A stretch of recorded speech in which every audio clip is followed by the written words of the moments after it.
आपने वो मुझे सुनाया था ना, तो मैंने उसका फायदा उठाया आपका। कौन सा वाला? जो हिस्ट्री आप बता रहे थे ना। अच्छा।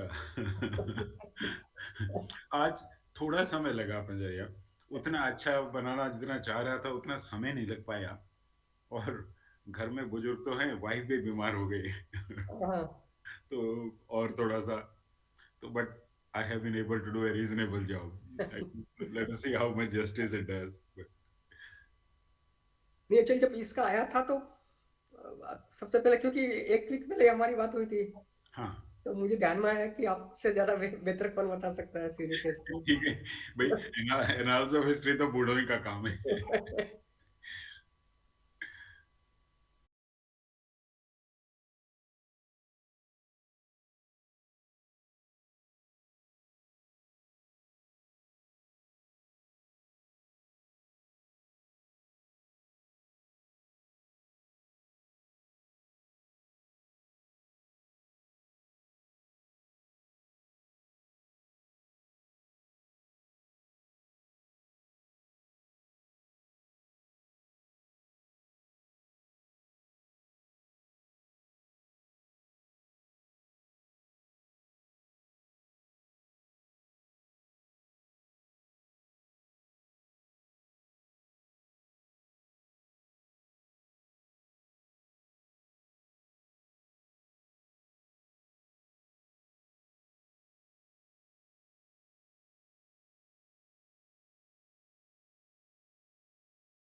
Sir, good morning all.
ISRO, and BARC. He also chairs DIT's working group on microelectronics and the project review and steering group for Indian nano users programs, besides chairing DOE's task force on fabless chip design. He has been awarded the Young Scientist Award by UNESCO, ROSCA, the Best Project Award by CSIR Siri Pilani on 2 occasions, Distinguished Alumnus Award by BITS Pilani in 2014, the inaugural Professor L.K. Maheshwari Foundation's Distinguished Alumnus Award in 2010, and Distinguished Service Awards by the two national professional bodies of engineers, namely Institution of Engineers and the Institutions of Electronics and Telecommunications Engineers. After his superannuation from CSIR Siri, Dr. Chandrasekhar is now serving his alma mater BITS Pilani as a senior professor emeritus with the Department of Electrical and Electronics Engineering. He is currently also the Chancellor of Academy of Scientific and Innovative Research, which is a research university comprised of all the 38 national laboratories of CSIR as its partner campuses. Dr. Chandrasekhar has served as a member of CSIR Society chaired by Honorable Prime Minister of India, as a member of SCL ISRO Society, as a member of governing body of CSIR, as a member of Board of Governors of Modi University, Lakshmangarh, as a member of Research Councils of CSIR NPL, CSIR CSIU, CSIR CIRI. He has also been a member of search cum selection committees for top level leadership positions in the national laboratories of CSIR. So on this occasion, sir, we are very blessed to have you with us. And on the behalf of all the organizers, would like to invite you next to bless us with your lecture today. Please, sir. Thank you to God, and good morning to all the organizers, colleagues from CIRI, from the MBM College, IIT Jodhpur, DST, and a very good morning to everybody who is online in this lecture. I'll begin by sharing my screen. Give me a moment, please.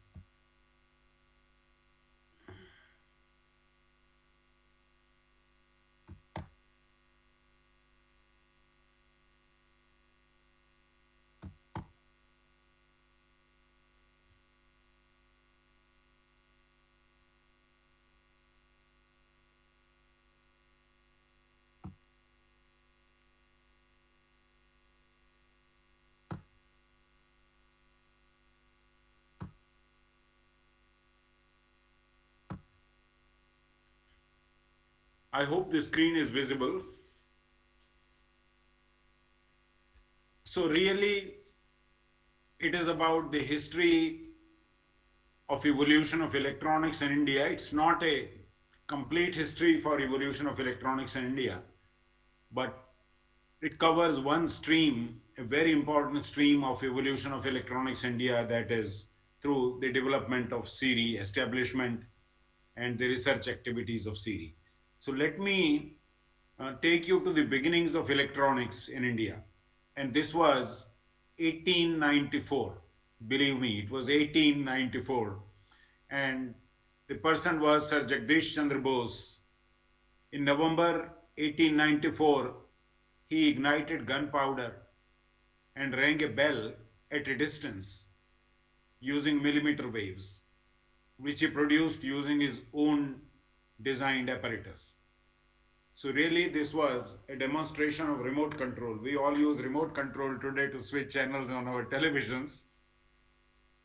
But this was probably the very first use of remote control, where millimeter waves were used to demonstrate remote control. He also invented a number of now very common microwave components, but he was the inventor of them all. Bose was the first to use a semiconductor junction to detect radio waves. So he used a galena crystal for that purpose.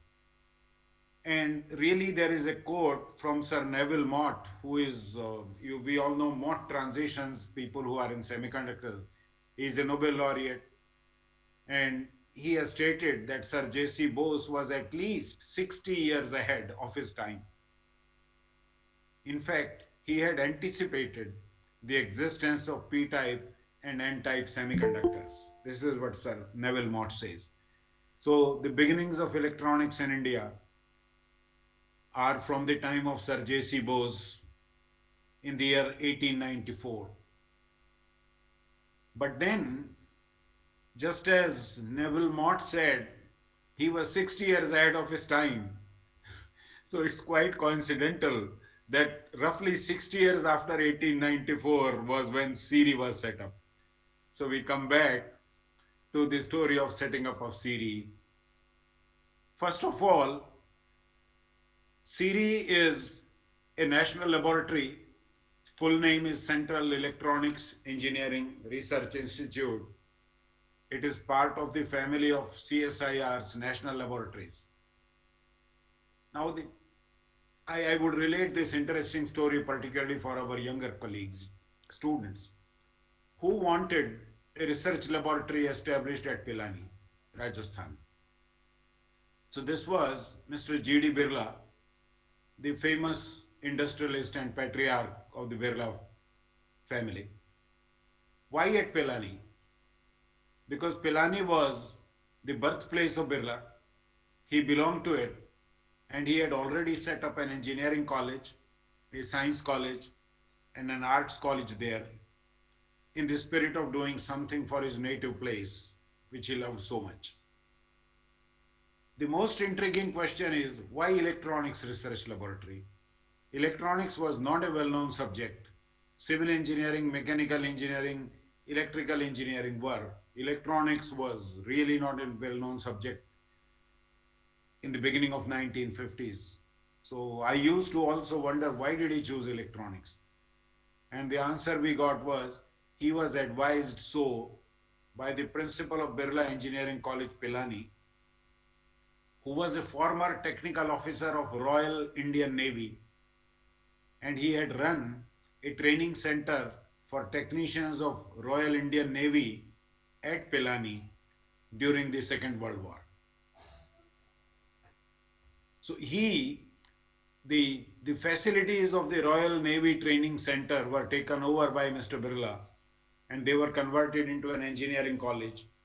And this person, Lakshmi Narayanan Sahab, who was an officer, technical officer of the Royal Navy, who was, running that naval training center during the Second World War, he became the principal of Birla Engineering College. And he advised Mr. Birla to ask for an electronics laboratory at Pilani.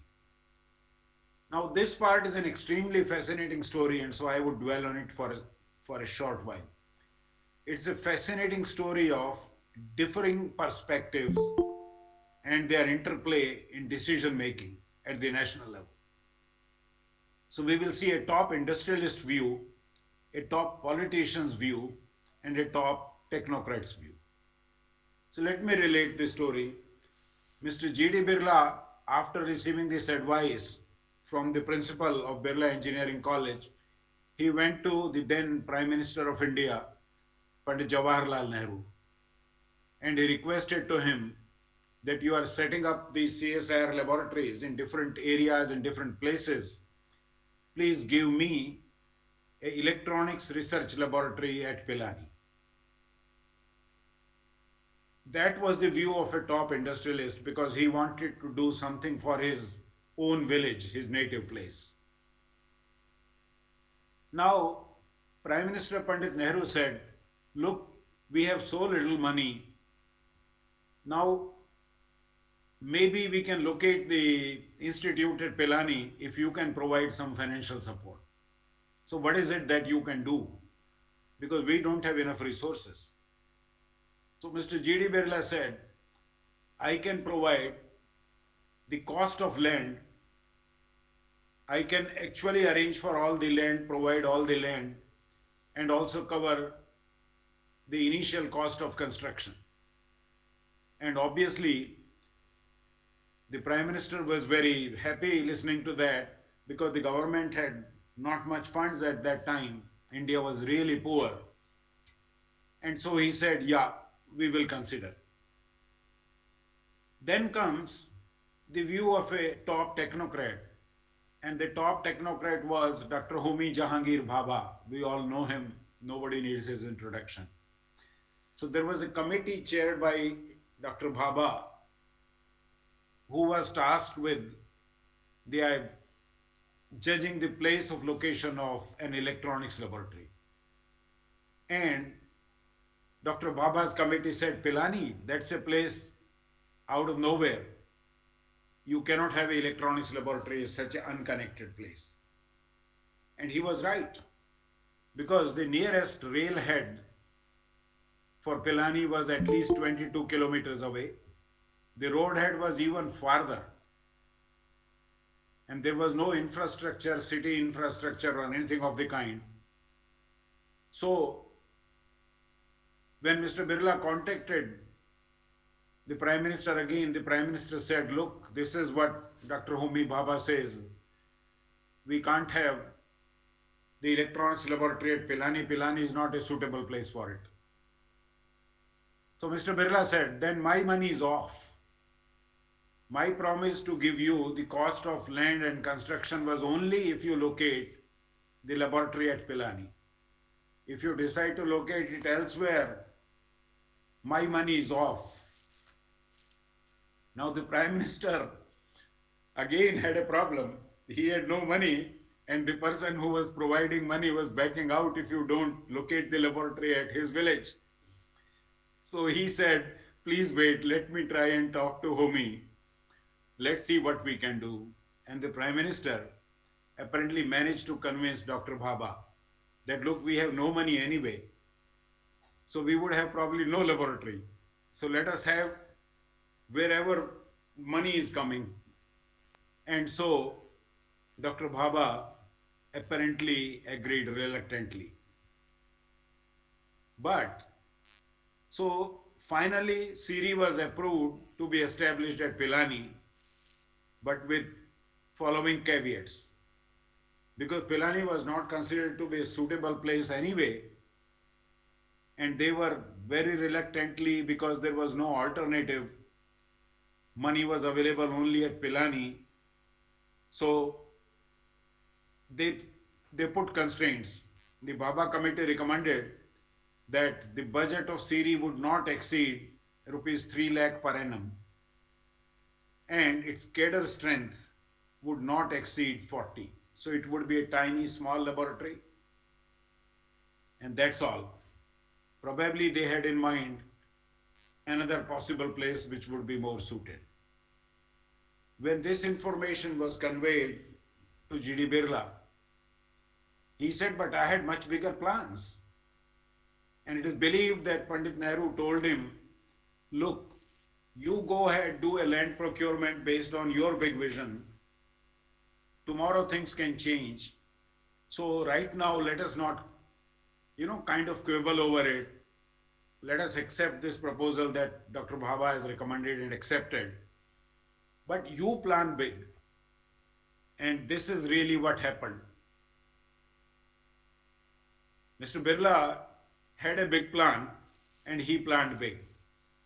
So then the struggle started for land procurement.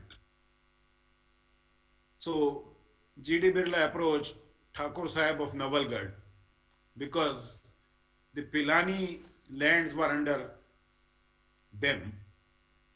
So he approached them for help in land procurement, about 160 acres. It was still the era of zamindars and thikanedars. India had become free, but land reforms had not yet been done. This was, early 50s. But Thakur Sahib of Nawalgarh was a very forward-looking person. He helped in arranging for a contiguous tract of land, khasra by khasra, that is piece by piece, and finally the land was procured. And then the foundation stone of CIRI was laid by the first Prime Minister of India, Pandit Jawaharlal Nehru, on September 21, 1953. You can see the Prime Minister laying foundation stone, and the man to his right in a black cap is Mr. G.D. Birla. This is a historical picture again, the Prime Minister addressing people after foundation laying ceremony. And once again, you do see Dr. Shanti Swarup Bhatnagar sitting here. He is the founder of CSIR as a whole. And you see Mr. G.D. Birla sitting here. And you have the Chief Minister of Rajasthan in the middle. This is again a historic picture thanks to CIRI archives when the building was coming up.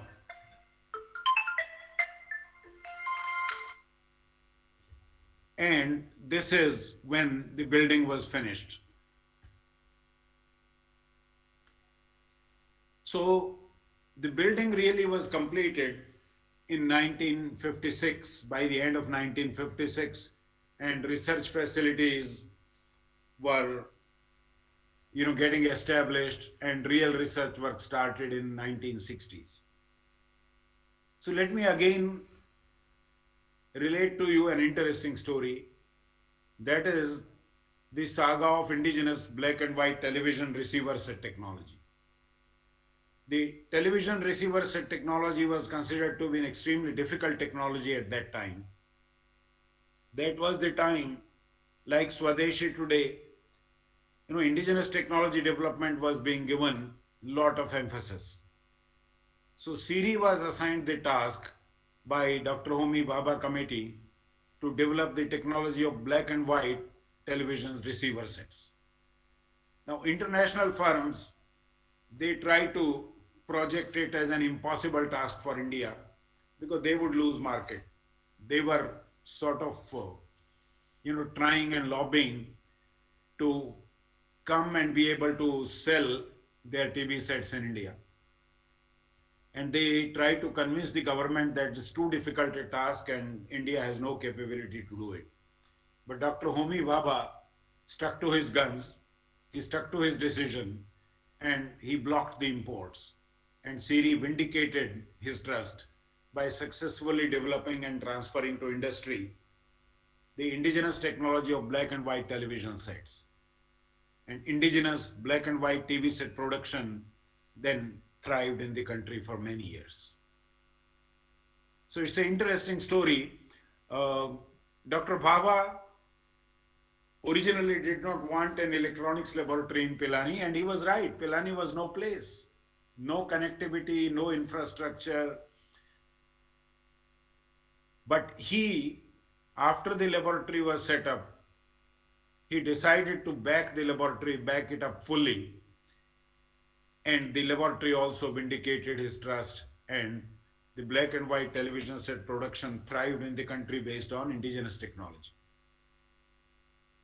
So this is really again a historic picture where Mrs. Indira Gandhi, she was not a prime minister then, she was just a minister.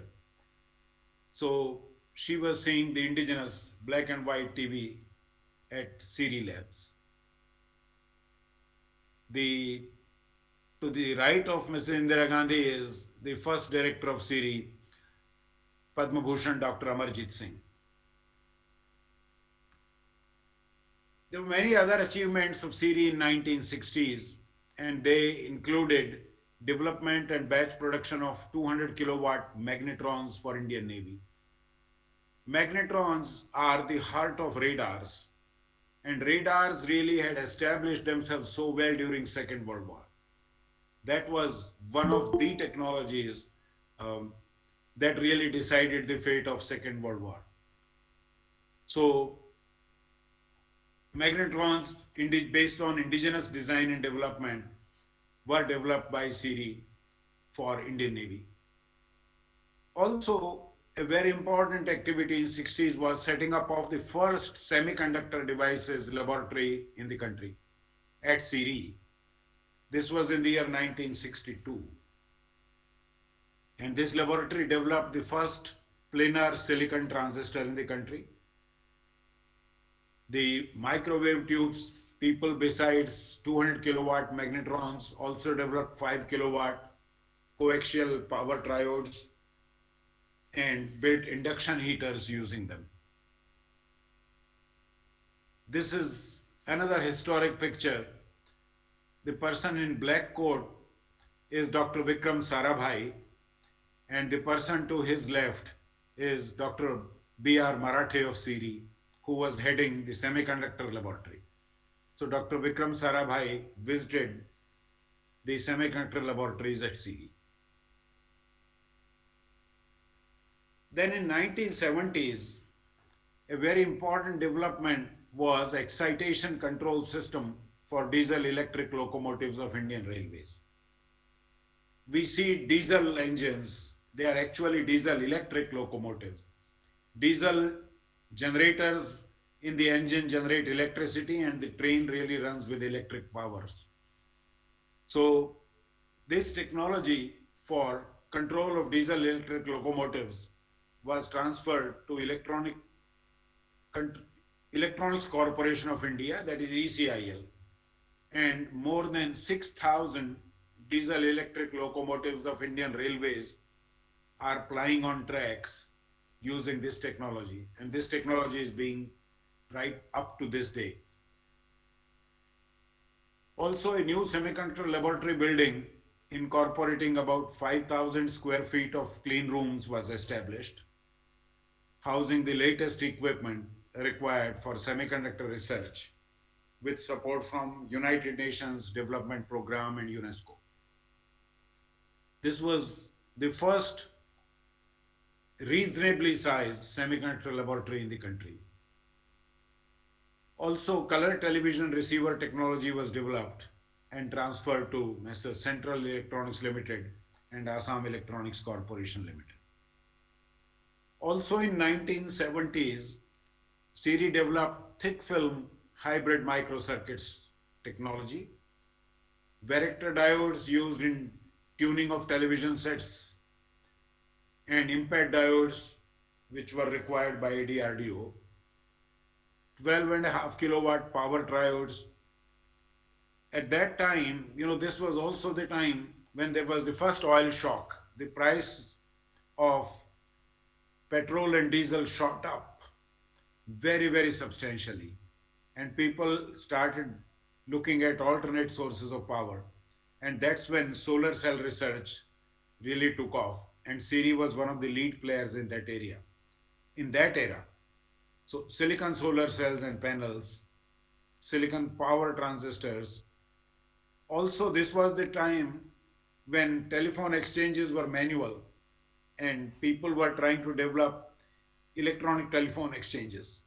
And CIRI developed a 32-line electronic telephone exchange whose licenses were given to a number of companies, and they were used for intra-organization exchanges. And of course, radio frequency induction heaters. Now, context change.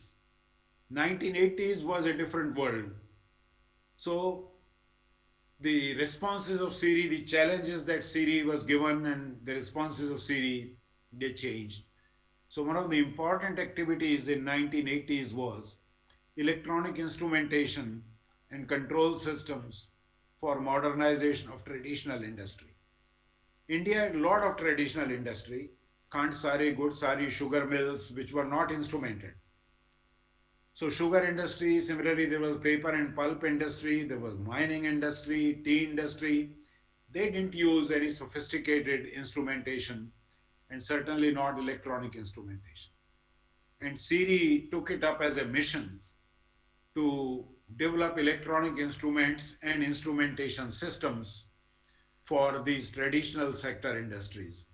So they developed very successfully marketed instrumentation systems, instruments and instrumentation systems for all these technologies.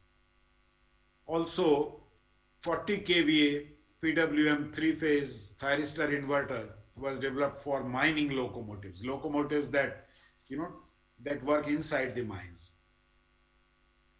Also, a very important activity was development of space-qualified hybrid microcircuit technology. The hybrid microcircuit technology is a technology which miniaturizes electronic circuits, okay? But having a space qualification is an extremely arduous job, and CIRI developed the first, it was the first in the country, when Siri developed a hybrid microcircuits technology, which was used for making many hybrid microcircuits for ISRO for their SROS and INSAT series of satellites. So Siri developed the technology. Using the technology, they themselves developed the hybrid microcircuits which were supplied to ISRO for use in their satellites of SROS and INSAT series. And subsequently,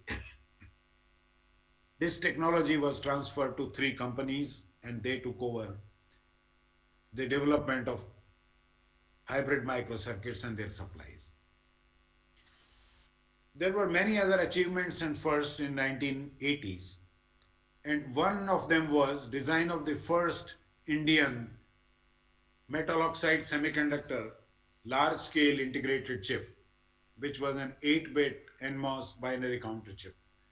Today that appears like a toy, but it was a big issue at that time. That was the very first MOS chip designed in this country. The design of first Indian application specific IC. We all hear about ASICs or application specific integrated circuits.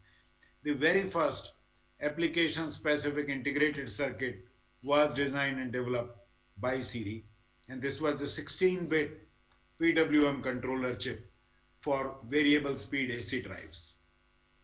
Siri also developed, so while these were, various design related activities, these two, the third one related to the fabrication technology for integrated circuits. This, today we have a huge package from the government, 76,000 crore for developing the ecosystem for semiconductors. Now, this was the time when there was unfortunately no ecosystem and the laboratories were trying in their own small way to at least stay abreast with technology. And as a part of that exercise, Siri developed the first NMOS technology in the country. This was a 6 micrometer technology. Today, the prevalent node is 6 nanometers or 5 nanometers. So things have changed drastically. This technology has seen 30 generations in 40 years. But this was the time when globally you had 5 micrometer and 3 micrometer technologies reigning. And at Siri, we developed 6 micrometer NMOS technology. Also, in the 1980s, Siri initiated research in the field of 3-5 compound semiconductor devices. You know that you have silicon as a major semiconductor and you have compound semiconductors in which gallium arsenide is a major semiconductor material. So Siri initiated research also in 3-5 compound semiconductor devices and technologies, particularly the gallium arsenide based devices and technologies.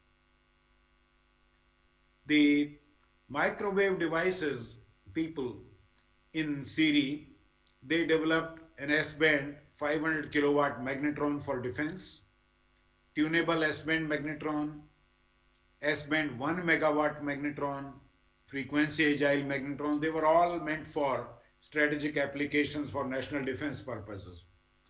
They also developed India's first traveling wave tube, which was a 6 gigahertz 20 watt tube for ISRO Earth stations. We all know of satellite communication today.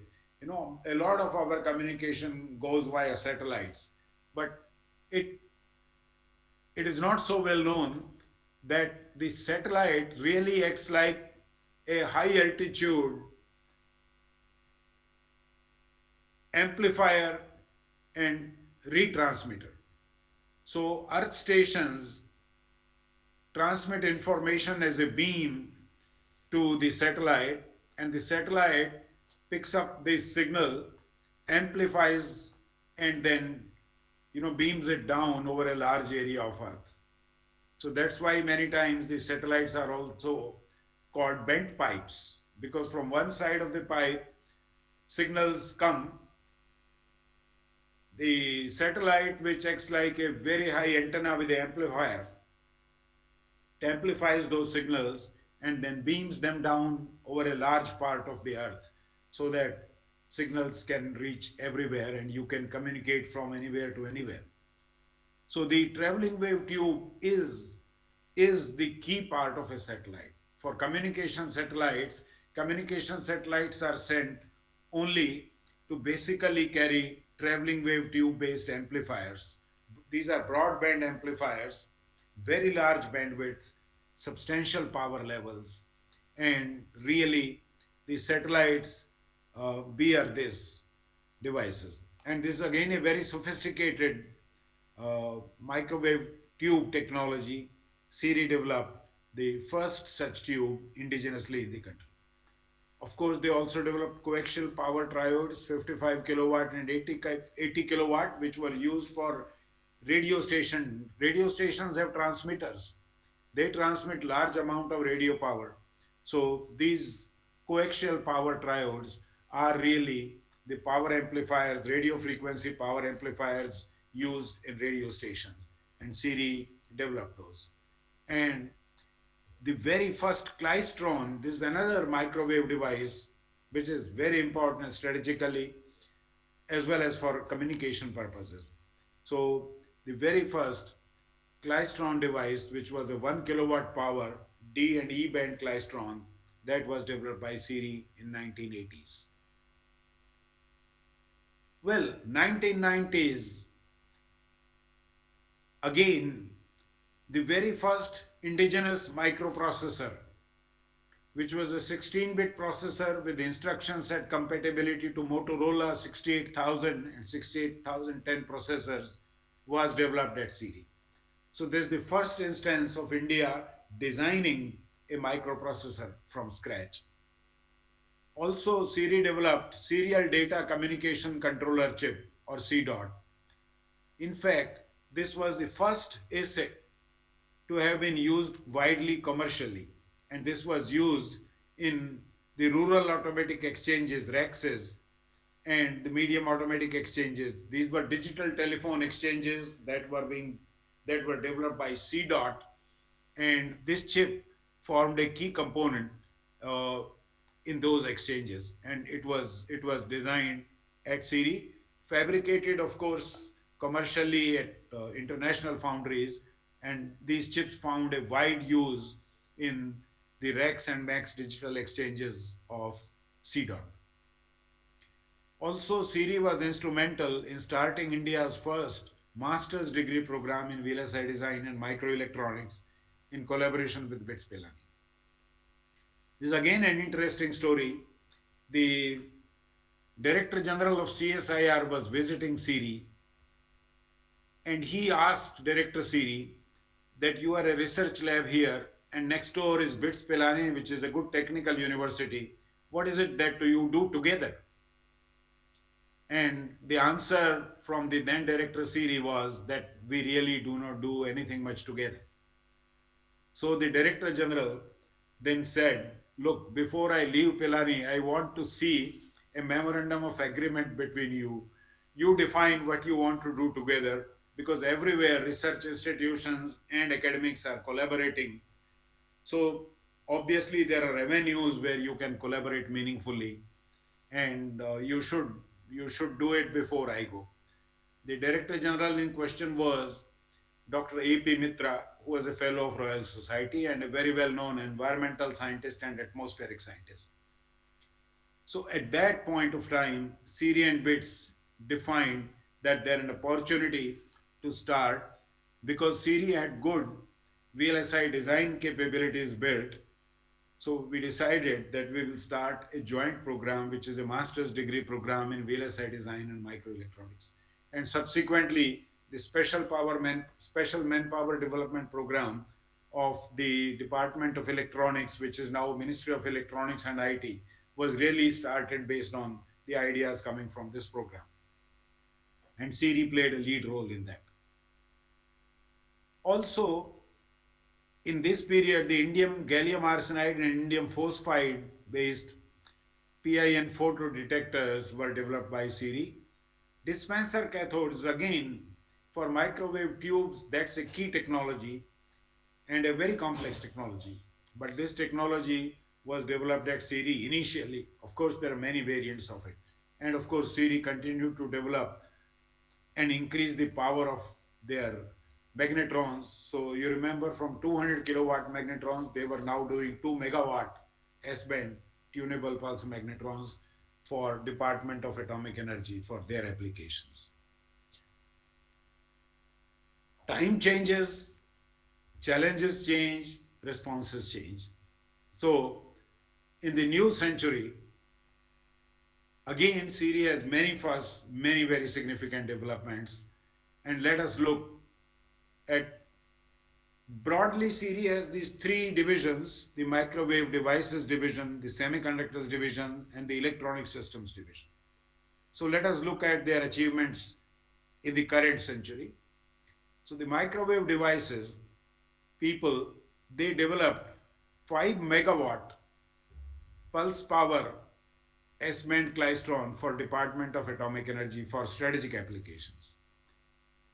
A 6 megawatt pulse, but 24 kilowatt average power klystron for Department of Atomic Energy. This particular device is used for scanning cargo trucks, whether they are carrying any contrabands or illegal items or weapons or anything. 3 megawatt pulsed S-band magnetrons, again for Department of Atomic Energy. 25 kilovolt, 1 kiloampere hydrogen thyratrons for Department of Atomic Energy. A thyratron is a gas-filled switch. It's a plasma switch. Basically, it can block very high voltages, like 25 kilovolt in this case, and when it is conducting, it can carry very large currents with very little heat dissipation. That means its on resistance is extremely, extremely small. So they are used in systems where very high powers supplies, which are pulse mode power supplies. So they are the pulsing devices in pulse mode power supply. Also, Siri developed the first C-band 60 watt space TWT. I had mentioned to you the earlier 20 watt TWT. That was for ground-based application. However, the 60 watt TWT was meant for satellite use, for use in satellites. And this was really a satellite amplifier, as I was earlier mentioning. And this was first time in India, probably anywhere in Asia, that a traveling wave tube was indigenously developed. And then carrying that work further, Ku band, which is a higher frequency, 140 watts space WT was developed for ISRO. And again, a 42 gigahertz, 200 kilowatt gyrotron was developed for plasma fusion research experiments for Department of Atomic Energy. This was a collaborative effort that Siri was the leader of, and there were other institutions involved like IIT BHU, IIT Roorkee, Samir Bombay, and Institute of Plasma Research Gandhinagar, who were also the end users. And this device was successfully developed for the very first time in our country and supplied to the end user.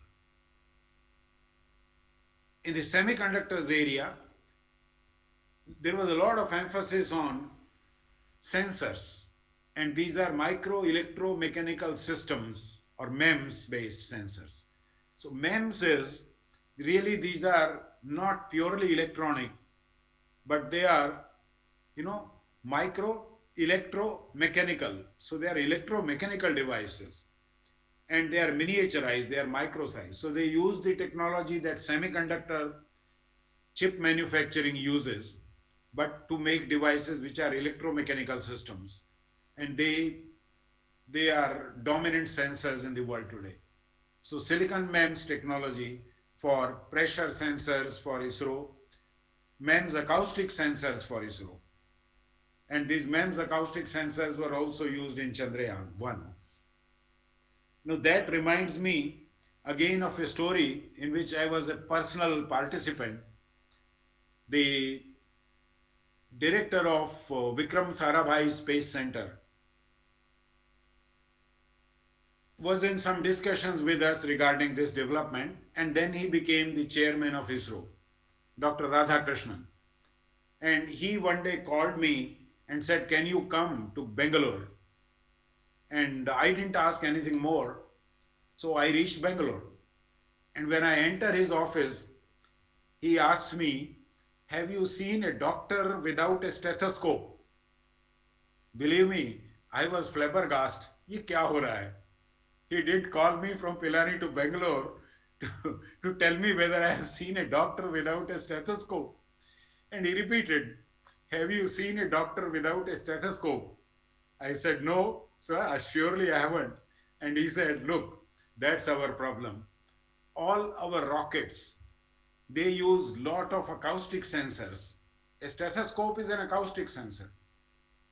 So our rockets use a lot of these acoustic sensors to pick up acoustic signals. They tell us about the mechanical vibrations in different parts of the rocket. And if there is a failure, if we don't have these sensors, we don't have the data to analyze and figure out what failed, why it failed, and how should we correct it."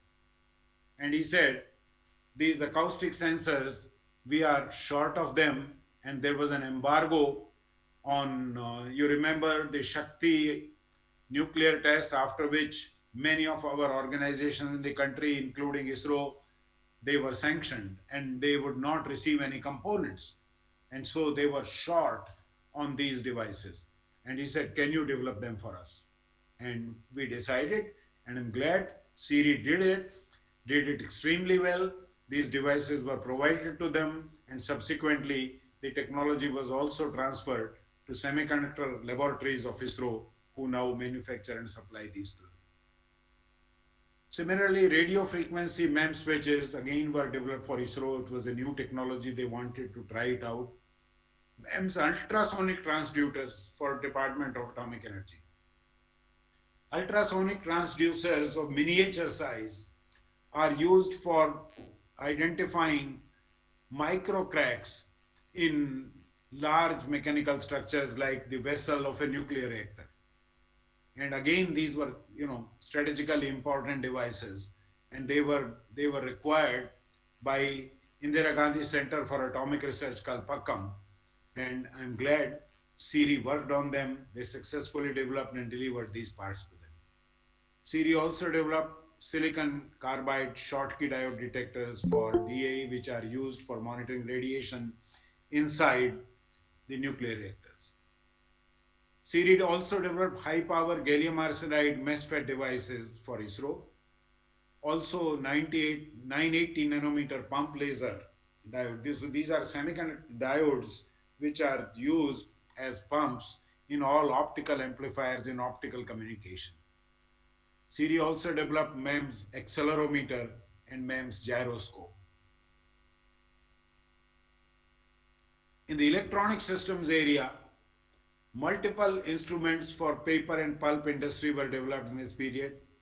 Machine vision based systems for access control, fruit sorting and grading, X-ray imaging and automatic image processing based systems for security applications, near infrared based machines for online sorting of plastic waste, specialized pulse power supplies for different high voltage, high pulse power ratings. They were all part of developments done during this period. Very significant developments included electronic tongue-based synthetic milk detection system. We all know that synthetic milk was a big nuisance in our country, so much so that even the Supreme Court had to raise that issue. Siri developed an electronic tongue which was based on the electrochemical principle and built an entire technology to reliably detect synthetic milk. And this technology countered the menace of synthetic milk. It was well appreciated nationally, including there was an exhibition at Parliament with the Minister of Science and Technology, and it is being manufactured and marketed by multiple companies. Siri also developed electronic milk analyzer. Technologies has been transferred to a company. There are NIR-based systems that have been developed and more are under development for adulteration detection in various food items. So with that, I sort of conclude this presentation. I would like to acknowledge CSIR CIRI, Director CSIR CIRI, Dr. Pancharia, Head PME TNBD, Head Library, Archival Section, and several retiree colleagues who provided me inputs for this presentation. So I wish to thank you all for this little presentation. Let me wind up with a comment. When we look back, what do we see? We see that with commitment, when challenge is given and support is stable and for an extended period, our scientists and engineers have done wonderful work. They have met the challenges. I repeat, whenever a challenge is stated clearly and support is provided for a long period, despite the complexity of many technologies, the scientists and engineer researchers at CIRI, and I'm sure in any institution of our country, can meet the challenge and they can do it well. But the point is, just as we here and the government is today making effort to develop an ecosystem, the ecosystem needs to be built, and that's the more difficult part of it.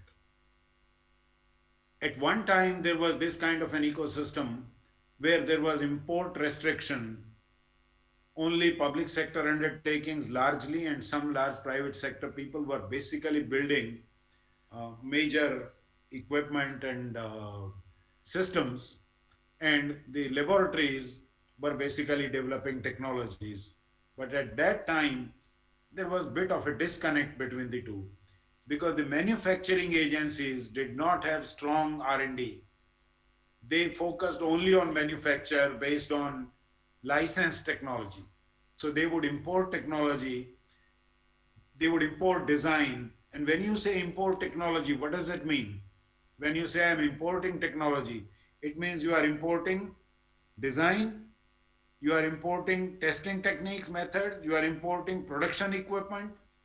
So you are really only a manufacturing environment, not an environment that translates knowledge into products or utilizes knowledge to increase or improve the products. That was a weakness. So our production agencies, time and again, as times change and the world changed and new products came, they would again seek a new technology import, a new license, and start manufacturing. So industry did not have strong R&D so that they could really absorb technology. Absorption of technology does not mean just production of equipment based on imported know-how. You can import know-how, you can import material, you import production equipment, and you just assemble. That's what production really means. Absorption of technology means you get the know-how, you know why they design things in a certain way, so you can then work on and adapt or improve upon that design. That part was completely lacking, and that is why generation after generation technology had to be imported. Research laboratories, on the other hand, were developing technologies, but they were demonstration level technologies by and large. They would prove a concept, demonstrate a piece, demonstrate a small equipment, but they could not provide the full kind of know-how that the industry, which was purely a production industry, which I would say was essentially an assembly plant. So you could not provide them all the equipment. You could not provide, so there was this big gap, and they were really like two tracks. One track was where people were understanding things, growing knowledge, going into the depth of technology, improving upon it, but it was staying within the four walls of the laboratories by and large. wherever there was a strategic need, since there was no alternative, the technologies developed by laboratories were getting used because there was no alternative. But for the commercial sector, it was not the same, right? And the Indian industry was essentially assembling things, not imbibing, integrating knowledge, not absorbing that knowledge and technology so that they are able to innovate and improve upon it. I'm glad today lot of emphasis is being given by government of India, and the society at large also understands innovation. Innovation today is in currency, it's not an unheard of word which it was even 20, 15, 20 years ago. So you have young people who are wanting to get into startups. This is good time for innovators, inventors, so that the entire chain, we need to do, I would say we will have an ecosystem when we have the pathway from mind to market, as they say. In the mind, we think of something, we innovate, we should be able to design it, we should be able to prototype it, and we should have the mechanism to carry it to industry. So that part is something we hopefully will be able to build. It's not easy, as I said, that's a difficult part. But I believe that the younger generation today, with more resources, remember, CIRI started with a cap of 3 lakh per annum. That's the monthly salary of a person today. That was the annual budget of CIRI, and the staff strength was getting limited to 40. We started from that kind of environment. So I would only say, हम लाए हैं तूफान से कश्ती निकाल के. They were difficult times. Our predecessors and even my generation struggled in more difficult times, much more resource constrained times. And we have brought things to a certain level. Today, the country is better endowed in terms of resources. It is better endowed in terms of education, technological education particularly, and I hope that there would be a bright future through the sustained effort. But the spirit of our predecessors must be kept alive. They literally had their spirit with very little resources and still could make a decent success of many, many situations and could meet challenges. So thank you. With those comments, I close my part. I would be happy to field any questions if there are.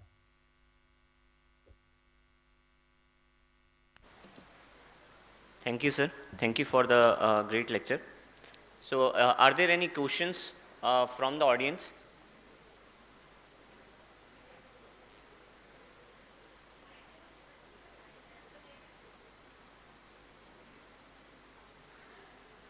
I guess, sir, the students are do not have that kind of questions right now.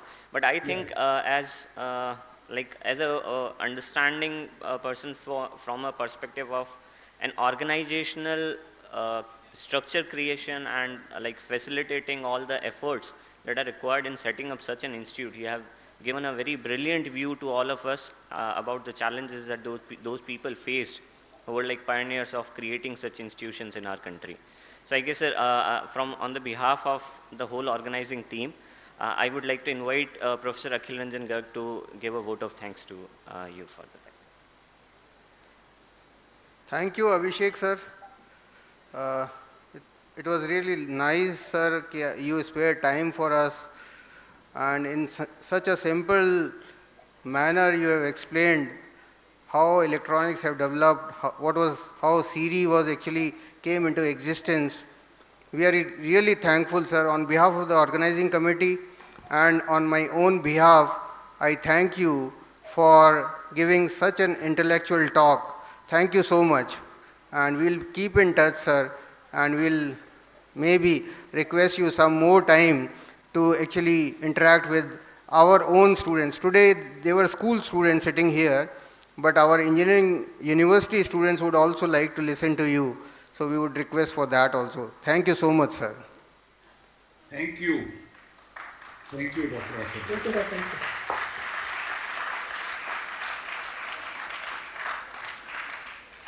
Thank you, Dr. Pancharia, for sparing time. You were with us whole time. Really thankful. I am thankful to you also. Thank you so much, sir. Thank you, sir. Thank you. Thanks to all the students, all teachers, all dignitaries who are connected online and who are physically present here. Thanks all. Thank you all from the organizing team. Thank you so much. Thank you, sir. Thank you. Thank you. Thank you, everybody.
Hello everyone, welcome to IIT Delhi. I am Ishwar Chand Misra, representing Bot Lab Dynamics. तो अभी आप जो देख सकते हो हमारे सामने 48 drone की कतारियाँ हैं जिसको हम लोग रो और कॉलम में लगाए हुए हैं। ये 48 ड्रोन्स अभी स्टार्ट होने वाले हैं। इन 48 ड्रोन्स का जो काम होता है वो ये होता है कि हम डिफरेंट स्टाइल्स, डिफरेंट पैटर्न्स के प्रकृतियाँ हम लोग इस स्काई में बना सकते हैं रात में। जैसे अभी आप देखोगे हमारे सामने हम लोगों ने मल्टीपल पैटर्न्स स्काई में बनाए हुए हैं। तो अभी हम लोग का ये ड्रोन स्टार्ट हो चुका है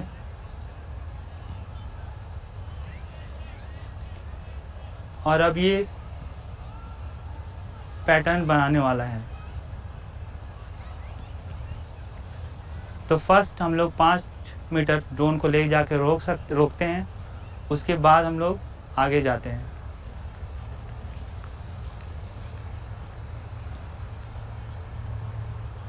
ये हमारे बॉट लैब का स्टाइल रहा है कि हम लोग किसी ड्रोन को बनाने के पहले किसी पैटर्न को हम लोग एक साइन देते हैं कि ये स्टार्ट होने वाला है। तो जैसे आप देख सकते हो, it's just 3, 2, 1 and 0 and then go.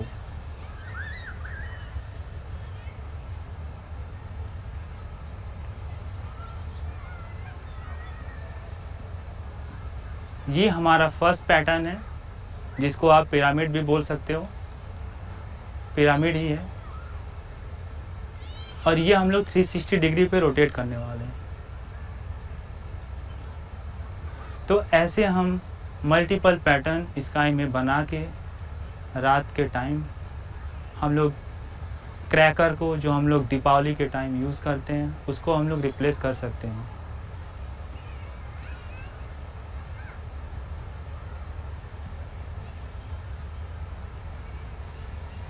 ये पिरामिड फुल 360 डिग्री रोटेट करने के बाद नेक्स्ट फॉर्मेशन बनाने जाएगा।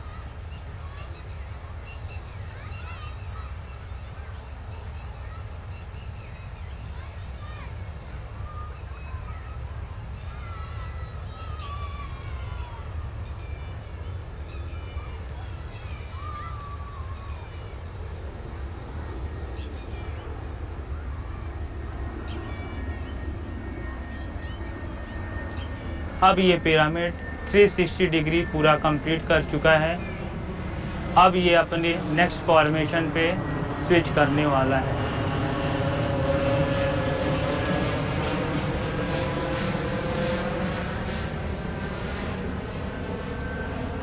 तो हमारा नेक्स्ट फॉर्मेशन आप गेस भी कर सकते हो क्या है, और या नहीं तो मैं बता दूंगा आपको भी।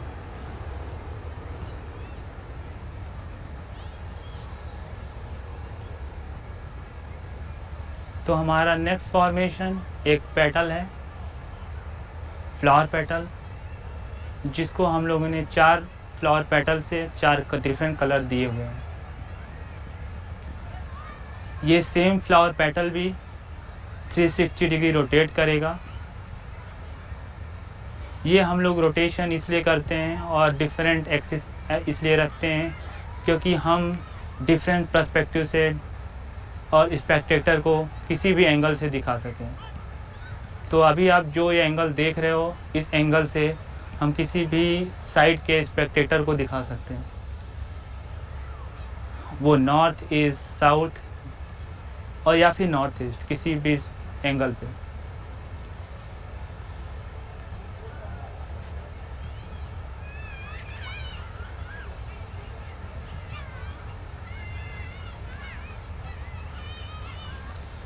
जब ये फ्लावर पेटल्स 360 डिग्री रोटेट कर लेंगे तो ये स्विच होंगे नेक्स्ट फॉर्मेशन पे।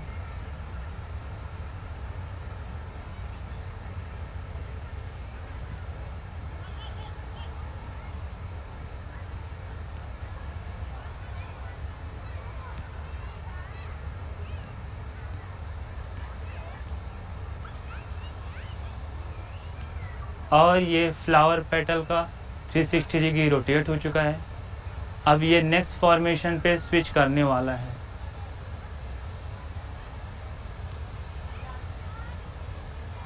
तो अभी हमारा ये नेक्स्ट फॉर्मेशन बन रहा है, आप इसको गैस भी कर सकते हो क्या बनने वाला है।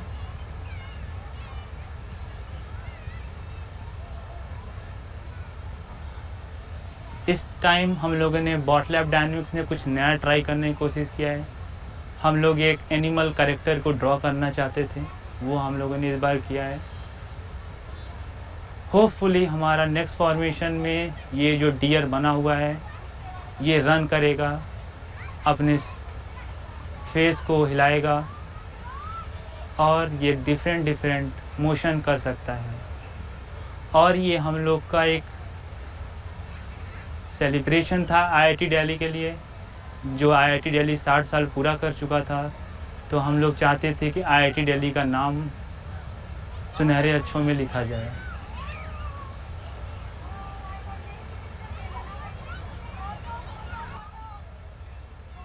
तो ये हमारा आईआईटी दिल्ली बन चुका है, जैसा आप देख सकते हो।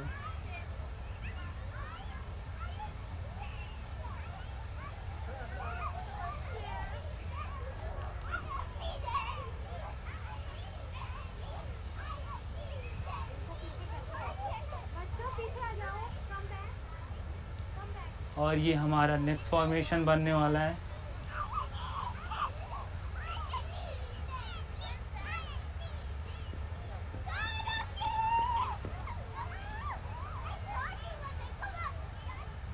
हम लोग आईआईटी को 60 ईयर में लिखना चाहते थे, तो ये हमारा 60 है।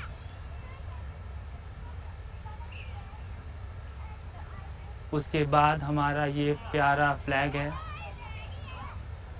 जिसको हम लोग 100 ड्रोन के साथ और अच्छे में लिखने वाले हैं। अभी ये हमारा 48 ड्रोन के साथ फ्लैग है, जो ये रोटेट कर रहा है।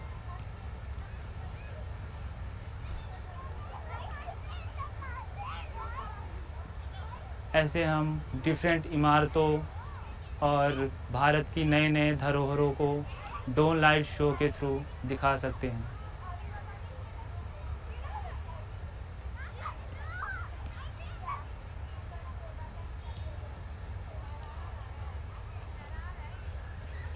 और हमारा ये फ्लैग लहरा रहा है।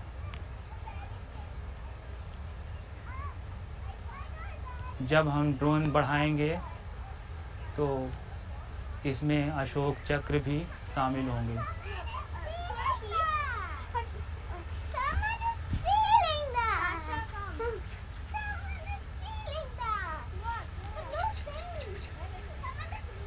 पीछे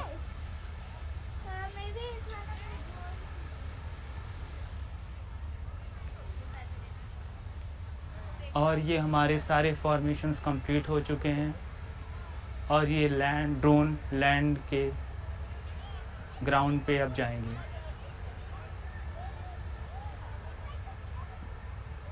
जब हमारे सारे ड्रोन कंप्लीट हो जाते हैं, सारे फॉर्मेशन जब कंप्लीट हो जाते हैं, तो ड्रोन अपने इनिशियल पोजीशन पे जाके फिर लैंड करते हैं।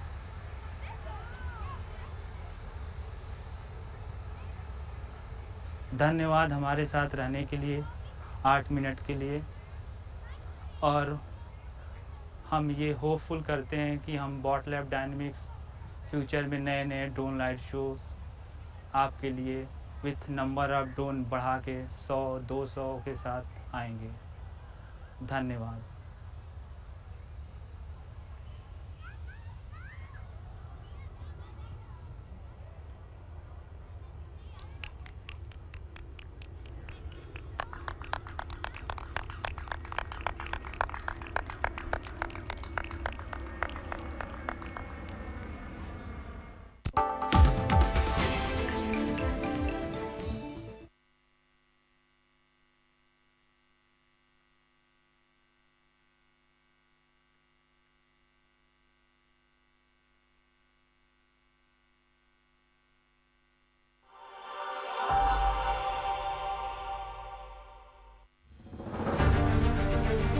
1943 को भारत पर ब्रिटिश शासन के सबसे बुरे दौर में गिना जाता है। इसी साल बंगाल में अकाल पड़ा था। अनुमान है कि इसमें 20 से 30 लाख पुरुष, महिलाएं और बच्चे भूख व बीमारी से मारे गए। ये एक औपनिवेशिक शासन की क्रूरता का परिणाम था और इस शासन का एकमात्र उद्देश्य था भारत का आर्थिक शोषण करना। अंग्रेजों ने कृषि क्षेत्र में कोई निवेश नहीं किया, फिर चाहे वो मानव संसाधन जुटाने के लिए विश्वविद्यालयों की स्थापना हो, खाद्यान्नों और सब्जियों की बेहतर किस्मों के विकास के लिए अनुसंधान संस्थान हो, या फिर बड़े पैमाने पर कृषि बुनियादी ढांचे का विकास हो, जैसे कि बांधों से लेकर नहरों तक की सिंचाई परियोजनाओं का विकास करना, जिसके परिणाम स्वरूप भारत में भूख, कुपोषण और गरीबी का बोलबाला रहा। There was a question of recurrent droughts. बार बार आने वाले सूखे और अकाल के दौरान सवाल उठना लाजमी था, क्योंकि भूख और बीमारी की परिस्थिति केवल अकाल से पैदा नहीं हो रही थी। उस दौरान ब्रिटेन को खाद्यान्न निर्यात किए गए थे। बंगाल के अकाल के दौरान लगभग 50% अनाज भारत से जा रहा था। आयात निर्यात एक औपनिवेशिक सरकार के हाथों में था, इसलिए उस समय एक राष्ट्र राज्य के रूप में हम इसके बारे में कुछ नहीं कर सकते थे। 1947 में अंग्रेजों की विदाई तक भारत की कृषि पर निर्भर अर्थव्यवस्था बर्बादी के कगार पर थी। स्वतंत्रता के बाद सरकार ने कृषि के वैज्ञानिक विकास को प्राथमिकता दी। कृषि उत्पादन से संबंधित पारिस्थितिकी तंत्र पर भी जोर दिया गया। बड़े उर्वरक और कीटनाशक संयंत्रों की स्थापना, बहुउद्देशीय सिंचाई और बिजली परियोजनाओं का निर्माण और महत्वपूर्ण रूप से कृषि विश्वविद्यालयों को शुरू करने और स्थापित करने पर जोर दिया गया।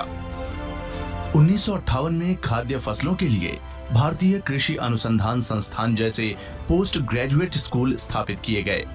इसके अलावा कटक में केंद्रीय चावल अनुसंधान संस्थान और शिमला में केंद्रीय आलू अनुसंधान संस्थान जैसे महत्वपूर्ण नए कृषि अनुसंधान संस्थान स्थापित किए गए। ये कुछ ऐसे कदम थे जो भारत को हरित क्रांति के मार्ग पर ले गए। विज्ञान से आत्मनिर्भर भारत की इस विशेष श्रृंखला में हम भारत की हरित क्रांति पर करीब से नजर डालेंगे। एक ऐसी क्रांति जिसने हमें खाद्यान्न के एक शुद्ध आयातक राष्ट्र से अतिरिक्त अन्न उपजाने वाले राष्ट्र में बदल दिया। बावजूद इस तथ्य के कि हम 1950 के दशक के उत्तरार्ध में उर्वरकों को अपना सकते थे और ज्यादा सिंचाई कर सकते थे, हमारी तत्कालीन खेती की किस्मों जैसे कि गेहूं, चावल और अन्य फसलों ने मिट्टी की अच्छी उर्वरता या सिंचाई के प्रति प्रतिक्रिया नहीं दी। ऐसा इसलिए है क्योंकि उस समय के पौधों में एक प्रकार की विशेषता थी जिसने अधिक पोषक तत्व दिए जाने पर भी उन्हें स्वीकार नहीं किया। यहीं पर नोरा और ड्वार्फ जैसे नए जीनों का विकास हुआ। देखिए भारत की इस कृषि परिवर्तन यात्रा की दिलचस्प कहानी केवल इंडिया साइंस पर।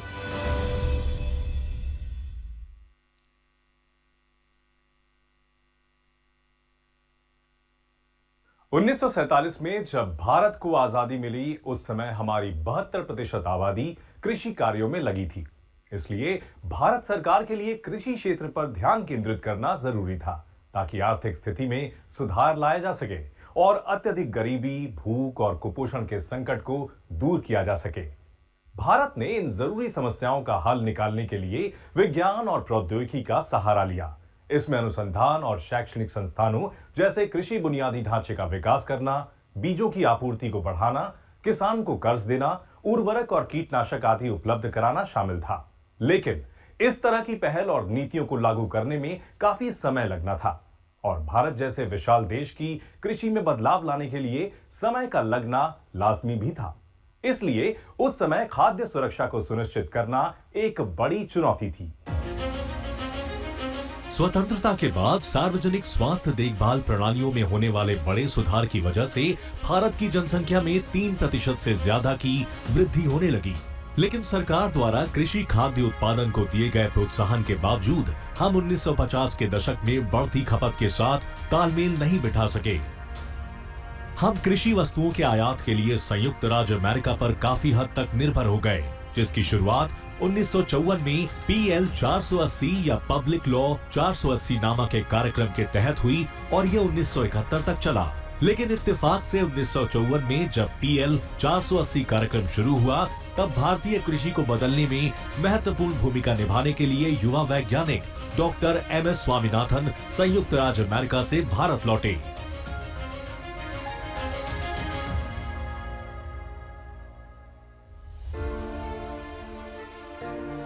फिलहाल डॉक्टर स्वामीनाथन 96 साल के हैं। उन्होंने 1947 में एक कृषि वैज्ञानिक के रूप में अपना करियर शुरू किया। इसी साल भारत को स्वतंत्रता मिली थी। उन्होंने आनुवांशिकी और पौधों के प्रजनन के अध्ययन में पोस्ट ग्रेजुएट छात्र के रूप में नई दिल्ली के IARI यानी भारतीय कृषि अनुसंधान संस्थान पूसा में दाखिला लिया। यूनेस्को से मिली एक फेलोशिप के साथ उन्होंने नीदरलैंड में अपना शोध जारी रखा और 1952 में कैम्ब्रिज विश्वविद्यालय से PhD यानी डॉक्टर ऑफ फिलॉसफी की डिग्री हासिल की। इसके बाद वे संयुक्त राज्य अमेरिका के कृषि विभाग के आलू अनुसंधान केंद्र की स्थापना में मदद करने के लिए विस्कॉन्सिन विश्वविद्यालय चले गए। डॉक्टर स्वामीनाथन एक सच्चे देशभक्त थे, इसलिए कृषि उत्पादन में सुधार लाने और नवीनतम वैज्ञानिक तकनीकों का लाभ उठाकर भारत की खाद्य सुरक्षा में योगदान देने के दृढ़ संकल्प के साथ 1954 में वे भारत लौटे। यही वो समय था जब भारत सरकार भारत कृषि उत्पादन में बड़े स्तर पर वृद्धि के तरीके खोजने पर काम कर रही थी। 1950 के दशक में कृषि रणनीति कृषि बुनियादी ढांचे को बढ़ाने पर आधारित थी, जिसमें गहन सिंचाई और खासकर किसानों के लिए गेहूं और चावल के लिए रासायनिक उर्वरक और कीटनाशक उपलब्ध कराना शामिल था। लेकिन कृषि वैज्ञानिकों को इसके उचित परिणाम नहीं मिल रहे थे। In spite of the fact that we could apply fertilizer, बावजूद इस तथ्य के कि हम 1950 के दशक के उत्तरार्ध में उर्वरकों को अपना सकते थे और ज्यादा सिंचाई कर सकते थे, हमारी तत्कालीन खेती की किस्मों जैसे कि गेहूं, चावल और अन्य फसलों ने मिट्टी की अच्छी उर्वरता या सिंचाई के प्रति प्रतिक्रिया नहीं दी। ऐसा इसलिए है क्योंकि उस समय पौधों में एक प्रकार की विशेषता थी जिसने अधिक पोषक तत्व दिए जाने पर भी उन्हें स्वीकार नहीं किया। यहीं पर नोरा और ड्वार्फिंग जैसे नए जीनों का विकास हुआ।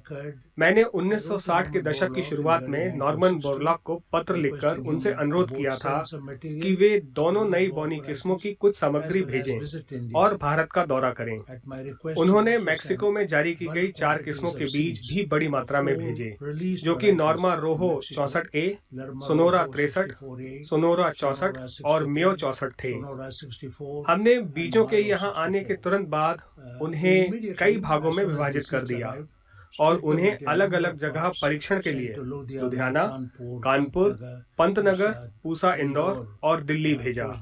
इन सभी किस्मों ने समान रूप से दिखाया कि नई बोनी किस्में पहले की लंबी वाली किस्मों के मुकाबले 3 से 4 गुना उपज देने में सक्षम हैं। 3 to 4 times more than the earlier tall varieties. Doctor Norman E Borlaug एक अमेरिकी माइक्रोबायोलॉजिस्ट थे।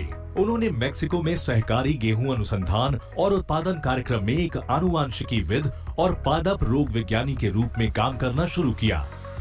उनके काम में कृषि से जुड़े क्षेत्रों में आनुवांशिकी और पादप प्रजनन से जुड़े वैज्ञानिक अनुसंधान शामिल थे। 20 वर्षों के व्यापक शोध और प्रयोग के बाद डॉक्टर बोरलॉग और उनकी टीम उच्च उपज देने वाली रोग प्रतिरोधी गेहूं की किस्मों को तैयार करने में सफल रही, जिसके परिणाम स्वरूप भारत और दुनिया के अन्य हिस्सों में हरित क्रांति की शुरुआत हुई। कृषि मंत्रालय के सलाहकार के रूप में डॉक्टर स्वामीनाथन ने 1960 के दशक की शुरुआत में डॉक्टर बोरलॉग को भारत आने का निमंत्रण दिया। उस समय डॉक्टर बोरलॉग गेहूं के पौधों पर अपने शोध को आजमा रहे थे। डॉक्टर बोरलॉग के सहयोग और भारत सरकार तथा कृषि संस्थानों की सहायता से डॉक्टर स्वामीनाथन ने भारत में कृषि क्रांति की शुरुआत की।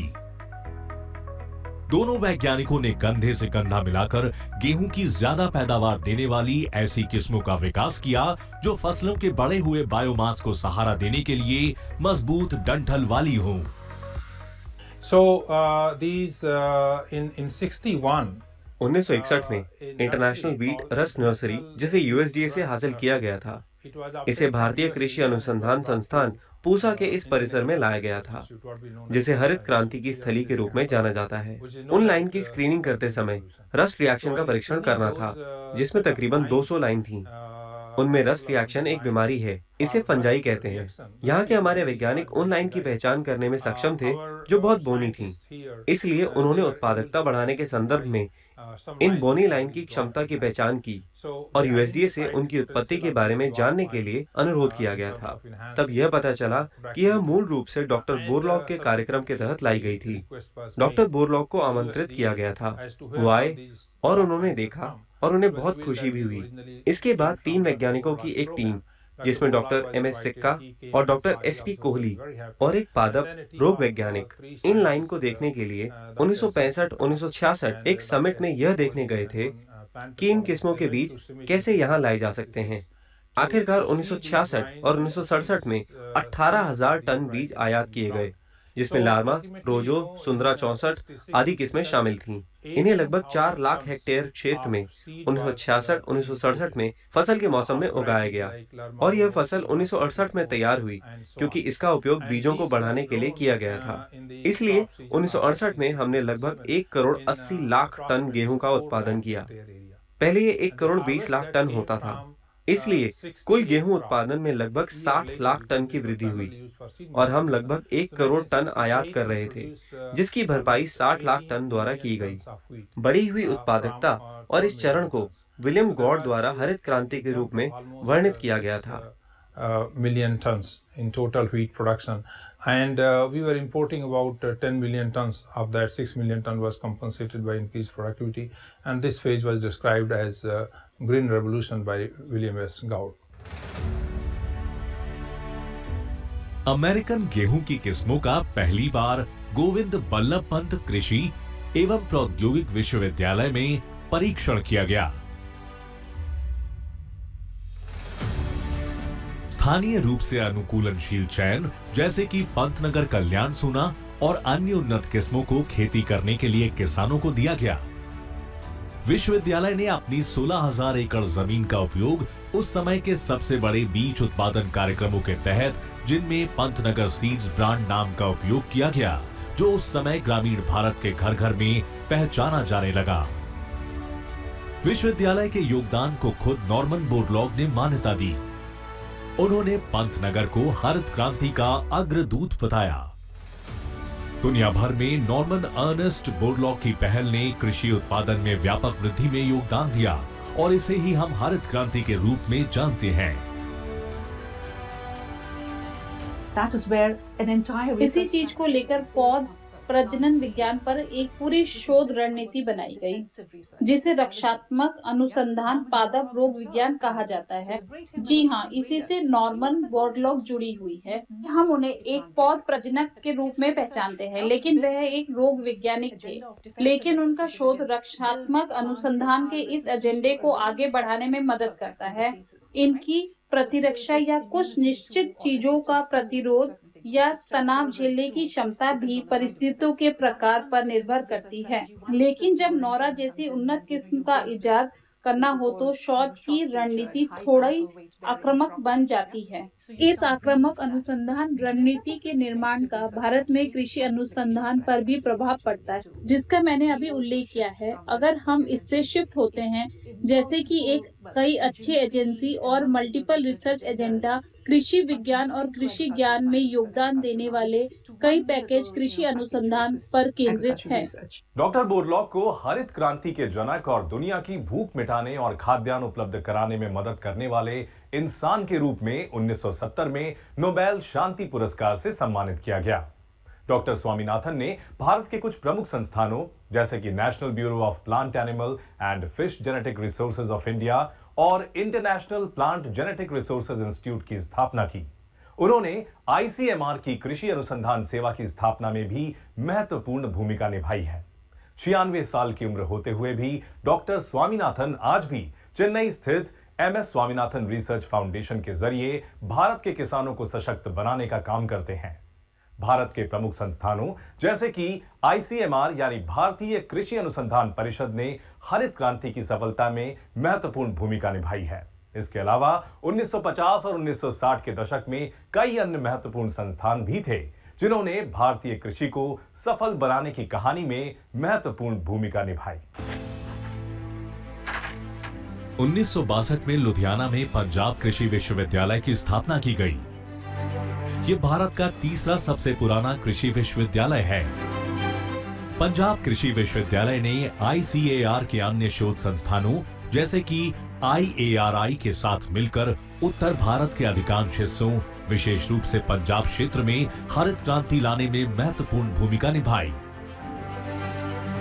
पंजाब 1.53% भौगोलिक क्षेत्र के साथ केंद्रीय खाद्यान्न भंडार में लगभग 60% गेहूं और 45% चावल का योगदान देता है। ऐसा PAU में अग्रणी अनुसंधान की वजह से संभव हो पाया है। इस विश्वविद्यालय ने मोती बाजरे के रूप में दुनिया का पहला संकर अनाज भी उपजाया था। फिलहाल इस राज्य में गेहूं के तहत लगभग 95% क्षेत्र और चावल के तहत 60% क्षेत्र PAU द्वारा सिफारिश उन्नत किस्में उपजाता है। PAU की किस्में देश के कई अन्य राज्यों में भी लोकप्रिय हैं। कुछ लोग इसे हरित क्रांति की जननी भी कहते हैं। विश्वविद्यालय में अब 4 संगठक कॉलेज हैं, जिनमें कृषि कॉलेज, कृषि इंजीनियरिंग और प्रौद्योगिकी कॉलेज, कृषि विज्ञान कॉलेज तथा मूलभूत विज्ञान और मानविकी कॉलेज शामिल हैं।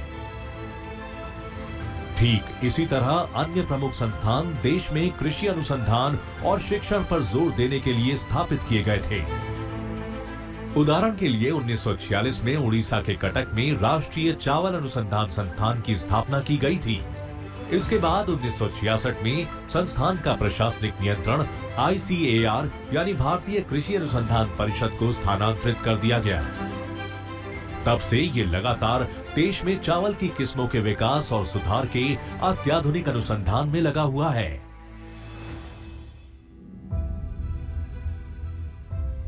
1949 में पटना में केंद्रीय आलू अनुसंधान संस्थान स्थापित किया गया और बाद में इसे 1956 में हिमाचल प्रदेश के शिमला में स्थानांतरित कर दिया गया।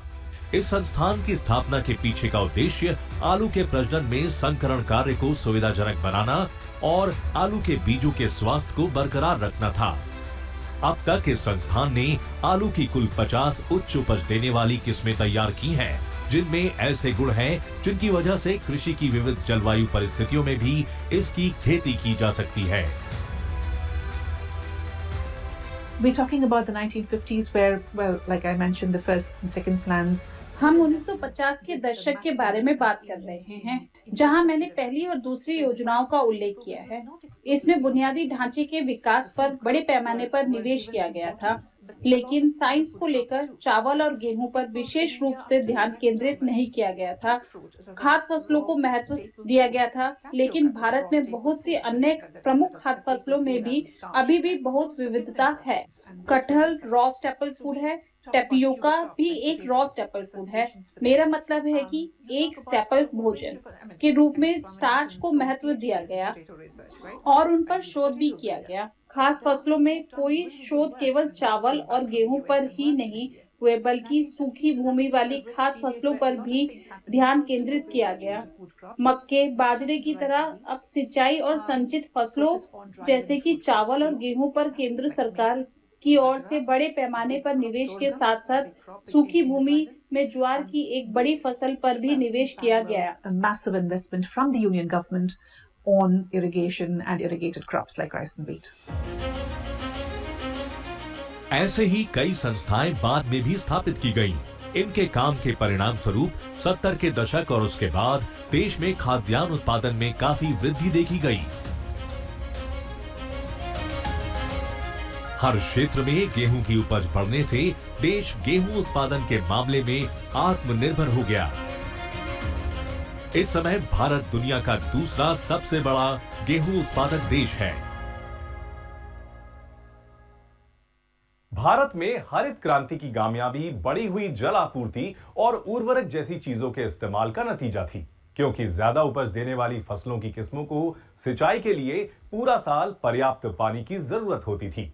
इसलिए 1950 और 60 के दशक में बड़े बांधों, जलाशयों और भाखड़ा नंगल परियोजना से नहरों के नेटवर्क जैसे सिंचाई के बुनियादी ढांचे ने कृषि उत्पादन बढ़ाने और भारत को खाद्य उत्पादन में आत्मनिर्भर बनाने में महत्वपूर्ण भूमिका निभाई। साल भर सिंचाई के लिए पानी की उपलब्धता से हरित क्रांति को और सुदृढ़ किया गया। सिंचाई के पानी को बड़े और छोटे बांधों द्वारा और भी सुगम बनाया गया। बांध कृषि क्षेत्र के लिए एक वास्तविक वरदान साबित हुए, क्योंकि फसल की नई किस्मों को सींचने के लिए जरूरत का पानी अब पूरे साल उपलब्ध था।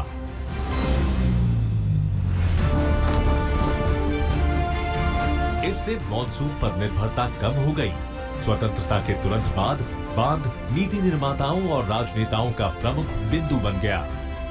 बांध बनाने का जिम्मा इंजीनियरों और बांध बनाने वालों को दिया जाने लगा। स्वतंत्रता के बाद जो प्रमुख बांध बने, उनमें उत्तर भारत की भाखड़ा नंगल परियोजना और दक्षिण भारत के तेलंगाना में कृष्णा नदी पर बना नागार्जुन सागर बांध प्रमुख हैं। आपको पता है कि यह सब कुछ काफी सहयोग से हुआ है।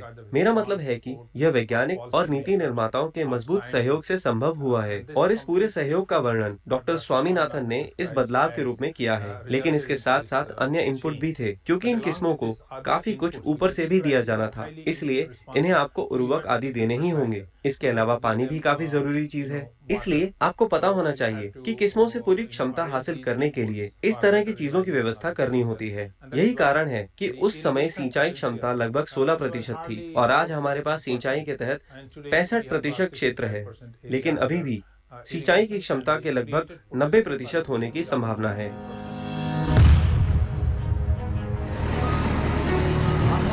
बहुउद्देशीय बांध स्वतंत्र भारत द्वारा शुरू की गई सबसे शुरुआती नदी घाटी विकास योजनाओं में से एक था। इसने देश की कृषि के साथ साथ आर्थिक स्थिति को भी बदलने में मदद की। इस परियोजना की कल्पना आजादी से पहले की गई थी, लेकिन 1948 के बाद ही भारत के प्रमुख इंजीनियरों और नीति नियोजकों ने इसके विनिर्देशों को अंतिम रूप दिया था। दो सुप्रसिद्ध इंजीनियरों डॉक्टर A.N. खोसला और कंवर सेन ने इस बांध के निर्माण कार्य को किसी बाहरी देश या कंपनी को सौंपने के बजाय लोक निर्माण विभाग के माध्यम से कराने के लिए सरकार को राजी किया। लेकिन उन्होंने इसके डिजाइन और मार्गदर्शन के लिए अंतर्राष्ट्रीय विशेषज्ञों की सिफारिश की, क्योंकि इससे पहले भारत में इस तरह की जटिल बहुउद्देशीय बांध परियोजनाएं पहले कभी शुरू नहीं की गई थी। पंजाब के पीडब्ल्यूडी यानी लोक निर्माण विभाग की सिंचाई शाखा और अमेरिकन इंटरनेशनल कंपनी इंक के बीच 14 नवंबर 1948 को हुए एक समझौते के तहत बांध के संशोधित डिजाइन का काम अंतर्राष्ट्रीय कंपनी इंक यूएसए को सौंपा गया। 1951 में 207.26 मीटर या 680 फीट ऊंचे स्ट्रेट ग्रेविटी डैम के लिए एक संशोधित परियोजना रिपोर्ट तैयार की गई। भाखड़ा नंगल परियोजना ने एक बहुउद्देशीय परियोजना के रूप में आकार लेना शुरू कर दिया, जिनमें शामिल है भाखड़ा बांध और बिजली संयंत्र। नंगल बांध, Nangal hydel channel. Nangal hydel channel पर गंगवाल और कोटला पावर हाउस तथा उससे संबंधित बुनियादी ढांचे और नहरों का पूरा नेटवर्क। भाखड़ा नंगल बांध 741 फीट यानी 226 मीटर पर है और ये दुनिया के सबसे हाईएस्ट ग्रेविटी डैम में से एक है। 166 किलोमीटर का गोविंद सागर जलाशय भारत में तीसरा सबसे बड़ा जलाशय है। योजनाकारों द्वारा ये भी निर्णय लिया गया कि नहर प्रणाली को जल्द से जल्द पूरा करने के लिए फंड और कोशिशें तेज की जाएं, ताकि किसानों को पानी की बारहमासी आपूर्ति जल्द से जल्द उपलब्ध हो सके। इस नीति के त्वरित कार्यान्वयन के परिणाम स्वरूप भाखड़ा नहर प्रणाली पूरी हो गई और इसने हरित क्रांति को शुरू करने में मदद की। नहरों के उद्घाटन भारत के पहले प्रधानमंत्री पंडित जवाहरलाल नेहरू ने 7 जुलाई 1954 को किया था। 8 साल बाद 22 अक्टूबर 1963 को बांध को पूरा किया गया और पंडित नेहरू ने परियोजना के पहले चरण को जनता को समर्पित किया। भाखड़ा नंगल परियोजना आजादी के बाद भारतीयों द्वारा शीघ्र निर्मित एक वास्तविक बहुउद्देशीय परियोजना के रूप में आज भी मौजूद है। ये बांध हमारी कृषि बाधाओं को दूर करने के लिए एक युवा राष्ट्र के धैर्य और दृढ़ संकल्प की सच्ची कहानी का प्रतीक है। 1947 से 1960 के दशक के अंत तक हरित क्रांति के लिए एक ऐसा मार्ग तैयार करने का दौर था जब भारत में कृषि उत्पादकता बढ़ाने के लिए आधुनिक कृषि अनुसंधानों और प्रौद्योगिकियों को अपनाया गया। इसमें ज्यादा उपज देने वाली किस्मों के बीज, नई प्रौद्योगिकियां, ट्रैक्टर जैसे मशीनी उपकरण, उन्नत सिंचाई, कीटनाशक और उर्वरकों का उपयोग करना शामिल था। इसके अलावा हरित क्रांति के दौर ने कृषि अनुसंधान और शिक्षा की उन्नति, किसानों के लिए मार्केटिंग के अवसर और उनकी उपज के लिए बेहतर मूल्य प्रदान करने वाले संस्थानों का निर्माण होते और उन्हें मजबूत बनाते हुए भी देखा।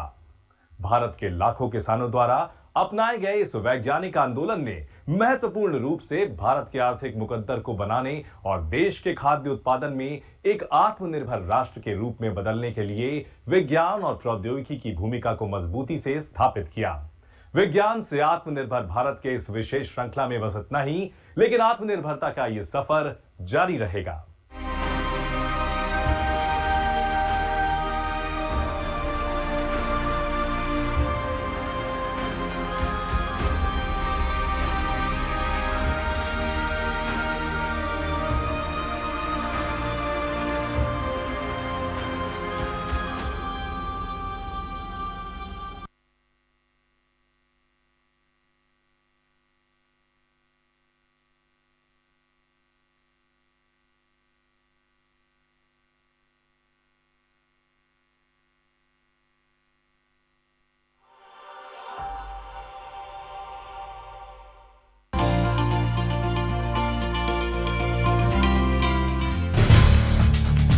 Two flight surgeons associated with the Gaganyaan mission of the Indian Space Research Organization (ISRO) will go to Russia to get hands-on training in space medicine. The Gaganyaan program is an indigenous mission that would take 3 Indian astronauts to space by 2022. The flight surgeons are doctors from the Indian Air Force who have specialized in aerospace medicine. According to ISRO, the flight surgeons will leave soon and will get the specialized training with flight surgeons in Russia. Training of astronauts is a critical aspect of the human space mission project, and 4 test pilots of the Indian Air Force have been chosen for India's first manned mission to space. They are undergoing training at the Yuri A. Gagarin Research and Test Cosmonaut Training Center near Moscow since February last year.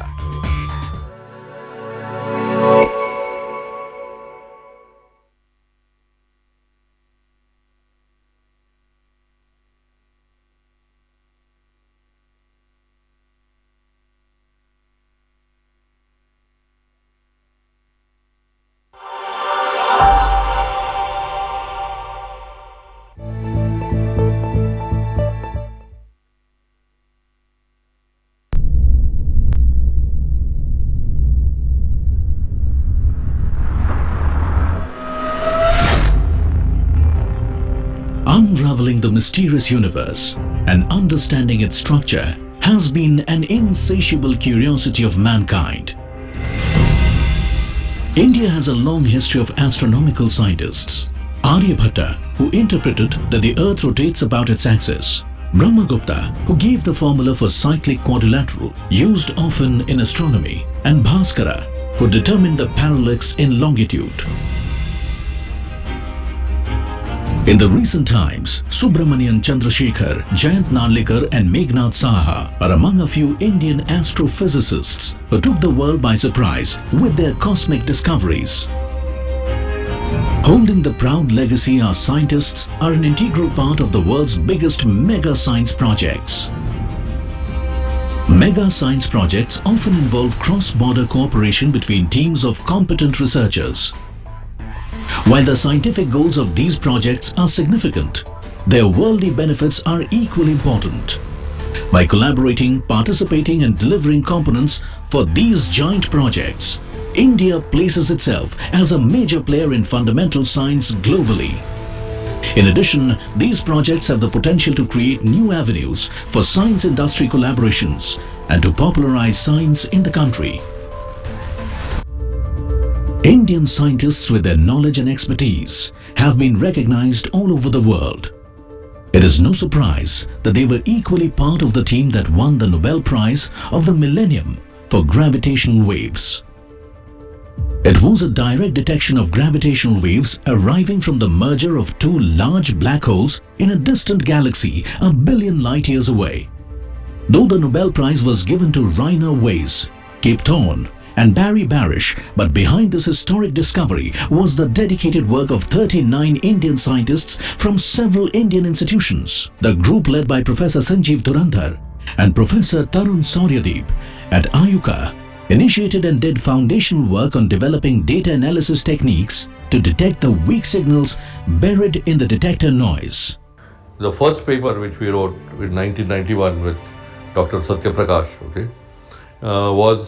actually gave this, that it was the simplest waveform, just first one term in that post-Newtonian expansion, and we use simple noise and so on, simple noise model and so on. But the important thing is that we gave the procedure, how to lay down the procedure, how to go about extracting this particular signal from the noise. And now the procedure which has been used in the discovery is in fact a refinement of this thing. The group led by Professor Bala Iyer at the Raman Research Institute in collaboration with scientists in France had pioneered the mathematical calculations used to model gravitational wave signals from orbiting black holes and neutron stars. Current story of gravitational wave detection begins with the discovery of pulsars in 1967. Pulsars are like celestial clocks and allow us to make very accurate measurements of stellar systems. This led in 1974 to the discovery of a system called the binary pulsar. Two neutron stars going around each other, and if Einstein was right, they would emit gravitational waves and eventually sort of coalesce. Without these valuable contributions, discovering gravitational waves would have been near impossible. Our technical know-how catapults every project and brings it to its trajectory. With zeal, determination and immense opportunities opening for astrophysics both in national and global front, it won't be long when our scientists will dominate the world arena with their hypotheses and discoveries, devising their technological know-how to make our country proud. The various technology transfers in India, driven by innovations from our scientists, also open gates to welcome large foreign investments and large investment flow into the country. With the recent breakthroughs in the astronomical world, India, with its exemplary technical capability, not only takes a leading role in executing large-scale projects, but also goes several notches up globally in terms of research and discoveries.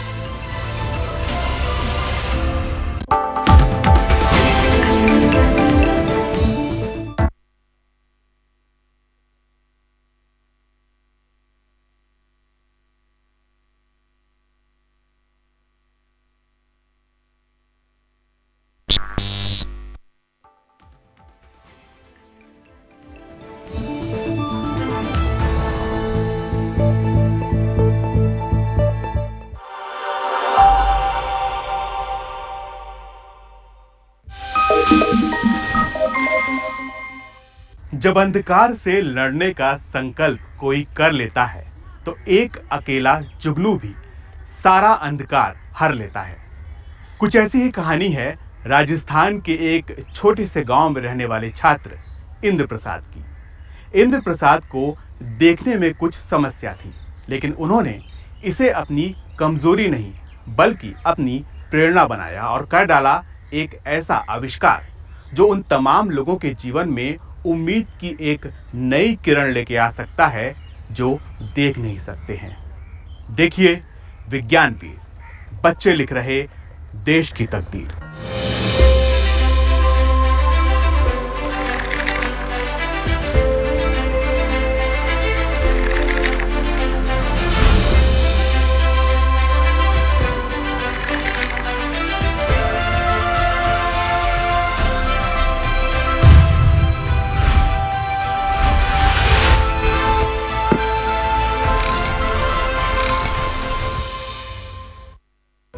विज्ञान वीर के सफर में हम आपको कई आविष्कारों और नवाचारों से रूबरू करवाएंगे, लेकिन 1921 में हुए एक नवाचार को और आधुनिक बनाया है हमारे आज के विज्ञान वीर ने। ब्रिस्टल के एक फोटोग्राफर जेम्स बिग्स ने एक दुर्घटना में अपनी आंखें खो दी। उनके घर के पास काफी यातायात था जिसने उनकी जिंदगी को असहज कर दिया।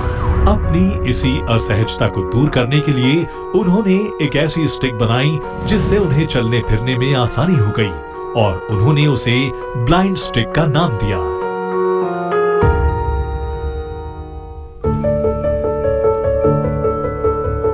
कुछ इसी से मिलती जुलती है इंद्र प्रसाद की कहानी।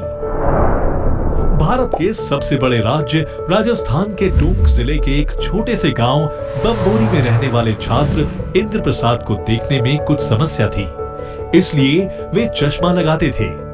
उन्होंने सोचा कि जब उन्हें देखने में जरा सी समस्या से इतना कष्ट होता है तो जिन्हें बिल्कुल दिखाई नहीं देता उनका जीवन कितने कष्ट में गुजरता होगा। इसी बात को ध्यान में रखते हुए उन्होंने एक आधुनिक ब्लाइंड स्टिक का इनोवेशन किया।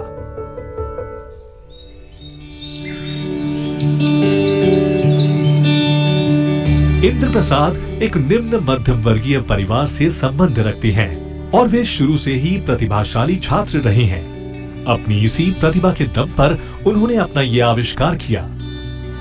इनका ये आविष्कार आने वाले समय में एक महत्वपूर्ण बदलाव ला सकता है और दृष्टिबाधितों के अंधेरे जीवन में एक नई रोशनी ला सकता है। मैंने देखा कि मुझे इतनी समस्याओं का सामना करना पड़ता है, तो जो व्यक्ति बिल्कुल ही नहीं देख सकते, जिनको बिल्कुल ही दिखाई नहीं देता, उनको तो काफ़ी समस्याओं का सामना करना पड़ता होगा। तो उनकी इन्हीं समस्याओं को देखते हुए मैंने इस छड़ी को निर्मित किया है ताकि वो बिना दुर्घटना के एक स्थान से दूसरे स्थान पर आ जा सके।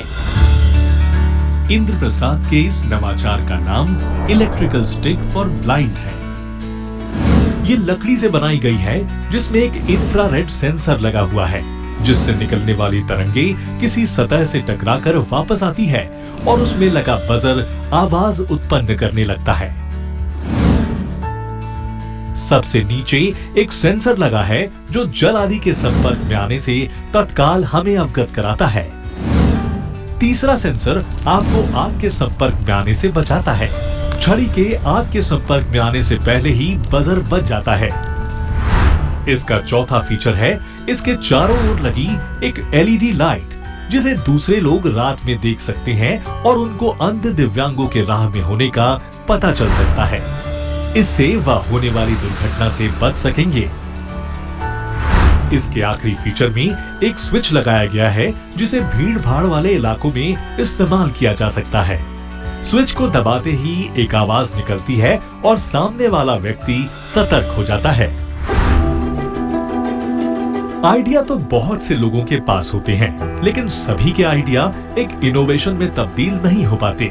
इसके लिए जरूरी है प्रोत्साहन और लगन। इंद्र प्रसाद में लगन तो खूब थी और उन्हें प्रोत्साहन मिला स्कूल से।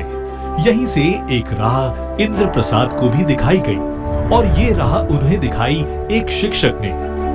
इंद्र प्रसाद के शिक्षक राजेश शर्मा ने न केवल उन्हें प्रोत्साहन दिया बल्कि उनके नवाचार में महत्वपूर्ण सहयोग भी किया।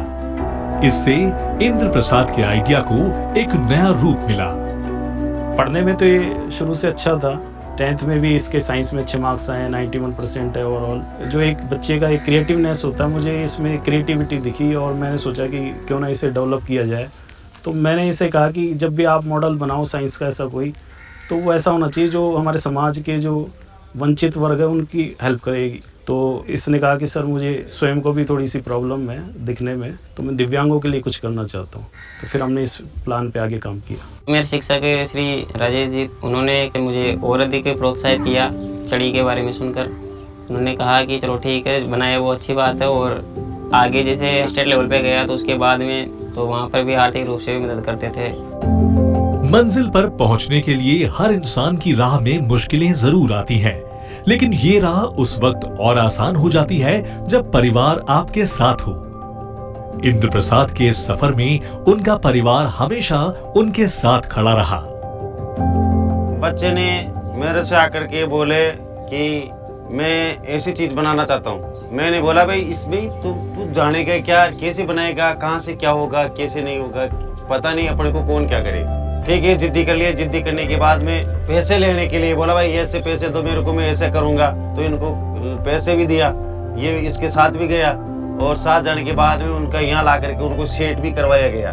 गुरुजी के आशीर्वाद से जैसे मानो इनका उत्थान हुआ। ये सक्षम होने के बाद में हमें, इसके भाई को, बहनों को, इनको सभी को बहुत हर्षोल्लास हुआ, बहुत खुश हुए। जब कोई सच्ची लगन से मेहनत करता है और उसकी इस लगन को परिवार के हर सदस्य का स्पर्श मिलता है तो नतीजे बेहद सुखद होते हैं। इंद्र प्रसाद को साल 2019 में राष्ट्रीय नवप्रवर्तन प्रतिष्ठान और अभिप्रेरित अनुसंधान के लिए विज्ञान खोज में नवोन्मेष यानी इंस्पायर अवार्ड्स मानक से सम्मानित किया गया। ये राष्ट्रीय स्तर का जो प्राइज मुझे मिला था, उसमें उसको प्राप्त करके मुझे काफ़ी खुशी है, क्योंकि जो राष्ट्रीय स्तर पर जो 850 बच्चे थे ऑल इंडिया से, उनमें से 60 का सिलेक्ट होना काफ़ी गौरव की बात है। तो मैं स्वयं को गौरवान्वित समझता हूँ। कहते हैं जहाँ चाह वहाँ राह। इंद्र प्रसाद की चाह थी कि वो दृष्टिबाधित दिव्यांगों के जीवन को आसान बनाए। विज्ञान और वैज्ञानिक कार्य में सफलता असीमित या बड़े संसाधनों से ही नहीं मिलती, बल्कि उसके लिए हौसला और लगन भी जरूरी होता है, जो किसी को भी अपनी मंजिल तक पहुंचा देता है। यहाँ की जिंदगी में मन सुख मिल जाओ ना, तो मैं सब दुकान भूल जाऊंगा, दोन चढ़ाई वाले को पाप हो रहा। भगवान से प्रार्थना से भाई आगे बढ़े, बड़े छोटी नौकरी मिल जाओगे तो मैं क्या आत्मा खुश रहूँ। इंद्र प्रसाद का ये इनोवेशन उपयोगी तो है ही, साथ ही इस्तेमाल में भी आसान है। उम्मीद है कि ये ऐसे तमाम लोगों की रोजमर्रा की जिंदगी की जद्दोजहद को कम कर पाएगा जो किसी कारणवश देख नहीं सकते हैं। साथ ही दूसरों पर उनकी निर्भरता को कम करने में भी मदद करेगा। विज्ञानवीर के इस एपिसोड में फिलहाल इतना ही। अगले एपिसोड में फिर हाजिर होंगे एक नए इनोवेशन के साथ। तब तक विज्ञान से जुड़े विश्वसनीय कार्यक्रमों के लिए आप देखते रहिए इंडिया साइंस। नमस्कार।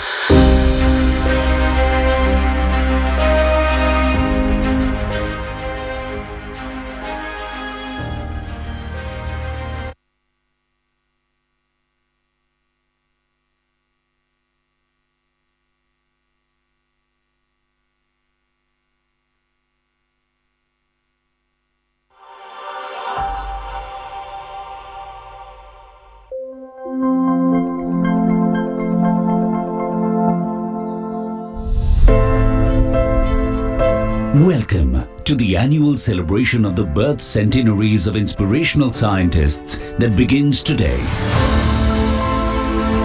In this special program of Vigyan Prasar, we pay our homage to the founders of Indian science.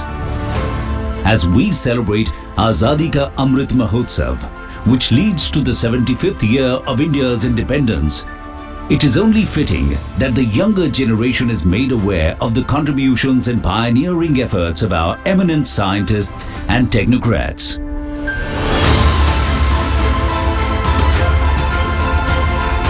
In today's program, we pay homage to some outstanding Indian scientists who have made the country proud by expanding the realm of scientific research and discovery for the benefit of humanity. Professor Hargobind Khurana played a crucial role in deciphering the genetic code and was the first scientist to synthesize an artificial gene. His research, which spanned 6 decades and included some 500 research papers in chemistry and biology, opened genetic engineering as a new branch of science. Professor Hargobind Khurana shared the 1968 Nobel Prize for Physiology or Medicine with Marshall W. Nirenberg and Robert W. Hawley for their interpretation of the genetic code and its function in protein synthesis. Yelavarthi Nayudamba was a chemical engineer and scientist and was born in a remote village in Andhra Pradesh. His dream was to synergize research laboratories with academia and industry to benefit the underprivileged. This mission earned him the epithet People's Scientist, but he always called himself a farmer by birth and cobbler by profession. Dr. Nayudamba brought together 8 CSIR laboratories with expertise in diverse fields such as physics, chemistry, geology, water, instrumentation, and structural engineering, thereby strengthening the institution for better synergies. Gopalasamudram Narayana Ramachandran discovered the triple helical structure of collagen. Dr. Ramachandran co-authored the paper with crystallographer Gopinath Kartha. Their concept of the coiled coil structure was a fundamental advancement in understanding polypeptide structures and is a milestone in the advancement of molecular biology. Ramachandran and his team introduced a 2-dimensional map, now known as the Ramachandran phi-psi diagram, or simply Ramachandran plot. This provided a rational basis to describe stereochemically possible structures of polypeptides. Rajeshwari Chatterjee was an academic and scientist. Dr. Chatterjee was selected for a scholarship to pursue her PhD in the prestigious University of Michigan in 1947. This was a time when very few women pursued higher education in fields of science and even fewer went abroad. After attaining her PhD in 1953, Rajeshwari Chatterjee returned to India and became a faculty member at the IISc Department of Electrical Communication Engineering. Dr. Chatterjee was selected for the position of chairman in the Department of Electrical Communication Engineering. Over her lifetime, she mentored 20 PhD students, wrote over 100 research papers, and authored 7 books. Balasubramaniam Ramamurthy was an Indian neurosurgeon, researcher, and author, and is recognized as the father of neurosurgery in India.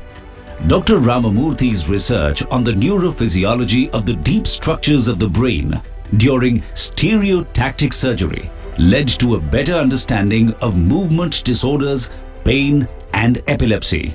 Dr. Ramamurthy helped establish the Apex Brain Research Institute in the country, the National Brain Research Center in Manesar. G.S. Ladda was a chemical engineer. He was known for his research on liquid-liquid extraction and his contribution to establishing several chemical industries in India. He was the first recipient of the Ambrose Congreve Award and the honor of Chemical Engineer of the Year, 1980, nominated by the Indian Institute of Chemical Engineers.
Good afternoon, everyone. We welcome you all to this auspicious occasion of Science Fair. I request Akhil Ranjan Garg sir to accompany our keynote speaker, Shri Purushottam Paranjape sir, and our chief guest, N.K. Jain sir, on the stage.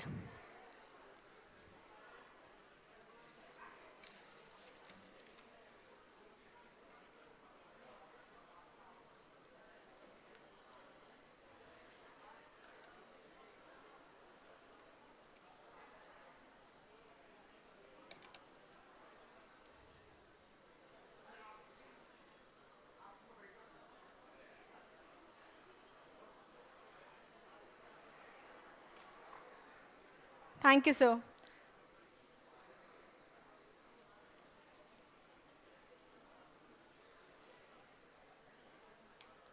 I would like to invite Professor Kailash Chaudhary, sir, to welcome Paranjape, sir, with the bouquet.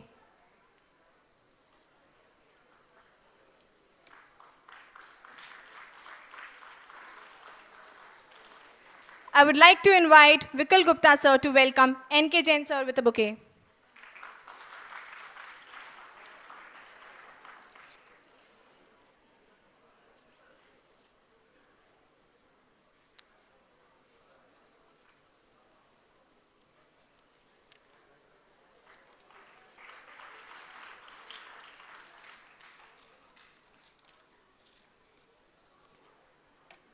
Our preceding guest for today's session is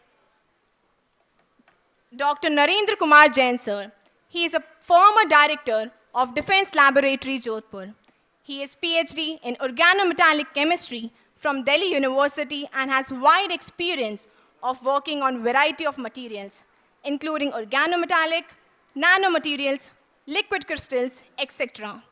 He has published more than 100 research articles and 12 patents go to his credit. He has co-authorized 5 books and has also written a monograph on COVID-19 pandemic and its management. He is recipient of DRDO Technology Award in 1996 for his pioneering research work on conducting polymers.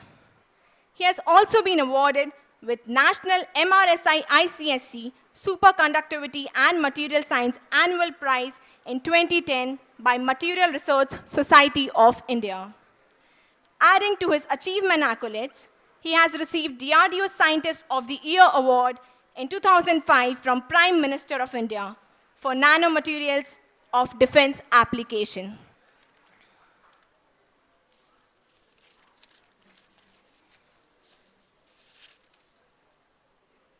I would like to invite Professor Akhil Ranjan Garg, sir, Head of Department of Electrical Engineering Department, to introduce our keynote speaker for today of our expert lecture, Shri Paranjape, sir.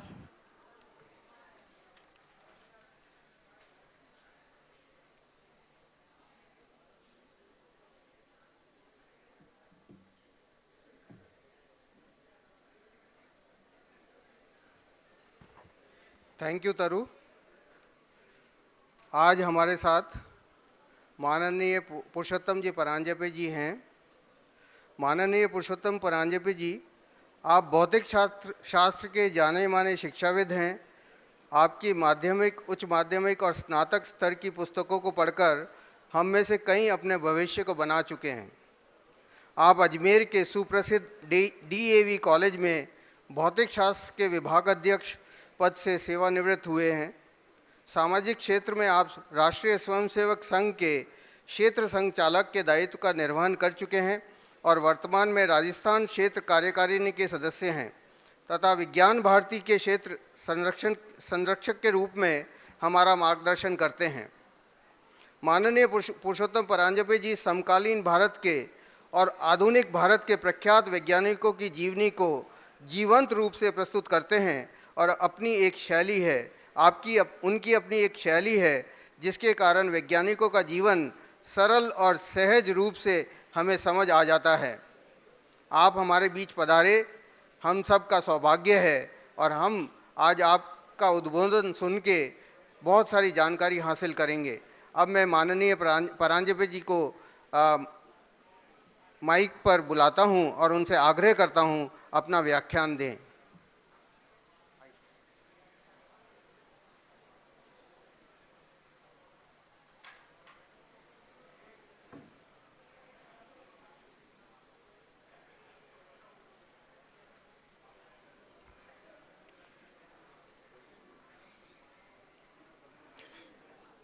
मंच पर उपस्थित मान्यवर doctor Jain साहब, अखिल रंजन गर्ग जी और इस सभागार में उपस्थित विद्यार्थी विद्यार्थिनी, सर्वप्रथम तो मैं धन्यवाद करना चाहूँगा अखिल रंजन जी का, जिन्होंने मुझे आज इस कार्यक्रम के लिए निमंत्रित किया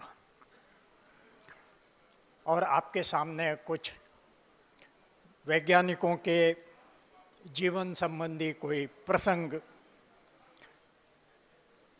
बोलने के लिए यहाँ आमंत्रित किया।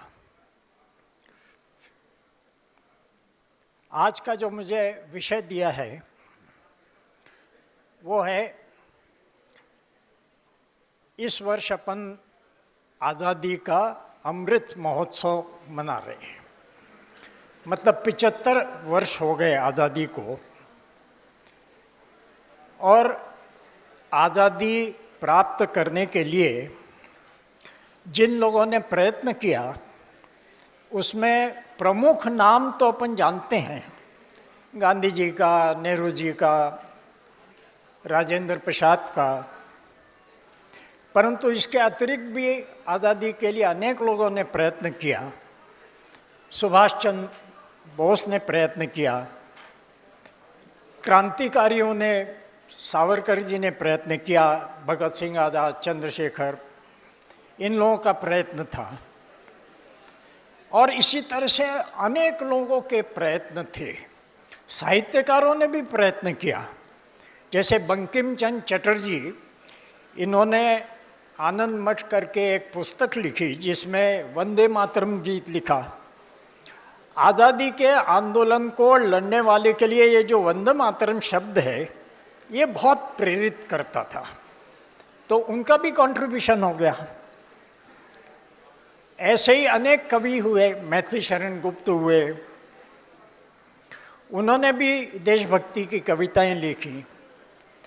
तो आज़ादी का प्रयत्न केवल राजनीतिक प्रयत्न नहीं था, तरह तरह के प्रयत्न होते रहे, सबके प्रयत्नों का असर हुआ जिसके कारण आज़ादी मिली। एक और प्रयत्न हुआ, उसे हम कह सकते हैं कि भारतीय जो नौसेना थी, नेवी, उन्होंने भी बगावत कर दी। और बगावत करने के कारण अंग्रेज सरकार को ऐसा लगा कि अगर मिलिट्री हमारे अनुशासन में नहीं रहेगी तो किसके भरोसे राज करेंगे। ये भी एक घटना हुई। आज का मेरा जो विषय है वो है कि अपने देश में उस काल में बहुत से वैज्ञानिक हुए जिन्होंने भी आज़ादी के लिए जो प्रयत्न किए वो किस प्रकार के प्रयत्न थे, उनके प्रयत्न किस प्रकार के थे और उसका क्या असर हुआ आज़ादी प्राप्त करने के लिए, ये मुझे विषय दिया गया है। 2-3 वैज्ञानिकों का मैं उल्लेख करूंगा। उसमें से एक प्रमुख वैज्ञानिक हैं प्रफुल्ल चंद्र राय। इनको सामान्य भाषा में पुस्तकों में पी.सी. रे इस प्रकार से लिखा गया है, पी.सी. रे अंग्रेजी। प्रफुल्ल चंद्र राय उनका अपना नाम था और रहने वाले तो वर्तमान जो बांग्लादेश है उसमें एक ज़िला है खुलना। उस समय तो पूरा बांग्लादेश और पाकिस्तान ये सब भारत ही था। उस खुलना ज़िले के रहने वाले थे। बचपन में उनका शौक पढ़ने का बहुत था। अंग्रेजी साहित्य बहुत पढ़ा, संस्कृत साहित्य पढ़ा, बंगला साहित्य पढ़ा, परंतु ये सब उनके घर में जो उनके पिताजी की लाइब्रेरी थी उसमें जो पुस्तकें थी उसके कारण उनका ये अध्ययन हुआ। मैंने ये बातें इसलिए बताई कि आगामी जीवन में इन सब से जुड़े हुए कुछ प्रसंग हैं कि कौन से कहाँ पर उन्होंने उपयोग किया इन भाषाओं का। प्रफुल्ल चंद्र राय की आगामी पढ़ाई कलकत्ता में हुई और जिस समय वो बीए कर रहे थे उन दिनों बीएससी, एमएससी इस तरह से नहीं कहलाती थी, बीए कहलाती थी, भले कोई विषय लें। उनके विषय थे, एक तो अंग्रेजी साहित्य और दूसरा था केमिस्ट्री। आजकल इस प्रकार से कॉम्बिनेशन नहीं रहता, अंग्रेजी साहित्य के साथ केमिस्ट्री पढ़ रहे हैं, ऐसे पढ़ाई आजकल तो नहीं होती, उस समय हुआ करती थी। और केमिस्ट्री में उनकी इतनी रुचि जगी कि उन्होंने एक गिलक्रिस्ट स्कॉलरशिप मिलती थी उन दिनों, उसकी परीक्षा दी और उनको भेज दिया गया इंग्लैंड वहाँ पढ़ने के लिए स्कॉलरशिप पर। वहाँ वो जब पढ़ रहे थे, वहाँ की एक घटना इस प्रकार की है कि जो आज़ादी के आंदोलन से जुड़ी हुई है। क्या हुआ, जिस समय वो पढ़ रहे थे उस समय एक प्रतियोगिता रखी गई। प्रतियोगिता थी लेख प्रतियोगिता। लेख प्रतियोगिता का विषय था 1857, ये वर्ष का नाम है। 1857 से पहले का भारत, 1857 के बाद का भारत, इस तरह से लेख प्रतियोगिता का विषय था। थोड़ा अगर हम समझेंगे तो 1857 कौन सा वर्ष है, जिस समय रानी लक्ष्मीबाई, तात्या टोपे या नाना साहेब पेशवा, कुंवर सिंह, इन्होंने पूरे देशव्यापी एक प्रयत्न किया था, आज़ादी के लिए प्रयत्न किया था। भले ही वो सफल नहीं हुआ, परंतु देश भर का वो प्रयत्न था। और उस प्रयत्न की सफलता नहीं हुई, अंग्रेजों का राज्य स्थापित हो गया। अंग्रेजों का राज्य स्थापित हो गया तो उससे पहले कंपनी सरकार थी, उसके बजाय इंग्लैंड की सरकार आ गई। और इंग्लैंड सरकार आ गई तो उनका शासन हो गया। शासन आ गया तो उन्होंने बहुत से परिवर्तन लाए। जो वो परिवर्तन लाते थे तो वो कहते थे हमने इतने सुधार किए, भारत के लोग तो कुछ भी नहीं जानते थे, हमने ये पढ़ाया, ये किया, ऐसे अपना गुणगान करते थे। तो 1857 से पहले का भारत, 1857 के बाद का भारत, इस पर लेख प्रतियोगिता कराने की उनकी जो मंशा थी, इच्छा थी, वो ये थी कि 1857 से पहले हम बहुत पिछड़े हुए थे। 1857 के बाद तो अंग्रेज सरकार ने बड़ी प्रगति की, ऐसे बहुत से लेख आएंगे। और हुआ भी ऐसे ही, ज़्यादातर लेख ऐसे ही आए। परंतु पी.सी. रे, जो उस समय इंग्लैंड में पढ़ रहे थे, काम कर रहे थे, तो उन्होंने जो लेख लिखा ठीक इसके विपरीत लिखा। अंग्रेजी सरकार के समर्थन में नहीं लिखा। उन्होंने उस लेख में 5 हेडिंग बनाए। 5 हेडिंग क्या बनाए कि एक हेडिंग में था कि भारत में शिक्षा व्यवस्था 1857 से पहले और उसके बाद में। उसमें उन्होंने कहा कि बंगाल में तो गांव-गांव में विद्यालय थे। अब अंग्रेजों ने जो अपनी शिक्षा व्यवस्था की, उसमें तो बड़े बड़े विद्यालय केवल जिला केंद्र पर हैं, फिर छोटे शहरों में हैं। तो शिक्षा व्यवस्था में सुधार के बजाय तो जो सामान्य शिक्षा उपलब्ध थी जनता को, उसमें तो बिगाड़ हो गया, कुछ ही लोग अब पढ़ते हैं। तो एक हेडिंग में उन्होंने, और बाकायदा वो सब उन्होंने संख्या बताई कि कितने विद्यालय चलते थे और अब कितने विद्यालय रह गए। इसी तरह से दूसरा हेडिंग बनाया। दूसरे हेडिंग में उन्होंने कहा कि भारत का व्यापार, भारत का व्यापार कितना था। आप सब लोगों ने भी ये जानकारी कभी न कभी ली होगी कि रोम तक अपने देश की चीज़ें बिकती थी। यूरोप में भारतीय जब जहाज जाते थे एकदम मार पड़ जाती थी कि हमें वस्तुएं चाहिए। भारत का व्यापार कितना था, दुनिया के व्यापार का कभी 30% तक था भारत का व्यापार। फिर दूसरे हेडिंग में उन्होंने बताया कि जो 30% का व्यापार था वो घट कर के अंग्रेजी राज में अब इतना ही रह गया। तो व्यापार तो घटा, बढ़ा नहीं अंग्रेजी राज में। तीसरा उन्होंने उद्योग के बारे में लिखा कि भारत में क्या क्या निर्माण होता था और क्या क्या अब निर्माण होता है। जो उद्योजक थे उनके उद्योग समाप्त कर दिए अंग्रेजी सरकार में। क्यों? इसलिए समाप्त कर दिए कि अंग्रेजी वस्तुएं भारत में आकर के बिकें, और इस वजह से उद्योग धंधे सब समाप्त हो गए। फिर चौथा उन्होंने न्याय व्यवस्था का काम, कि गांव-गांव में पंच होते थे जो वहीं के वहीं न्याय कर देते थे। अब तो कोर्ट हो गए, कोर्ट में जाना पड़ता है, जिले में कोर्ट होते हैं, वकील करना पड़ता है, फीस देनी पड़ती है, और निर्णय भी एक बार में नहीं होता, सालों चलते रहते हैं मुकदमे। तो न्याय व्यवस्था भी जो सहज सुलभ बिना कैसे पैसे लगे हुए थी और सही निर्णय होते थे, क्योंकि पंच भी गाँव के होते थे। तो इसके बजाय तो ऐसी न्याय व्यवस्था हो गई, ऐसी शासन व्यवस्था, ऐसे 5 हेडिंग बना करके उन्होंने लेख लिखा, और इस लेख में ये सिद्ध किया कि 1857 से पहले तो बहुत कुछ ठीक था। 1857 के कारण या अंग्रेजी शासन आने के कारण तो इतना सब बिगाड़ हो गया।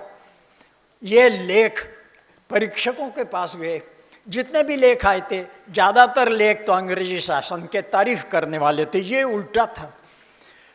तो जो परीक्षक थे उन्होंने, उन दिनों क्या था, हाथ से लिखे हुए लेख जाते थे, और परीक्षक को अपना नोट उसमें लिखना पड़ता कि लेख आपको कैसे लगा, मार्किंग करनी होती थी ना, तो लेख कैसा लगा। बड़ी तारीफ थी उसमें, लेख में तारीफ क्या थी, बहुत अच्छी अंग्रेजी। एक थी, हम भी नहीं जानते थे, इतनी बातें इसमें हमको समझने के लिए मिली, पढ़ने के लिए मिली। मतलब जो परीक्षक थे वो भी नहीं जानते थे, ऐसी बातें उन्होंने पढ़ी। ऐसी तारीफ की बातें तो बहुत थी, पर नंबर नहीं दिए। क्यों नहीं दिए? अंग्रेजी सरकार के खिलाफ लिखा था, नंबर नहीं दिए तो लेख वापस आ गया। लेख वापस आया, उन्होंने पढ़ा तो उनको थोड़ा ऐसा लगा कि मुझे मिलने चाहिए थे नंबर, मेरी पोजीशन आनी चाहिए थी, फर्स्ट सेकंड थर्ड। उन्होंने इंग्लैंड की पार्लियामेंट में जो लीडर ऑफ अपोजिशन थे, विरोधी पक्ष के नेता, जॉन राइट उनका नाम था, उनके पास भेज दिया लेख। जॉन राइट ने जब लेख पढ़ा, उनको तो भाषण देने के लिए एक मसाला मिल गया। उन्होंने पार्लियामेंट में जोरदार भाषण दे दिया कि अंग्रेज सरकार तो हमसे झूठ बोलती है कि हमने भारत में बहुत सुधार किए, देखिए इस लेख में ये सब फैक्ट्स आए हैं, और यूँ करके ज़बरदस्त भाषण दे दिया। दूसरे दिन अखबारों में चर्चा हो गई। अखबार में चर्चा हुई तो पीसी रे के पास आने लगे जानकारी के लिए कि आपका लेख की प्रति हमें भी दीजिए। तो उन्होंने एक पुस्तक छपवा दी उस लेख की। वो पुस्तक इंग्लैंड में जितनी बिकी, उसके बजाय भारत में ज़्यादा बिकी। क्यों बिकी? इसलिए कि आज़ादी के लिए प्रयत्न करने वाले जितने लोग थे, उनको जनता के बीच में बोलना पड़ता था कि अंग्रेज सरकार हमें लूट रही है, अंग्रेज सरकार कोई अच्छी नहीं है, अपने को भारत आज़ाद होना चाहिए। परंतु ये कहते समय उनको फैक्ट्स बताने पड़ते हैं ना, ये बताना पड़ता है कि अंग्रेज सरकार गलत कहाँ है। तो उस पुस्तक के आधार पर वो भाषण देते थे, और उस भाषणों के कारण जनता को पता चलता था कि अंग्रेज सरकार हमारी भलाई का काम नहीं कर रही है। देखो इतने क्षेत्रों में इन्होंने हमें बर्बाद किया है। तो आज़ादी के आंदोलन को लड़ने के लिए, आज़ादी के आंदोलन के लड़ने वालों के लिए एक मटेरियल मिल गया कि इस आधार पर आप बोलें, और उस आधार पर बोलने से जनता के बीच में अंग्रेज सरकार के खिलाफ एक वातावरण बनता था। उस वातावरण को बनाने के लिए वो पुस्तक काम आई जो पीसी रे ने लिखी थी। तो आज़ादी के आंदोलन का प्रयत्न करने वालों में एक ये जो लेख उन्होंने लिखा था, ये बहुत बड़ा एक माध्यम बना, क्योंकि इस लेख के आधार पर भाषण हुआ करते थे। ये हुई एक घटना। पीसी रे जिस समय भारत में आए, अपना अध्ययन पूरा करके डीएससी वगैरह किया उन्होंने, भारत में जिस समय लौट करके आए तो प्रेसिडेंसी कॉलेज कलकत्ता, यहाँ उनकी नियुक्ति हुई। परंतु स्वयं वो खादी के कपड़े पहनते थे, खादी के। और खादी के कपड़े किसने प्रचलित किए थे? महात्मा गांधी ने। मतलब स्वदेशी आधारित ये था कि खादी के कपड़े पहनो, इंग्लैंड के बने हुए कपड़े मत पहनो, वहाँ की मिलों से जो आयात हो रहा है उसको ठेस लगाने के लिए खादी के कपड़े पहनो। उन दिनों भी ज़्यादातर लोग नहीं पहनते थे। खादी के कपड़े पहनना यानी अंग्रेजी सरकार के लिए खिलाफत करना इस प्रकार से समझा जाता था। परंतु पीसी रे वो रोज खादी के कपड़े पहनते थे, कॉलेज भी जाते तो खादी के कपड़े पहन करके, मतलब एक प्रकार से खुल्लम खुल्ला वो विरोध करते थे अंग्रेजी सरकार का। परंतु इसके साथ जिस समय खादी के कपड़े पहनते थे, महात्मा गांधी का पूरे देश में प्रवास होता था तो जिस समय वो कलकत्ता जाते तो पीसी रे से मिलते। वो हर बार जब वो कलकत्ता जाते तो पीसी रे को या तो बुला लेते या उनके पास मिलने चले जाते। पीसी रे महात्मा गांधी से बड़ी बहस कर लेते थे। बहस क्या करते? महात्मा जी, आप ये जो स्वदेशी का आंदोलन चलाते हो, इससे आज़ादी नहीं मिलेगी। देखिए, महात्मा जी को ये कहने की हिम्मत थी उनमें, उन्हें कहा इससे आज़ादी नहीं मिलेगी। तो महात्मा जी सहज प्रश्न करते होंगे, बोले कि ये आपका निगेटिव आंदोलन है, ये मत पहनो, इसकी होली जलाओ, ये निगेटिव है। अपने को पॉजिटिव आंदोलन चलाना चाहिए। और पॉजिटिव आंदोलन का उन्होंने खाका बताया क्या करना चाहिए। तो उन्होंने कहा कि जितनी वस्तुएं इंग्लैंड से अपने देश में आती हैं, बच्चों समझना, जितना हम आयात करते हैं, जिन वस्तुओं का आयात करते हैं, वो सब वस्तुएं भारत में बनाएंगे, भारत में बननी चाहिए। और वे सारी वस्तुएं जो हम खरीदते हैं इंग्लैंड की बनी हुई, उससे सस्ती भी होनी चाहिए, उससे अच्छी भी होनी चाहिए। ये दो शर्त भी उन्होंने कहा, सस्ती भी होनी चाहिए और अच्छी भी होनी चाहिए। ऐसी चीज़ें जब हम भारत में बनाएंगे तब आज़ादी की लड़ाई लड़ी जा सकती है, स्वदेशी पर आधारित। आप जो लड़ाई लड़ रहे हो इससे नहीं मिलेगी। अब पीसी रे उन्होंने केवल उपदेश नहीं दिए। एक कहावत है, पर उपदेश कुशल बहु तेरे। दूसरे को बताना तो आसान होता है, स्वयं करके दिखाना कठिन होता है। पीसी रे ने केवल उपदेश नहीं दिए, एक संस्था की स्थापना की, एक उद्योग की स्थापना की। उसका नाम है बंगाल केमिकल। अभी भी है, उसकी वस्तुएं अभी भी बिकती हैं मार्केट में। Bengal chemical and pharmaceutical works, chemical उद्योग था। तरह तरह के, आप सब लोग विज्ञान से जुड़े हुए भी होंगे, अपने लेबोरेटरी में बहुत से केमिकल होते हैं, तो ऐसे केमिकल का भी निर्माण करेंगे और दवाइयाँ भी बनाएंगे, क्योंकि एलोपैथी की दवाइयाँ सब इंग्लैंड से आती थी और वो भारत में भी बनाएंगे। तो ऐसा एक उद्योग स्थापित किया। उस उद्योग में 7-8 घंटे वो स्वयं समय लगाते थे, ताकि जो चीज़ें बनती है, निर्माण होता है, उनका स्तर कम नहीं होना चाहिए। क्वालिटी से कोई समझौता नहीं, स्तर कम नहीं होना चाहिए और कीमत भी ज़्यादा नहीं होनी चाहिए। दोनों का ध्यान रखते हुए स्वयं उस बंगाल के मिल में कभी 7 घंटे, कभी 8 घंटे इतना समय लगाते थे और इनकी देखरेख करते थे। केवल इतना ही नहीं, अपने जो विद्यार्थी उनके होते थे, अब रसायन शास्त्रज्ञ थे, एमएससी को पढ़ाते ही थे, तो अपने विद्यार्थियों से कहते, अरे आप नौकरी के पीछे मत भागना, अपने उद्योग स्थापित करना, ताकि हम अंग्रेजों से लड़ सकें। तो बहुत से विद्यार्थियों ने उद्योग स्थापित किए उन दिनों। इतना ही नहीं, बहुत से उद्योग जो स्थापित हो रहे थे, जिसमें लोग उनकी मांग करते कि आप हमें भी सहायता कीजिए, ऐसे भी कई उद्योगों को उन्होंने सहायता की। उसमें से एक, छोटे छोटे ही थे परंतु की सहायता उन्होंने, एक स्टीम नेविगेशन कंपनी बना दी, जो नदी को पार करने के लिए छोटे स्टीमर होते हैं, वही एक कंपनी बना दी। एक टेनरी बनाई, चमड़ा उद्योग। एक ये जो कप प्लेट होती है, क्रॉकरी कहलाती है, बंगाल क्रॉकरी इस नाम से, बंगाल क्रॉकरी ने बंगाल पॉटरीज इस नाम से। तो ऐसे ऐसे उद्योगों की स्थापना कर दी। बंगाल स्केल्स इस प्रकार का उद्योग। मतलब देखिए, केवल उन्होंने सजेशन नहीं दिया महात्मा गांधी को, स्वयं भी स्थापित किया, अनेक उद्योगों को सहायता भी किए, अनेक विद्यार्थियों को प्रेरित भी किया कि उद्योग स्थापित करें, ताकि अंग्रेजों का माल यहाँ पर नहीं बिके और हम इस आज़ादी के लड़ाई को स्वदेशी आधारित लड़ सकते हैं। ये क्या पीसी रे ने, तो ये दूसरा प्रकार। तीसरा एक और प्रकार किया उन्होंने। वो तीसरा प्रकार इस प्रकार का है कि कोई भी समाज जिस समय संघर्ष में होता है, लड़ रहा होता है, तो लड़ने के लिए ताकत चाहिए। और ताकत कब आती है? ताकत आती है उस समाज में आत्मविश्वास होना चाहिए, अपने ऊपर कॉन्फिडेंस होना चाहिए कि हम लड़ेंगे और जीतेंगे। तो आत्मविश्वास होना चाहिए। और आत्मविश्वास कब आता है? आत्मविश्वास गिरे हुए, पड़े हुए, अपने को हीन समझने वाले का नहीं आता आत्मविश्वास। आत्मविश्वास आता है स्वाभिमान के कारण।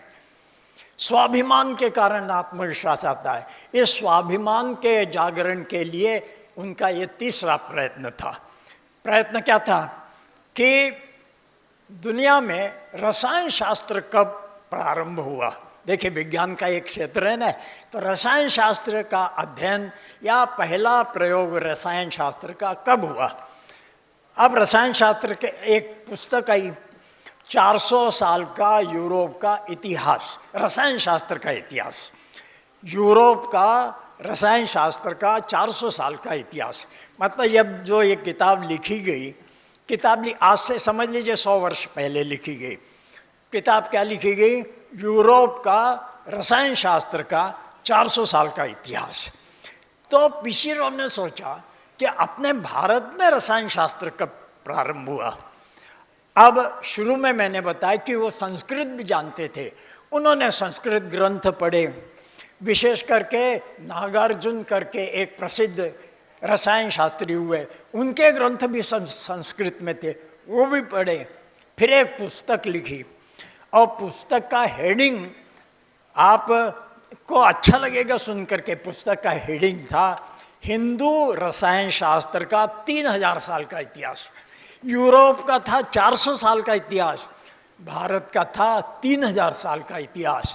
जब ये पुस्तक आई तो तहलका मच गया। जिस देश को हम ऐसा मानते थे कि अंग्रेजों ने विज्ञान सिखाया, अरे ये तो हमसे बहुत पहले जानते थे विज्ञान, हम तो रसायन शास्त्र 400 साल से जान रहे हैं और ये तो 3000 साल पहले से जान रहे हैं। उस पुस्तक के आने के बाद दुनिया में उनको बुलाया जाता, कई कई यूनिवर्सिटीज़ में और अपने देश में भी कॉलेज में बुलाया जाता, जहाँ पर वो ये बोलते। इससे क्या हुआ? इससे ये हुआ कि अपने देश में ये जो एक प्रकार का समाज ऐसा हो गया था जो अंग्रेजों को बहुत अच्छा मानता था, इन्होंने हमें सिखाया, इनके कारण हम सीख पढ़ रहे हैं, विज्ञान पढ़ रहे हैं। उनके मन में आया, अरे अपने तो पूर्वज, अपने तो पुरख हैं 3000 साल से, और केवल रसायन नहीं और दूसरे गणित में चाहे चिकित्सा विज्ञान में सब दृष्टि से आगे थे। ये जो भावना जगती है ना किसी समाज में कि हमारे पूर्वज हर क्षेत्र में आगे थे, भारत माता विश्व गुरु कहलाती थी, भारत के लोग विश्व गुरु कहलाते थे, दुनिया को अपन ज्ञान देते थे। जिस समय दुनिया ठीक से लिख नहीं पाती थी, समझ नहीं पाती थी, उनकी भाषा डेवलप नहीं हुई थी, उस समय अपने यहाँ वेद लिखे गए 10,000 साल पहले। तो ये जो बातें पता चलती हैं समाज को, तो उसमें आता है आत्मविश्वास कि हम क्यों गुलाम रहेंगे, हम लड़ेंगे और जीतेंगे। तो इस किताब ने स्वाभिमान जागृत किया समाज का कि हमारा समाज कोई ऐसा नहीं है कि जो अंग्रेजों से हमने सिखाया, किसी समय हमने दुनिया को सिखाया था, उनके संतान हैं हम। और उसके कारण वो जो स्वाभिमान जागृत हुआ, उसके कारण आत्मविश्वास जागृत हुआ। लड़ने के लिए यह आवश्यक होता है, संघर्ष चल रहा था ना आज़ादी का, उसमें इस पुस्तक ने भी एक भूमिका निभाई। तो 3 प्रयत्न हुए पीसी रे द्वारा, अपने विषय के तो थे ही वो ज्ञाता, परंतु एक तो उन्होंने लिखा लेख जो कि आज़ादी के प्रयत्न करने वालों के लिए बोलने के लिए मटेरियल उससे मिलते थे, दूसरा उन्होंने स्वदेशी आधारित, और तीसरा ये स्वाभिमान जागृत करने का काम जो तीसरी पुस्तक से हुआ, ऐसा काम किया पीसी रे ने। पीसी रे अपने देश के रसायन वैज्ञानिक हैं 2 अगस्त उनका जन्मदिन है और 2 अगस्त को रसायन दिवस के रूप में देश मनाता है। दूसरे वैज्ञानिक हैं जिनको J.C. बोस इस नाम से आप सब लोग जानते होंगे। पूरा नाम है उनका जगदीश चंद्र बसु। वो भी बांग्लादेश के मेमन सिंह वगैरह जो वर्तमान क्षेत्र है वहाँ के रहने वाले थे। बाद में उनकी भी पढ़ाई कलकत्ता में हुई और कलकत्ता में पढ़ करके वो भी रिसर्च के लिए इंग्लैंड गए थे। उनके भी 2 रिसर्च बहुत महत्वपूर्ण है। आप सब लोगों में से अधिकांश लोगों को पता होगा। एक तो उन्होंने बेतार का यंत्र बना, बिना तार के हम संकेत भेज सकते हैं, जिसके कारण आज की दुनिया, आज का जो विज्ञान है ये सब इसी पर आधारित है। जैसे हम टीवी देखते हैं, टावर से आता है, सैटेलाइट से कोई संकेत आते हैं, बिना तार कहाँ है, तार नहीं है, उसी माध्यम में से चले आते हैं, बिना तार के आ सकते हैं। तो आज का जितना विज्ञान है ये बहुत कुछ देन है, बिना तार के हम संकेत भेज सकते हैं, इस प्रयोग पर आधारित। जगदीश चंद्र बसु ने ये प्रयोग किया था। परंतु जो नोबेल प्राइज है वो मिला मार्कोनी को। और आज के दुनिया के वैज्ञानिक यह मानने लगे हैं, सब देख करके, डायरी वगैरह देख करके, कौन सी तारीख को इन्होंने प्रयोग किया, कौन सी तारीख को उसने प्रयोग किया, ये स्वीकार करते हैं कि नोबेल प्राइज जगदीश चंद्र बसु को मिलना चाहिए था, क्योंकि इनका प्रयोग पहले हुआ था। परंतु उस समय नहीं मिला उनको नोबेल प्राइज। एक दूसरा प्रयोग उन्होंने किया था कि वनस्पति में भी जीवन होता है। यूरोप के लोग मानते थे वनस्पति मतलब पेड़ पौधे, इनमें जीवन नहीं होता, ये तो डेड है, मृत। जैसे पत्थर होता है ऐसे पेड़ होता है, इसमें जीवन नहीं होता। तो वनस्पति में भी जीवन होता है। इसका प्रयोग, ये दूसरा प्रयोग था और इस प्रयोग को उन्होंने दिखाया था लंदन में जाकर के। और उस प्रयोग में भी, उस प्रयोग को दिखाते समय भी उनके साथ धोखा हुआ था, वो सब चर्चा में नहीं करूँगा। परंतु वो सारा प्रयोग जिस समय दिखा रहे थे तो हॉल में बैठे हुए सबने ताली बजा दिया, अरे वाह, ये तो सिद्ध हो गया कि वनस्पति में भी जीवन होता है। परंतु वहाँ पर 3 वनस्पति वैज्ञानिक बैठे थे, उन्होंने मना कर दिया, हम तो नहीं मानते। मतलब देखिए, सब लोगों ने मान लिया हॉल में बैठे हुए, परंतु 3 वनस्पति वैज्ञानिकों ने मना कर दिया। तो जगदीश चंद्र बसु का ये जो दूसरा प्रयोग था उसको भी तत्काल जो मान्यता मिलनी चाहिए थी, नहीं मिली, 1 साल बाद मिली। और उसके कारण जो भी नुकसान उनका हुआ होगा। परंतु इस घटना के बाद, मतलब हॉल में जो उन्होंने लेक्चर वगैरह दिया था, उसके बाद जब वो बाहर आए तो पत्रकार होते हैं ना, अखबार में न्यूज़ छापने वाले, उन्होंने बहुत से प्रश्न पूछे। अब प्रश्न पूछे तो एक प्रश्न था, एक प्रश्न के जवाब में कि आपको यह कैसे पता चला कि वनस्पति में भी जीवन होता है। इसका जो उत्तर दिया उन्होंने, वो उत्तर यह था कि भारत के लोग, समझना आप, उस सामान्य उत्तर है, कोई बड़ा नहीं, आपको लगेगा इससे क्या होता है। उन्होंने कहा भारत के लोग तो वनस्पति में, पेड़ पौधे में जीवन होता है, ये पिछले 5000 साल से जानते हैं, आज नहीं। आज तो यूरोप के लोगों ने आज इसको स्वीकार किया है, मैंने जब प्रयोग दिखा है तब। भारत के लोग तो 5000 साल से जानते हैं। आप यहाँ पर विद्यार्थी बैठे हुए हैं, 5000 साल उन्होंने क्यों कहा? 5000 साल इसलिए कहा कि 5000 साल पहले भारत में जो बड़ा युद्ध हुआ था उसको अपन महाभारत कहते हैं।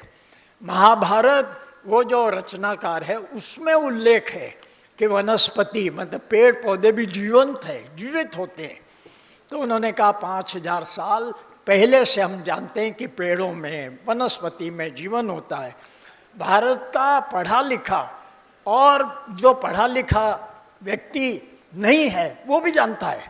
बोले बिल्कुल अनपढ़ व्यक्ति रात में किसी पेड़ को हाथ नहीं लगाता। वो सोचता है पेड़ भी सोते हैं रात में, तो सोना जगना ये भी जीवंत वस्तु या जीवन कोई जिसमें जीवन है उसमें ही हो सकता है सोना जगना। भारत के लोग ये जानते हैं, और कब से जानते हैं? 5000 साल से।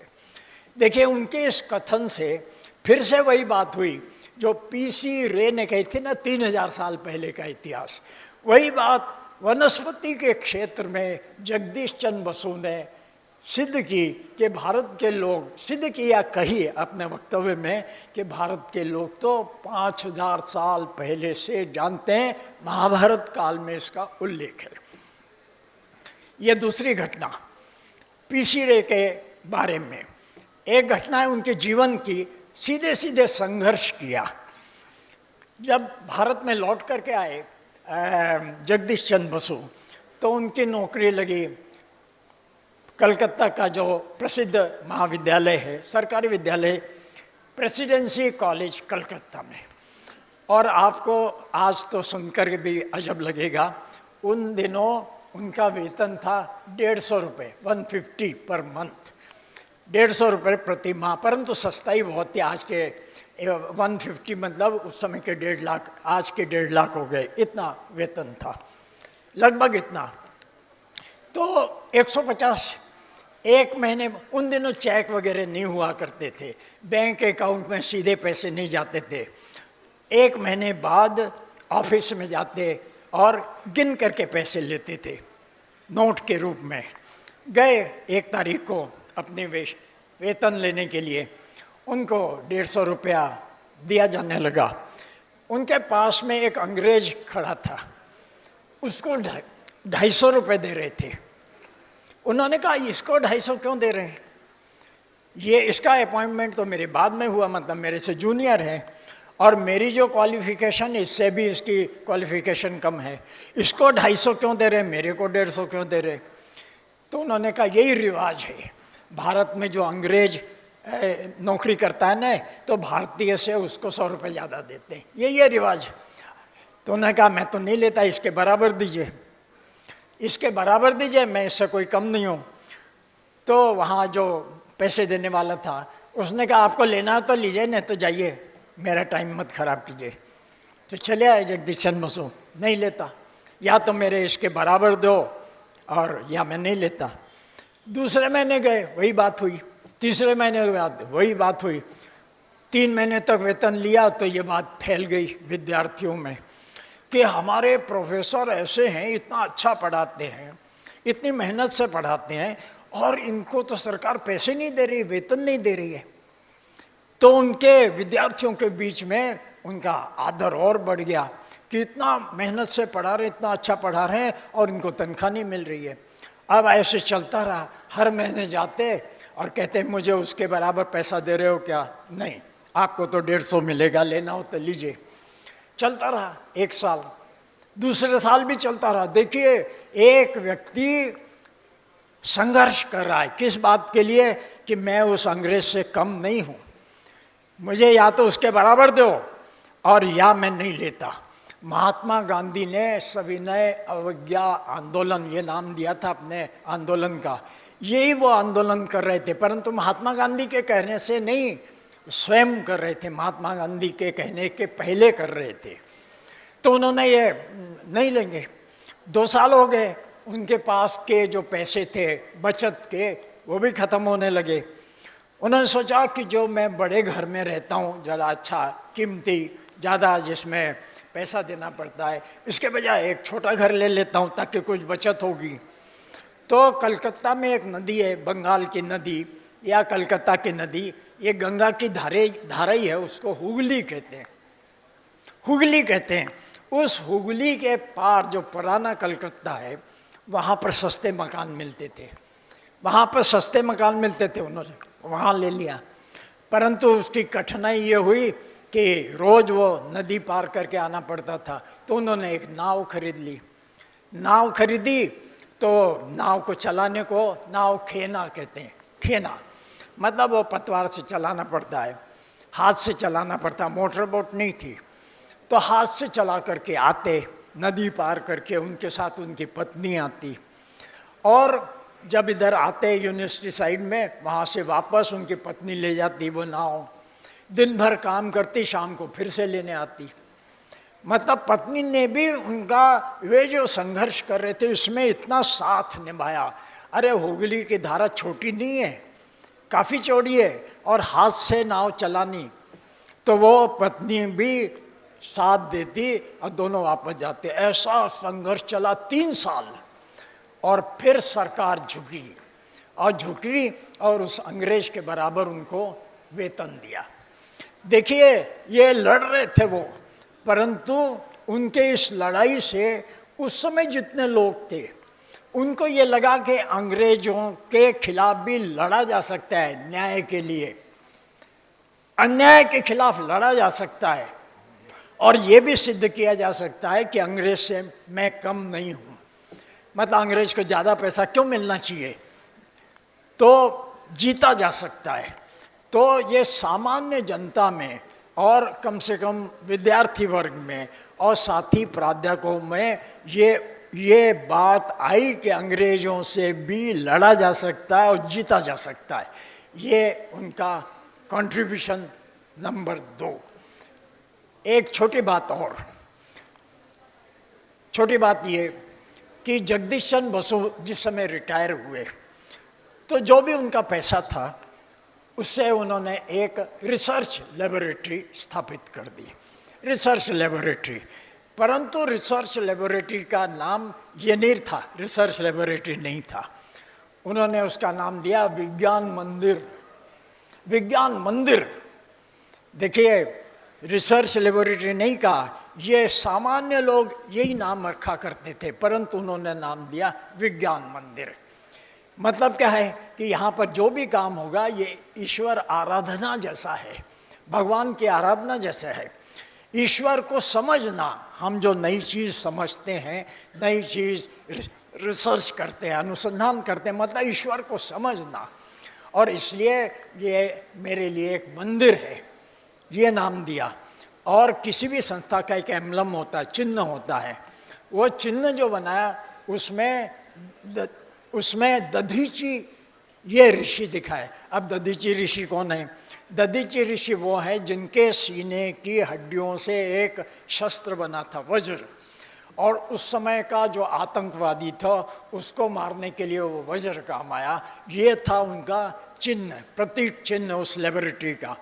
दोनों को वो समझाते थे कि मैंने मंदिर नाम क्यों रखा, इसलिए रखा कि जो भी हम अनुसंधान करते हैं ये एक प्रकार की उपासना है, एक प्रकार की पूजा है, ईश्वर की पूजा है। और दधीची का नाम क्यों रखा?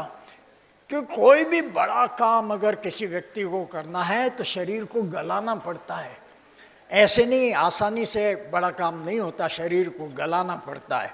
देखिए ये दोनों बातें उन्होंने उस समय की जो प्रचलित शब्दावली थी वो नहीं अपनाई, अनुसंधान या रिसर्च लेबोरेटरी ये नाम नहीं दिया था। क्या नाम दिया था? विज्ञान मंदिर। और दधीची ये हमारे आदर्श हैं, विदेशी साइंटिस्ट ये हमारे आदर्श नहीं है। दधीची जिसने अपना जीवन लगा दिया खुशी खुशी। तो ये तीसरा, 3 कारण मैंने आपको गिनाए। उस समय के बहुत से वैज्ञानिक और हुए, आज उनका मैं आपके सामने उल्लेख नहीं करूँगा। जैसे वैज्ञानिक हुए विश्वेश्वरैया, जैसे एक वैज्ञानिक हुए CV रमन, इन्होंने भी अपने जीवन में आज़ादी के लिए या उस वातावरण को बनाने के लिए काम किए। कभी और अवसर मिलेगा तो मैं इन बातों को भी आप लोगों के सामने रखने का प्रयत्न किया।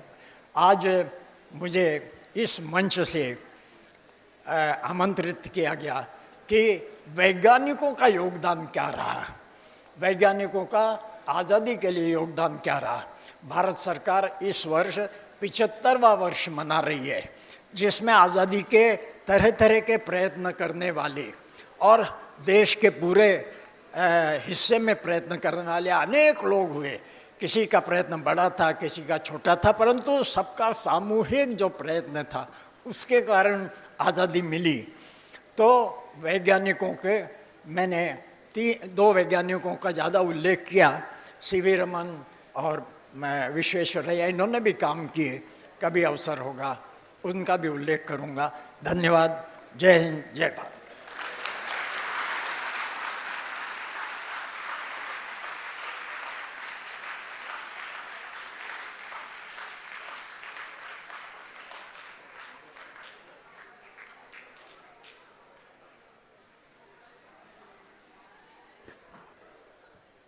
माननीय पुरुषोत्तम जी परांजपे का पूरी ऑर्गेनाइजिंग टीम की तरफ से बहुत बहुत आभार।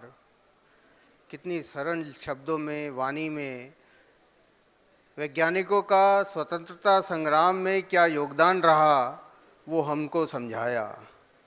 आपका बहुत बहुत आभार। आप अजमेर से यहाँ पधारे, आज सुबह अजमेर से रवाना हुए और सीधे यहाँ पर आए। हम शब्दों में आपको आभार नहीं व्यक्त कर सकते, दिल से हम आपके आभारी हैं।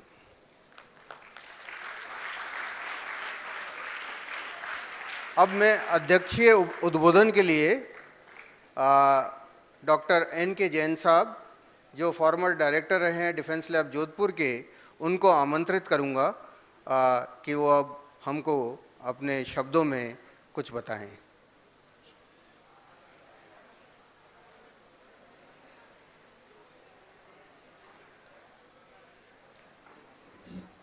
धन्यवाद अखिल जी। आदरणीय परांजपे साहब, प्रोफेसर अखिल गर्ग जी, सामने बैठे हुए फैकल्टी मेंबर्स और प्रिय विद्यार्थी, आज मेरा बड़ा परम सौभाग्य है कि आज मुझे आदरणीय परांजपे साहब के साथ बैठने का शुभ अवसर मिला। और इसके साथ ही मैं अखिल जी का भी आभार व्यक्त करता हूँ कि उन्होंने मुझे इस अवसर पर आमंत्रित का और इस समारोह की अध्यक्ष करने की अनुमति प्रदान करें। प्रिय विद्यार्थी, मेरा जो मैं बात करूंगा ज़्यादातर विद्यार्थियों के तरफ ही बात करना चाहूँगा, क्योंकि ये आप हमारे देश के भविष्य।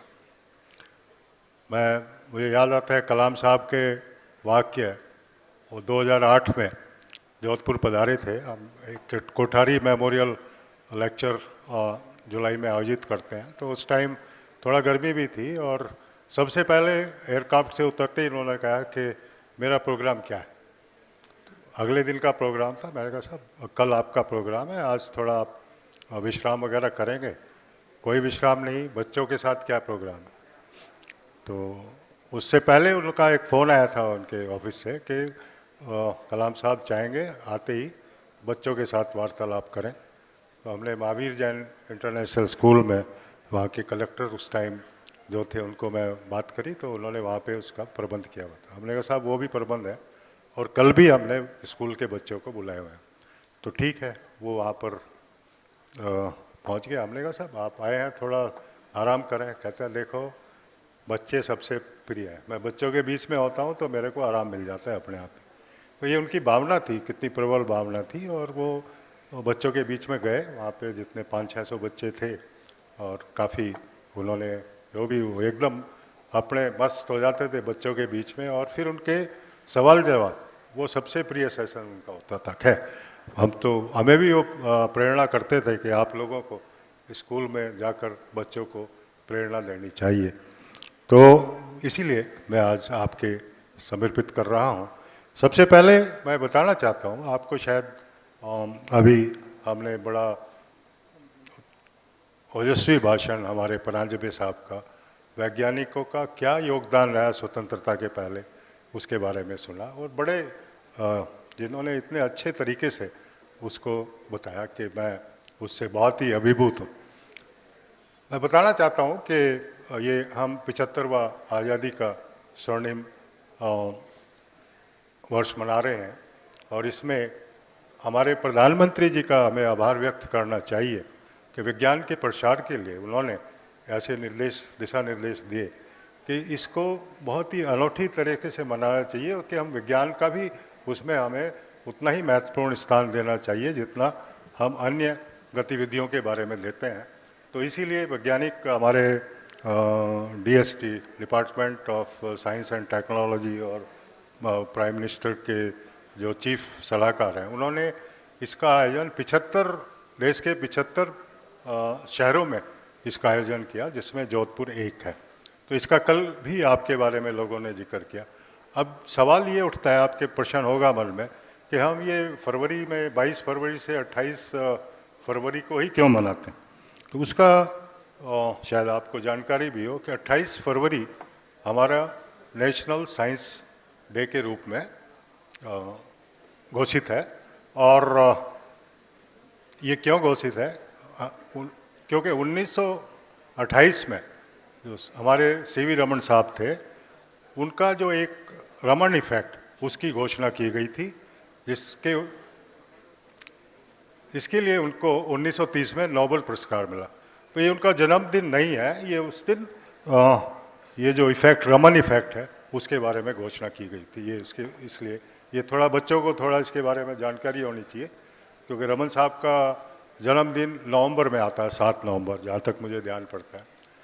अब ये कुछ चीज़ें हैं, क्या रमन इफेक्ट और बहुत सारी चीज़ें, तो क्या कैसे हुआ। अब आपको जानकर आश्चर्य होगा कि इसमें बहुत बड़ा उनके पास कोई फंड्स नहीं थे, पैसा नहीं था जिससे वो एक्सपेरिमेंट किया।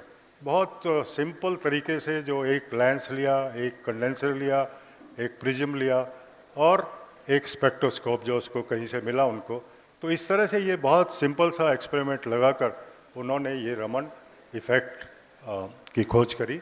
और ये इफ़ेक्ट क्या है, वैसे तो क्या होता है, जब भी कोई लाइट किसी पदार्थ पर या सबस्ट्रेट पर या सतह पर पड़ती है, तो या तो वो रिफ्लेक्ट हो जाती है, रिफ्रैक्ट हो जाती है, या ट्रांसमिट हो जाती है। वो उसके पदार्थों के गुण धर्म के ऊपर है कि किस तरह का वो है। लेकिन ये रमन साहब ने एक इससे अलग चीज़ बताई कि जब हम डालते हैं कि अगर उसमें बिलियन मॉलिक्यूल हैं, तो एक मॉलिक्यूल ऐसा होगा जो उसको स्कैटर करेगा और उसकी जो फ्रीक्वेंसी होगी, एनर्जी होगी, वो अलग होगी। उसकी खोज उन्होंने बड़े संघर्ष के बाद उन्होंने इस बात को सिद्ध किया। और क्योंकि इतना प्रभावशाली ये खोज थी, इसके तुरंत ही 2 साल बाद ही उनको नोबेल प्राइज़ मिला। और आज की तारीख में बताऊं, इस जो इफ़ेक्ट रमन इफ़ेक्ट है, उसके कितने सारे उसके उपयोग बन चुके हैं। क्योंकि रमन स्कैटरिंग जो नैनो साइंस का भी एक तरह से विकास जो हुआ पिछले कुछ 10-15 सालों में, उसमें भी ये रमन स्पेक्ट्रोस्कोपी का बहुत बड़ा योगदान है। अभी मेडिकल डायग्नोसिस में भी इसका बहुत ज़्यादा उपयोग में ले रहे हैं, कैंसर जैसी असाध्य बीमारी को डिटेक्ट करने के लिए, और भी इसके बहुत सारे उपयोग हो रहे हैं। आज का जो रमन बहुत सारे सुधार किए गए और उसका जो अभी परिष्कृत रूप में उसकी कीमत भी करीब 70 से 1 करोड़ रुपए तक की है, जबकि रमन इफ़ेक्ट जो था वो खाली 100-150 रुपये में ही उन्होंने इसको प्रतिपादित किया।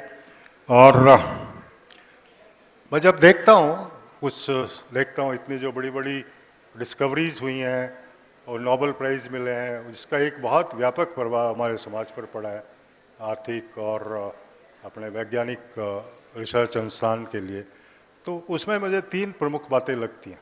कोई इसमें बहुत ज़्यादा जो है ना धन का उपयोग नहीं हुआ, बहुत कम उपयोग हुआ। 3 चीज़, बस 5 मिनट। तो उसमें 3 चीज़ें बहुत प्रमुख हैं। एक तो है chance conversion by accident, deep insight and innovation. तो ये 3-4 चीज़ें जो है ना बहुत ज़रूरी हैं, जिसकी वजह से ये बड़ी बड़ी डिस्कवरीज हुई और हम उसका आज फल हम ले रहे हैं। इसमें एक, जैसे आप देखते हैं प्लास्टिक्स में पॉलीथीन का बहुत बड़ा महत्व है। इसी तरह से पॉलीथीन एक छोटा सा अमाउंट ऑक्सीजन का किसी रिएक्शन में चला गया, उससे पॉलीमर बन गया। तो आज वो पॉलीथीन इतनी बड़े स्केल पे करीब $100 बिलियन की पॉलीथीन वर्ल्ड में इस्तेमाल होती है। उसके बाद ऐसे ही आपका देखें, आपका माइक्रोवेव ओवन जो हम घरों में खाना पकाने में यूज़ करते हैं, उसमें भी माइक्रोवेव का आपको आदरणीय परांजपे साहब ने बताया कि जेसी बसु साहब ने उसका आविष्कार किया था, लेकिन गलती से वो मार्कोनी को उसका श्रेय मिला।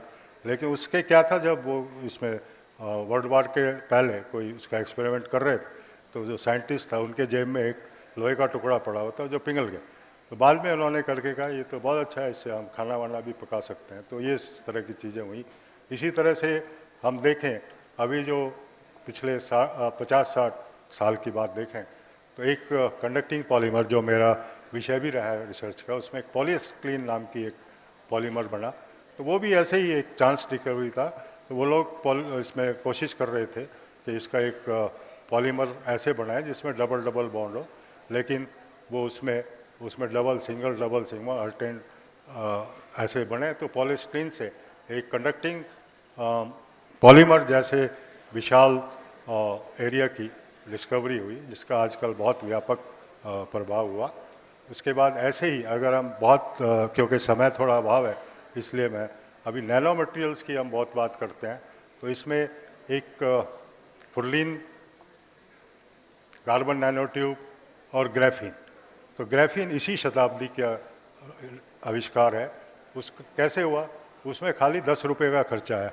10 रुपये कैसे? किसी बात कर रहे थे वैज्ञानिक इंग्लैंड में, तो किसी ने बताया कि भाई अगर ये हम इस पे सेलो टेप पे एक सेलो टेप लें और उसमें कोई किसके हमने इलेक्ट्रॉन माइक्रोग्राफ लेना है तो उसको हम लपेट के ले लेते हैं तो बहुत अच्छा आता है। तो उनके दिमाग में ये आइडिया बैठा, उन्होंने वो सेलो टेप लेके उसको ग्राफीन का क्यूब था उस पर लपेटा और इलेक्ट्रॉन माइक्रोग्राफ दिया, तो इससे उसका ग्राफीन का आविष्कार हो गया। और जिसका आज इतना है कि 2010 में उन वैज्ञानिकों को नोबेल प्राइज़ भी मिला। तो मेरा कहने का तात्पर्य है कि ये छोटी छोटी बात है जिसमें पैसे का ज़्यादा खर्चा नहीं, कंसेप्ट होना चाहिए और इस तरह से ये इतनी बड़ी चीज़ बन जाती है, इतना बड़ा अनुसंधान का विषय बन जाता है और उतना बड़ा उसका उपयोगी हमारे जीवन में आते हैं। तो मैं इन्हीं कुछ शब्दों के साथ अपना उद्बोधन समाप्त करने की कोशिश करूंगा। अंत में मैं बहुत बहुत आभारी हूँ आयोजकों के, तो उन्होंने मुझे धन्यवाद। जय Hind.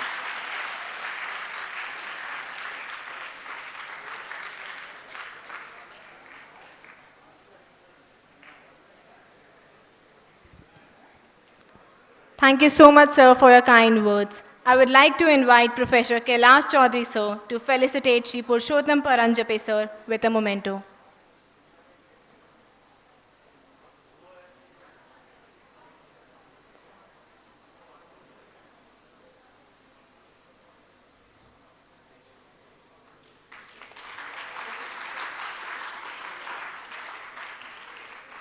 I would like to invite Professor Anil Gupta, sir, to felicitate Dr. Narendra Jain, sir, with a memento.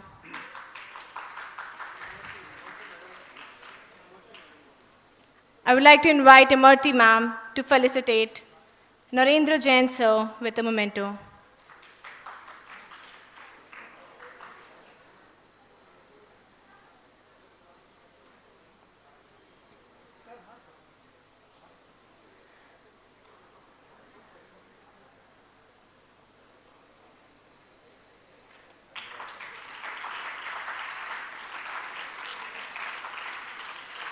Thank you so much, sir. We truly appreciate you and your time and efforts that you have spent on this auspicious occasion of Science Fair.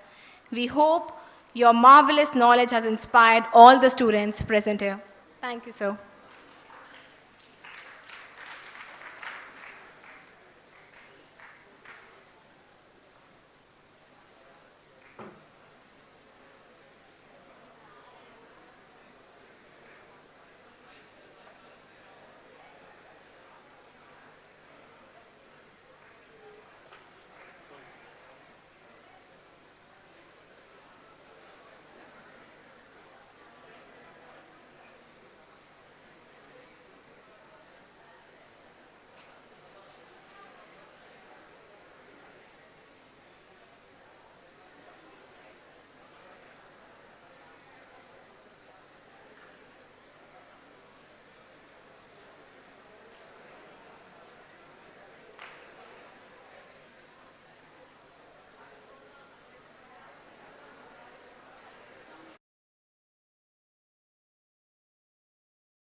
Hello everyone.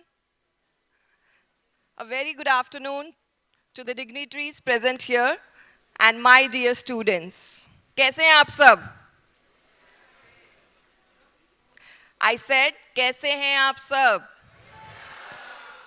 That's like a Josh. Come on, I would like to ask, how's the Josh? ये तो जोश नहीं होता है. How's the Josh? One more time. How's the Josh? Yes, that's the Josh. Bharat का future हो आप लोग. ऐसे धीमी धीमी एनर्जी के साथ हाय हाय बोलोगे, हाय मैम नहीं चलेगा, right? So now I can feel the energy जो आप सभी लोगों में मुझे महसूस हो रही है. Although I would like to appreciate 2:45 का टाइम हो चुका है. It's quite sunny outside. आप लोगों ने लंच किया होगा, कुछ रिफ्रेशमेंट लिया होगा, तो थोड़ा स्लीपीनेस होगी. ऑनेस्टली बताना, थोड़ी स्लीपीनेस हो रही है क्या? पीछे से नॉडिंग हो रहा है. हो तो रही है मैम, क्या करें? Never mind. कभी कभी कुछ चीज़ों के लिए अगर हम स्लीप सेक्रीफाइस कर दें तो it will be beneficial for all of us. It's not for you or me, it will be for us. So I'm really thankful to the whole organizing team of this amazing event जहाँ पर विज्ञान सर्वत्र पूज्यन्ते. इस beautiful theme के साथ इतनी wonderful team काम कर रही है under the leadership of ma'am.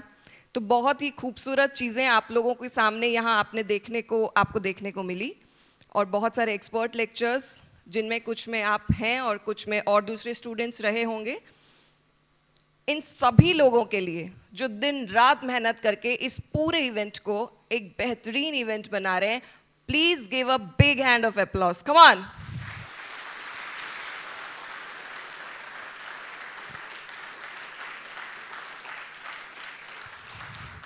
Thank you, thank you. Actually, this young team deserves this applause. जब अप्लॉज की बात होती है तो आई डू फील कि जब हम ताली बजाते हैं उसके बाद ना वहाँ का माहौल बहुत एनर्जेटिक हो जाता है, बड़ा ही पॉजिटिव हो जाता है. और साथ साथ में हमारा जो एक्यूप्रेशर पॉइंट्स हैं उनकी वजह से हम भी थोड़ा अच्छा फील करने लगते हैं. तो ऐसा करते हैं कि एक्टिविटी प्ले करते हैं जिसमें क्लैपिंग से रिलेटेड ही कुछ करते हैं बट एक ट्विस्ट के साथ. तैयार हो आप लोग? अभी तो एनर्जी फुल ऑन है. चलिए, जब भी कोई क्लैप कहता है यहाँ खड़े होके या आपको क्लासरूम में, तो आप क्या करते हो? Usually we used to clap, right? Because हमें यही सिखाया गया है कि जब भी जो कहा जाए वो फॉलो करना है. आज एक ट्विस्ट के साथ करते हैं. जब मैं कहूँगी आपको क्लैप तो आपको क्लैप नहीं करना है. जब मैं कहूँगी स्टॉप तो आप क्या करेंगे? Very good, smart students, appreciable. तो चले शुरू करें एक्टिविटी. तैयार हो आप सब? Okay, let's clap. Wow, smart, enough smart, fully mindful. Stop. Stop. Stop. Stop. Clap. Wow, clap. ऐसे थोड़ी होता है. एक बार आपको तारीफ कर दी तो आप तो मतलब this is not fair. Clap. कुछ कुछ आ रही है आवाजें. किसी के हाथ यहां तक आके रुक गए. अपने माइंड को रेगुलेट कर लिया, किया ना? स्टॉप.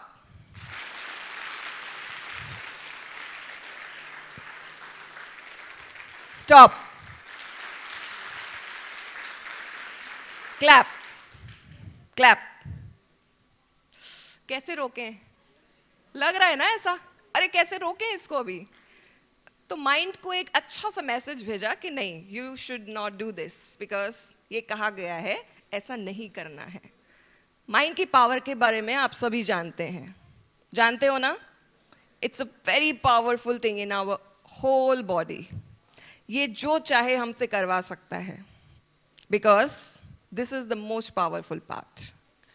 माइंड की बात करेंगे आज अगले कुछ पलों में, 1 घंटे में, आप और हम साथ में. एक चीज़ यहाँ मैं क्लियर करना चाहूँगी, I am not going to speak all the time. हम बात करेंगे, मैं और आप, क्योंकि आज की स्पीकर सिर्फ मैं नहीं हूँ, आप और मैं दोनों हैं। तो इसलिए तैयार रहिएगा इस इंटरैक्टिव सेशन के लिए। It's not going to be only listen listen listen, it's going to be speak and listen. I will speak, you listen, you speak, I will listen. That's only thing which works for a longer time. तो mind की बात चल रही है, mind over matter आज का topic है, जैसा कि आप सभी को पता है।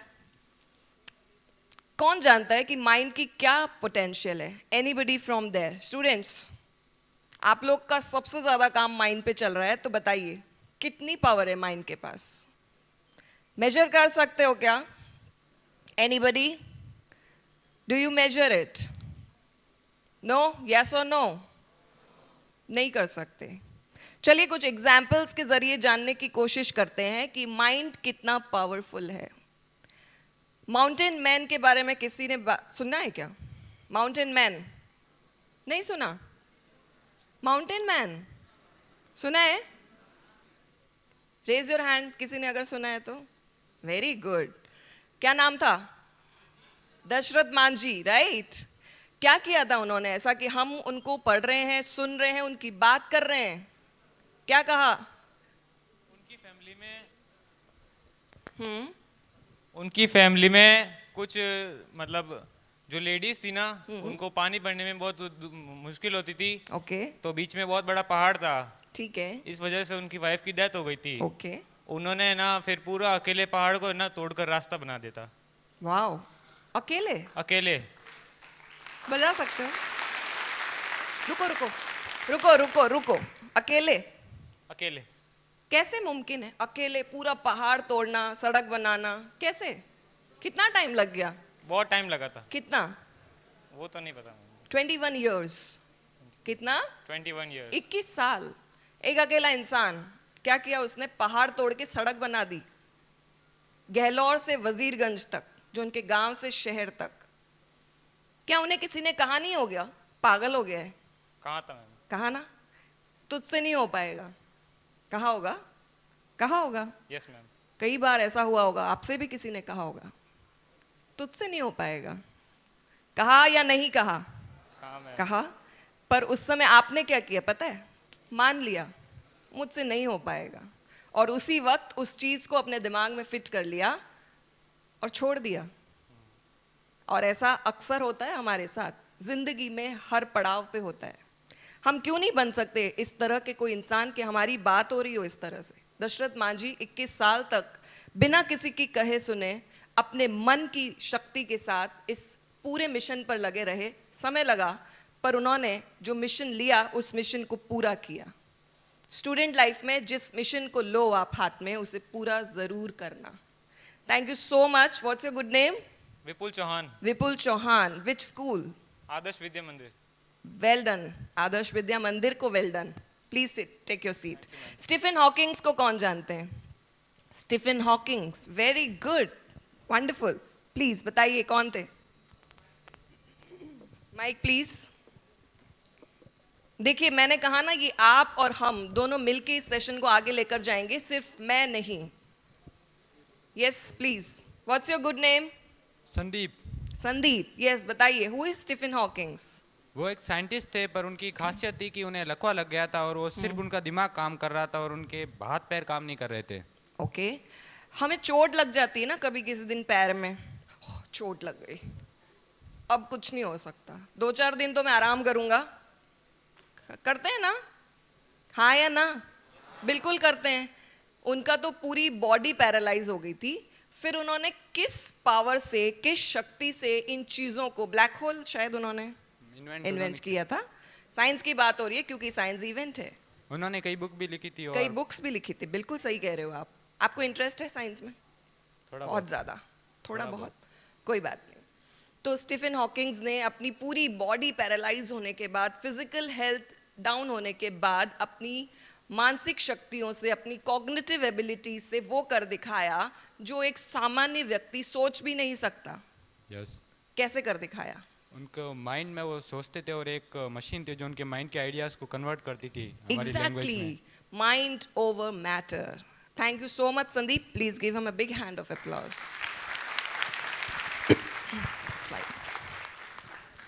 सो यही हमारा टॉपिक है और ओके, इज इट फाइन? मैं पहले भी सुनाई दे रही थी, अभी भी सुनाई दे रही हूँ।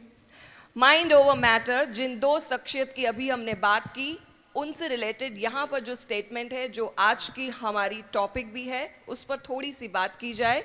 Mind over matter is to unleash the infinite power of mind to conquer limitation and challenges the authenticity. Our mind can move mountains. हमारा जो मन है उसकी शक्तियाँ पहाड़ तक हिला सकती है, जिसकी शुरुआत हमने माउंटेन मैन से की, स्टीफन हॉकिंग से की, और एक और अगर एग्जाम्पल मैं इंडियन कल्चर का लेना चाहूँ, इंडियन बॉलीवुड का लेना चाहूँ, तो सुधा चंद्रन। कितने लोग जानते हैं सुधा चंद्रन को? यस, पीछे से एक हाथ खड़ा हुआ है, प्लीज माइक दीजिए वहां पे। यस बेटा, बताइए सुधा चंद्रन कौन है? सुधा चंद्रन वो एक classical dancer. Wow, what's so special in Sudha Chandran? ऐसा क्या किया कि हम उनकी बात कर रहे हैं अभी? She had artificial leg. Okay, then what she did? उसको भी ओवरकम करके उन्होंने बहुत सारे परफॉर्मेंसेस दिए। एब्सोल्युटली, सुधा चंद्रन की बात हो रही है क्योंकि उन्होंने अपनी विल पावर को स्ट्रॉन्ग बनाते हुए अपने शारीरिक अक्षमताओं को नज़रअंदाज करके वो कर दिखाया जो किसी 2 पाँव वाले से उम्मीद थोड़ी कम की जा सकती है। Please give her a big hand of applause. एक लास्ट एग्जाम्पल के साथ हम आगे बढ़ेंगे और वो लास्ट एग्जाम्पल भी जैसा कि मैंने कहा, our mind can move mountains. तो last example Arunima Sinha. Yes, कौन जानता है अरुणिमा सिन्हा को? वाह, एक इधर एक इधर एक इधर, वाह इतना अच्छा रेशियो चल रहा है। प्लीज माइक वहां लेकर जाइए। yes, बताइए, what's your good name? Anil. Okay, बताइए कौन है अरुणिमा सिन्हा जिनकी बात हम करना चाहते हैं? अरुणिमा सिन्हा एक वॉलीबॉल की नेशनल लेवल प्लेयर थी जी, जिसके साथ यूपी में एक एक्सीडेंट हुआ जी, और उस एक्सीडेंट में उनका एक लेग जो कि कट के अलग हो गया और उनकी बैक 3 जगह से इंजर्ड हो गई। उसके बाद उनका दिल्ली एम्स में साल भर के लिए ट्रीटमेंट चला। उसके बाद उन्होंने डिसाइड किया कि मेरे को माउंट एवरेस्ट क्लाइम करना है और वो इंडिया की पहली हैंडीकैप वुमन बनी जिन्होंने माउंट एवरेस्ट क्लाइम किया। ओके, वाओ, पहली ऐसी विमेन बनी जिन्होंने माउंट एवरेस्ट क्लाइम किया एक पांव के साथ।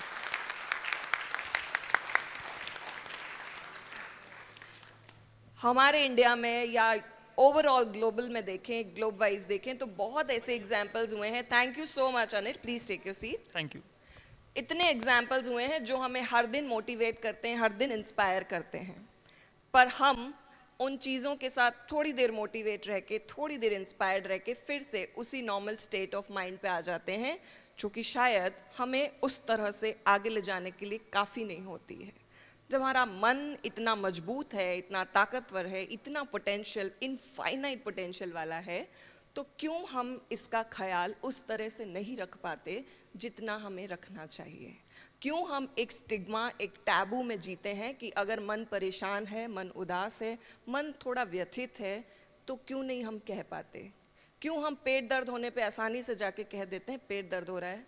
क्यों हम कह देते हैं सर दर्द हो रहा है? क्यों हम कह देते हैं आज बुखार है, कुछ ठीक नहीं लग रहा? जिस तरह से हमारी फिजिकल बॉडी इन चीज़ों को कह सकती है, वैसे ही we have a mental body, we have a mental health, जिसके लिए अब सही समय है हमें अवेयर होने का, उसके लिए जागने का।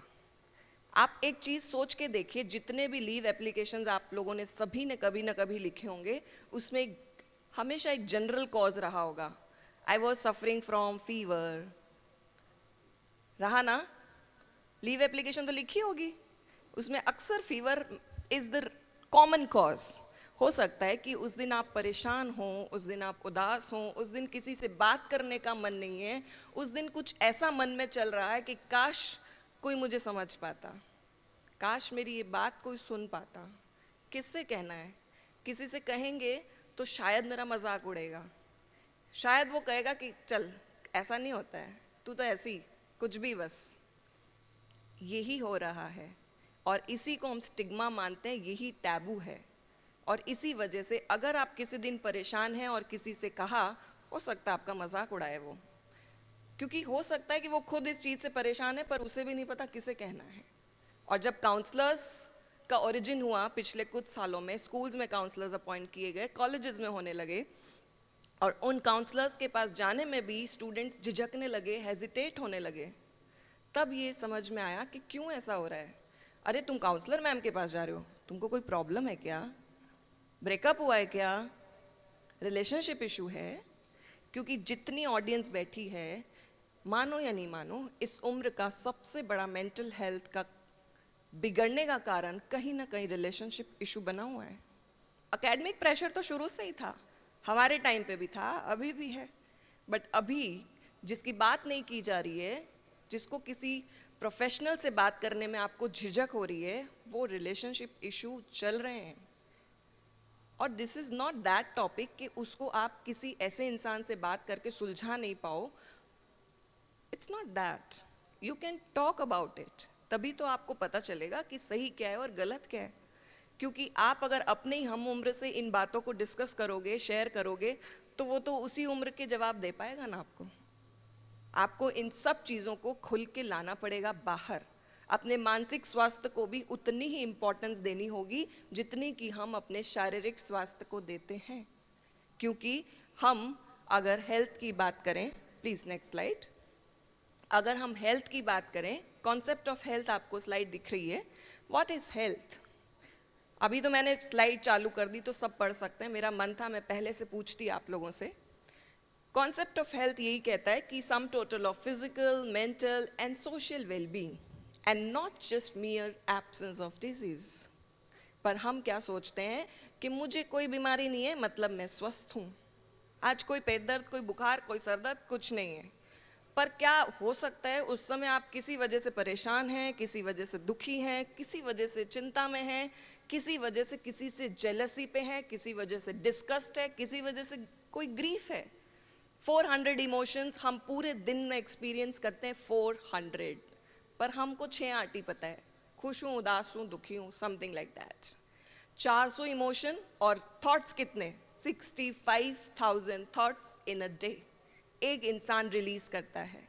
पर उसमें भी पता है 70% थॉट्स वो होते हैं जिनका कोई काम ही नहीं होता है हमारे दिमाग में, still we think and it creates overthinking, the loop of overthinking, जो कि हमारे अगेन मेंटल हेल्थ के लिए एक बहुत बड़ा हर्डल और चैलेंज बन जाता है।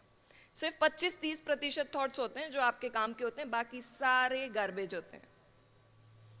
पर अगर आप उसी मन को, उसी माइंड को एक प्रॉपर चैनल पे लेकर जाएंगे, स्ट्रक्चर करेंगे, तो हो सकता है वो सारे थॉट्स आपको अगले किसी सेशन में आपकी बात हो रही हो। क्यों? अरुणिमा सिन्हा, स्टीफन हॉकिंग, सुधा चंद्रन और माउंटेन मैन। हो सकता है किसी दिन संदीप की बात हो रही हो सकता है किसी दिन अनिल की बात हो रही है, कुछ भी पॉसिबल है। क्योंकि जितने लोग ये सब करते हैं उनको यहाँ कोई सींग नहीं लगे होते, वही हम जैसे ही लोग हैं, बस अपनी पावर को पहचान लेते हैं। और पावर को पहचानने के लिए अपने मानसिक स्वास्थ्य को उसी तरह से प्रॉपरली हमें बचा के रखना है, इंटैक्ट रखना है।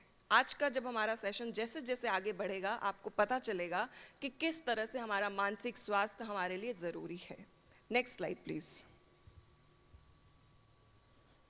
यस, क्या दिख रहा है आपको स्क्रीन पे?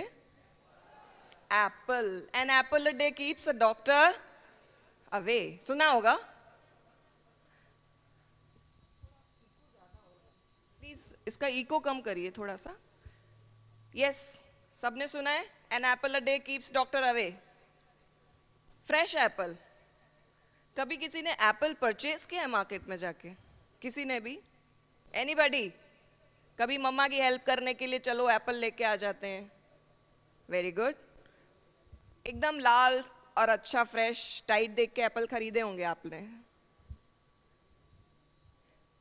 अब देखते हैं कि रियलिटी हमेशा कुछ और भी हो सकती है। हमेशा यही होगी, मैं ये नहीं कह रही हूँ, कुछ और भी हो सकती है। Just imagine a person looking fit and healthy just like a fresh apple. But next slide please. Is it possible? कभी ऐसा हुआ है? हुआ है ना? हाँ, बड़ी अच्छी सी आवाज आ रही, बहुत बार हुआ है मैम। एप्पल खाने का मन बना के बढ़िया काटते हैं और पता चलता है ये देखो, अब कैसे खाएंगे? This is the reality check कि हम जो बाहर से लग रहे हैं, जो दिख रहे हैं, जरूरी नहीं है हम अंदर से भी वैसे ही स्वस्थ हैं, फ्रेश हैं। हम कई बार बहुत सी परेशानियों से लड़ रहे होते हैं, जूझ रहे होते हैं। हर उम्र की बात है, ये सिर्फ ये जो युवा जनरेशन बैठी है इसकी नहीं बात कर रही हूँ। एक 5 साल के बच्चे से लेके एक 60 साल के बुजुर्ग तक ये पूरी फिलॉसफी अप्लाई होती है कि हम दिख तो कुछ रहे। और क्या हाल है? एकदम बढ़िया। एक बार और पूछ लो, बताना और क्या हाल है? थोड़ा ठीक नहीं चल रहा है, थोड़ी प्रॉब्लम चल रही है। दोबारा पूछ के तो देखो, पता चलेगा। शायद ऐसा करते हैं, एक छोटी एक्टिविटी करते हैं। मुझे पता है आसान नहीं है अभी के अभी चीज़ें ठीक होना, इट्स नॉट ओवरनाइट मैजिक। सब एक सेम स्कूल से जो लोग आए हैं साथ में बैठे ना, एक दूसरे को जानते हो ना? कौन? हाँ बताओ जरा, किसकी आवाज इतनी बुलंद है? हाँ कम ऑन। अरे वाह, बुलंद एकदम आवाज तुम्हारी। चलो एक काम करते हैं, सब अपने अपने साथ में बैठे हुए से उसके हालचाल पूछते हैं। Take 2 minutes. अगर टीचर्स माइंड नहीं करें तो टीचर्स भी इस चीज कर सकते हैं। एक दूसरे का हालचाल पूछिए।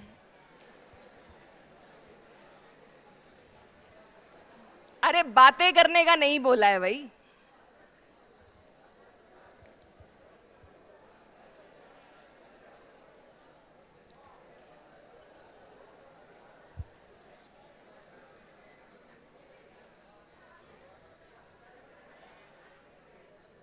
Okay, time up, time up, time up. इतना ही पूछना है आज, बाकी घर जाके पूछ लेना, कल स्कूल में पूछ लेना। सारी बातें आज नहीं करनी है। बस एक ही चीज़ कहना चाहूँगी कि जब भी आपको अपने मन में परेशानी लगे या आपका दोस्त थोड़ा परेशान लगे, दोस्त इस उम्र में सबसे ज़्यादा इम्पॉर्टेंट फिगर्स होते हैं। इस एज में दोस्तों से बढ़ के कुछ भी नहीं है, ये आप सब लोग जस्टिफाई कर सकते हो इस बात को। तो जब भी कोई दोस्त ऐसा अनमना सा, उदास सा लगे, उससे एक बार ज़रूर पूछ लेना और क्या हाल चाल है। हो सकता है वो एक बार में नहीं कहे, उसको तकलीफ लगे, तो उसकी मदद करना। क्योंकि हमारे कल्चर में ना टांग खिंचाई की आदत ज़्यादा है। टांग खिंचाई वाला मत बनो, हाथ पकड़ने वाला बनो। और पता है, टांग खिंचाई नहीं कर सकते, नहीं हाथ नहीं पकड़ सकते, तो टांग खिंचाई मत करो। जो बुलिंग करते हो ना आप लोग एक दूसरे की, बॉडी इमेज को लेके, एकेडमिक्स को लेके, ए तुझसे क्या होगा, तू नहीं कर सकता, अरे देखो मोटू आ रहा है, अरे देखो छोटू आ रहा है, बोलते हो ना। आपको पता है ये चीज़ें, ये जो आपके जो ये वर्ड्स हैं, ये पूरी जिंदगी उस इंसान के दिमाग में कौंधते हैं। क्या मैं कर पाऊंगा? चाहे हमारे पेरेंट्स भी क्यों ना हो, आपके हाथ से एक छोटा सा कप टूट गया है बस, और आपकी मम्मी ने आपको, तू कुछ नहीं कर सकती, बस तेरे हाथ से तो चीजें टूटेगी ही टूटेगी, पता नहीं कब सही होगा। वो आपके हाथ से जो कप गिरा है, उसके बाद शायद आप प्लास्टिक की चीज भी 10 बार सोच के उठाओगे, और ये सोच के कि शायद टूट ना जाए। और अगर यही सोच के साथ रहे तो आपकी सेल्फ एस्टीम बहुत सफर करने वाली है। थोड़े से नंबर कम आ गए, पैसे वेस्ट हैं पूरे पक्के, फिजूल है पैसे लगाना, और आप जीवन भर इसी ऊहापोह की स्थिति में रहोगे। क्या सच में पैसे वेस्ट हो रहे थे क्या? चलिए एक छोटी सी कहानी है, एक जंगल की कहानी। ऑल्दो आप सब इस कहानी के लिए थोड़े बड़े हो, बट ये सब उम्र पे फिट बैठती है। इनफैक्ट हमारी उम्र पे भी फिट बैठती है। एक जंगल और जंगल के राजा शेर। जंगल के राजा ने आज अनाउंसमेंट किया है कि मेरे जंगल में भी एग्जाम होंगे। क्या होंगे? असेसमेंट ऑब्सेस्ड सिस्टम, जिसमें हम सभी हैं। असेसमेंट ऑब्सेस्ड सिस्टम, एक ही एग्जाम जिसमें सबको इकट्ठे पार्टिसिपेट करना है और उसके जो भी मार्क्स आएंगे वो आपके नंबर हैं और नंबर आपको तय करेंगे, ये मान के चलिए। तो जंगल के राजा शेर ने जब ये ऐलान किया कि एग्जाम होंगे मेरे जंगल में भी, तो बंदर के पापा सबसे ज्यादा परेशान। इतनी उछल कूद करता है, कैसे पढ़ेगा, कैसे एग्जाम देगा, पास कैसे होगा। उधर मछली की मम्मी और ज्यादा दुखी, वो तो बैठ के एकदम परेशान हो गई, अब क्या करें। हाथी के दादाजी वो अपनी जो छड़ी लेके, बेटा हाथी तू कैसे करेगा, तेरे से क्या होगा, एग्जाम एग्जाम हुआ। वहां पे असेसमेंट अलग किस्म का था, जिस दिन एग्जाम है उसी दिन रिजल्ट है। पहले एग्जाम में मछली और हाथी दोनों फेल और बंदर के पापा डांस कर रहे हैं। पप्पू पास हो गया ना, पास हो गया, और उधर मछली की मम्मी और हाथी के दादाजी परेशान, क्या होगा तेरा तो पता नहीं, भगवान ही जाने। अगले दिन फिर एक एग्जाम हुआ। आज मछली की मम्मी डांस कर रही है रिजल्ट आने पे, बताओ क्यों, मछली पास। और तीसरे दिन हाथी के दादाजी की छड़ी वड़ी सब हट गई, टप्पू के दादाजी की तरह डांस कर रहे हैं वो। बिल्कुल टप्पू के दादाजी याद है ना सबको, इसीलिए। और टप्पू के दादाजी तो बड़े मस्त हैं, वैसे ही वो हाथी के दादाजी डांस कर रहे थे। अब बताओ पहला एग्जाम क्या हुआ होगा, बताओ।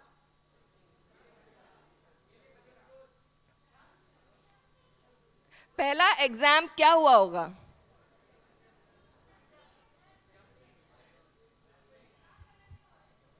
ऐसे कैसे, क्या करते हो आप लोग। पहला एग्जाम क्या हुआ होगा, क्लाइंबिंग, पेड़ पे चढ़ने का। अरे हो सकता है मैंने आपकी बात नहीं सुनी, तो आप सही कह रही थी, बिल्कुल आप कह रही है ऐसे कैसे मैम, मैंने यही तो बोला था। क्लाइंबिंग, जो बंदर पास, मछली और हाथी फेल। और दूसरा एग्जाम किसका था बता दो, स्विमिंग, अगेन मछली पास, बंदर हाथी फेल। और तीसरा एग्जाम था सबसे तेज आवाज निकालने वाला, ट्रम्पेट, एलिफेंट का ट्रम्पेट, चिंगाड़ना, किसमें पास हो गया, हाथी। पर तीनों ही एग्जाम तीनों ही अलग अलग किस्म के लोगों को एक साथ देने पड़े, और वही हमारे साथ होता है। और इसी की वजह से कहीं कहीं हमारी मानसिक स्वास्थ्य पे बहुत बड़ा प्रेशर है, एकेडमिक प्रेशर जिसको अगर हम कहते हैं, तो वो हमारी मानसिक स्वास्थ्य को थोड़ा डिस्टर्ब कर रहा है। पर इसके लिए ऐसा नहीं है कि हमारे पास सॉल्यूशंस नहीं है, आपके पास मेंटोर्स हैं, गाइड्स हैं, टीचर्स हैं, काउंसलर्स हैं, दोस्त हैं, आप उनसे बात करिए, अपने इंटरेस्ट के एरियाज को जानिए, समझिए और पता करिए कि आप किस में बेस्ट हैं, because you all are unique. आप सभी अलग अलग हैं, आप यूनिक हैं, आप अद्भुत हैं। ये अलग बात है कि हम सब परफेक्ट नहीं हैं, न बंदर सब में परफेक्ट था, न हाथी, न मछली, पर वो सब अपनी अपनी एक स्किल में बहुत निपुण थे, बहुत एक्सपर्ट थे, इसीलिए उन्होंने उस एग्जाम को विन किया। वैसे ही अगर आप सभी को अपनी क्षमताओं को जानना है, जो एग्जाम्पल्स हमने लिए उन सभी के साथ एक इम्पॉर्टेंट बात थी कि वो सभी अपनी क्षमताओं को जानने लगे थे। उन्हें ये पता था कि चाहे कितनी भी मुश्किल आएगी, मुझे अपनी क्षमता को आगे तक लेकर जाना है। और वही कहीं ना कहीं हमारे मानसिक स्वास्थ्य के लिए भी एक प्लस पॉइंट होता है कि हम अपनी क्षमताओं के अनुकूल अगर काम करने लगते हैं तो वो हमें बहुत बेहतरीन रिजल्ट देने लगती है। क्योंकि आगे बढ़ते हैं, मेंटल हेल्थ क्या है। मेंटल हेल्थ आप सभी को स्लाइड पे दिख रहा है। What is mental health? क्या कभी आपने आज से पहले मेंटल हेल्थ के बारे में बात की है, सुनी है, पढ़ी है? Raise your hands, come on, raise your hands. Yes, please raise your hand properly अगर आपने बात, okay, very good, please mic दीजिए उन्हें। मेंटल हेल्थ क्या है आपके अकॉर्डिंग?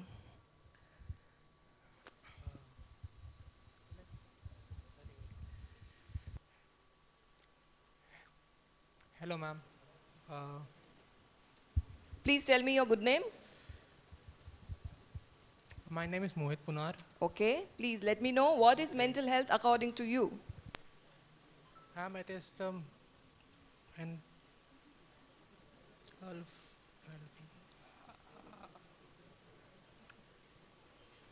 बिल्कुल घबराने की तो बात ही नहीं है, हम सब ऐसे ही हैं। आप आराम से Define it, अपने ma'am. जैसा मान के बात करिए। बताइए, मानसिक स्वास्थ्य क्या है? मन खुश होना। डिफाइन नहीं कर सकते ना मैम उसको। नहीं, डिफाइन थोड़ा थोड़ा बता सकते हैं, आपके हिसाब से क्या है, इट इज सब्जेक्टिव, राइट? आपके हिसाब से कुछ होगी, मेरे हिसाब से, पर एक ओवरऑल कॉन्सेप्ट क्या है वो अभी हम समझेंगे। आपके हिसाब से क्या है, बताइए। मेंटल हेल्थ क्या है? सोच नहीं रहा मैं, मेरे को अभी। कोई बात नहीं, it's fine. Please give him a big hand of applause to take initiative to at least stand and try.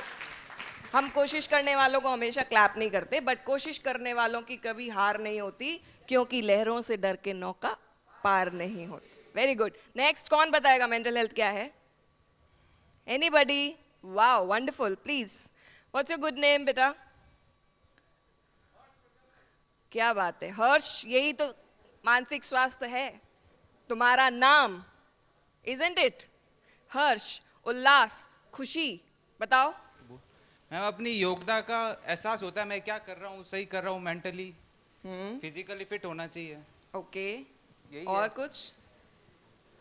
यही मैं एहसास होना चाहिए कि मैं क्या कर रहा हूँ, माइंड को कंट्रोल होना चाहिए अपने माइंड के ऊपर, कुछ कर रहे हैं, सही कर रहे हैं, बिल्कुल गलत कर रहे हैं या नहीं कर रहे हैं, डिसीजन ले सकता है वो फिजिकली। क्या आप मानसिक रूप से स्वस्थ हैं?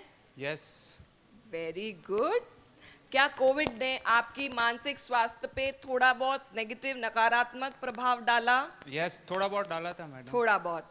उस समय आपने क्या ऐसा किया जिससे आपके मानसिक स्वास्थ्य को फिर से एक रफ्तार मिली? मैम, टीवी वगैरह फालतू चीजें बंद कर दी थी मैंने। Okay, very good.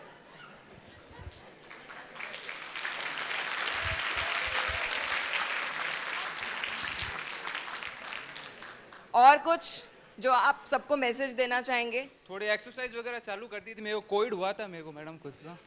कोविड के लिए थम्स अप नहीं कर रही हूँ, एक्सरसाइज के लिए किया था। हाँ। Okay, very good. A good message from Harsh Prajapat. Exercise करिए, मन भी स्वस्थ और तन भी स्वस्थ, क्योंकि कहते हैं ना मन दुरुस्त तो तन दुरुस्त, तो दोनों को साथ में लेकर चलना है। पहला पॉइंट बहुत ही अच्छा बोला है बेटा आपने, exercise. Please take your seat. Thank you so much. Thank you madam. So mental health की अगर हम बात कर रहे हैं तो mental health is not about illness. ये किसी बीमारी की बात नहीं है कि अगर मेरा मानसिक स्वास्थ्य अच्छा नहीं है तो मैं बीमार हूं, कतई ये नहीं है।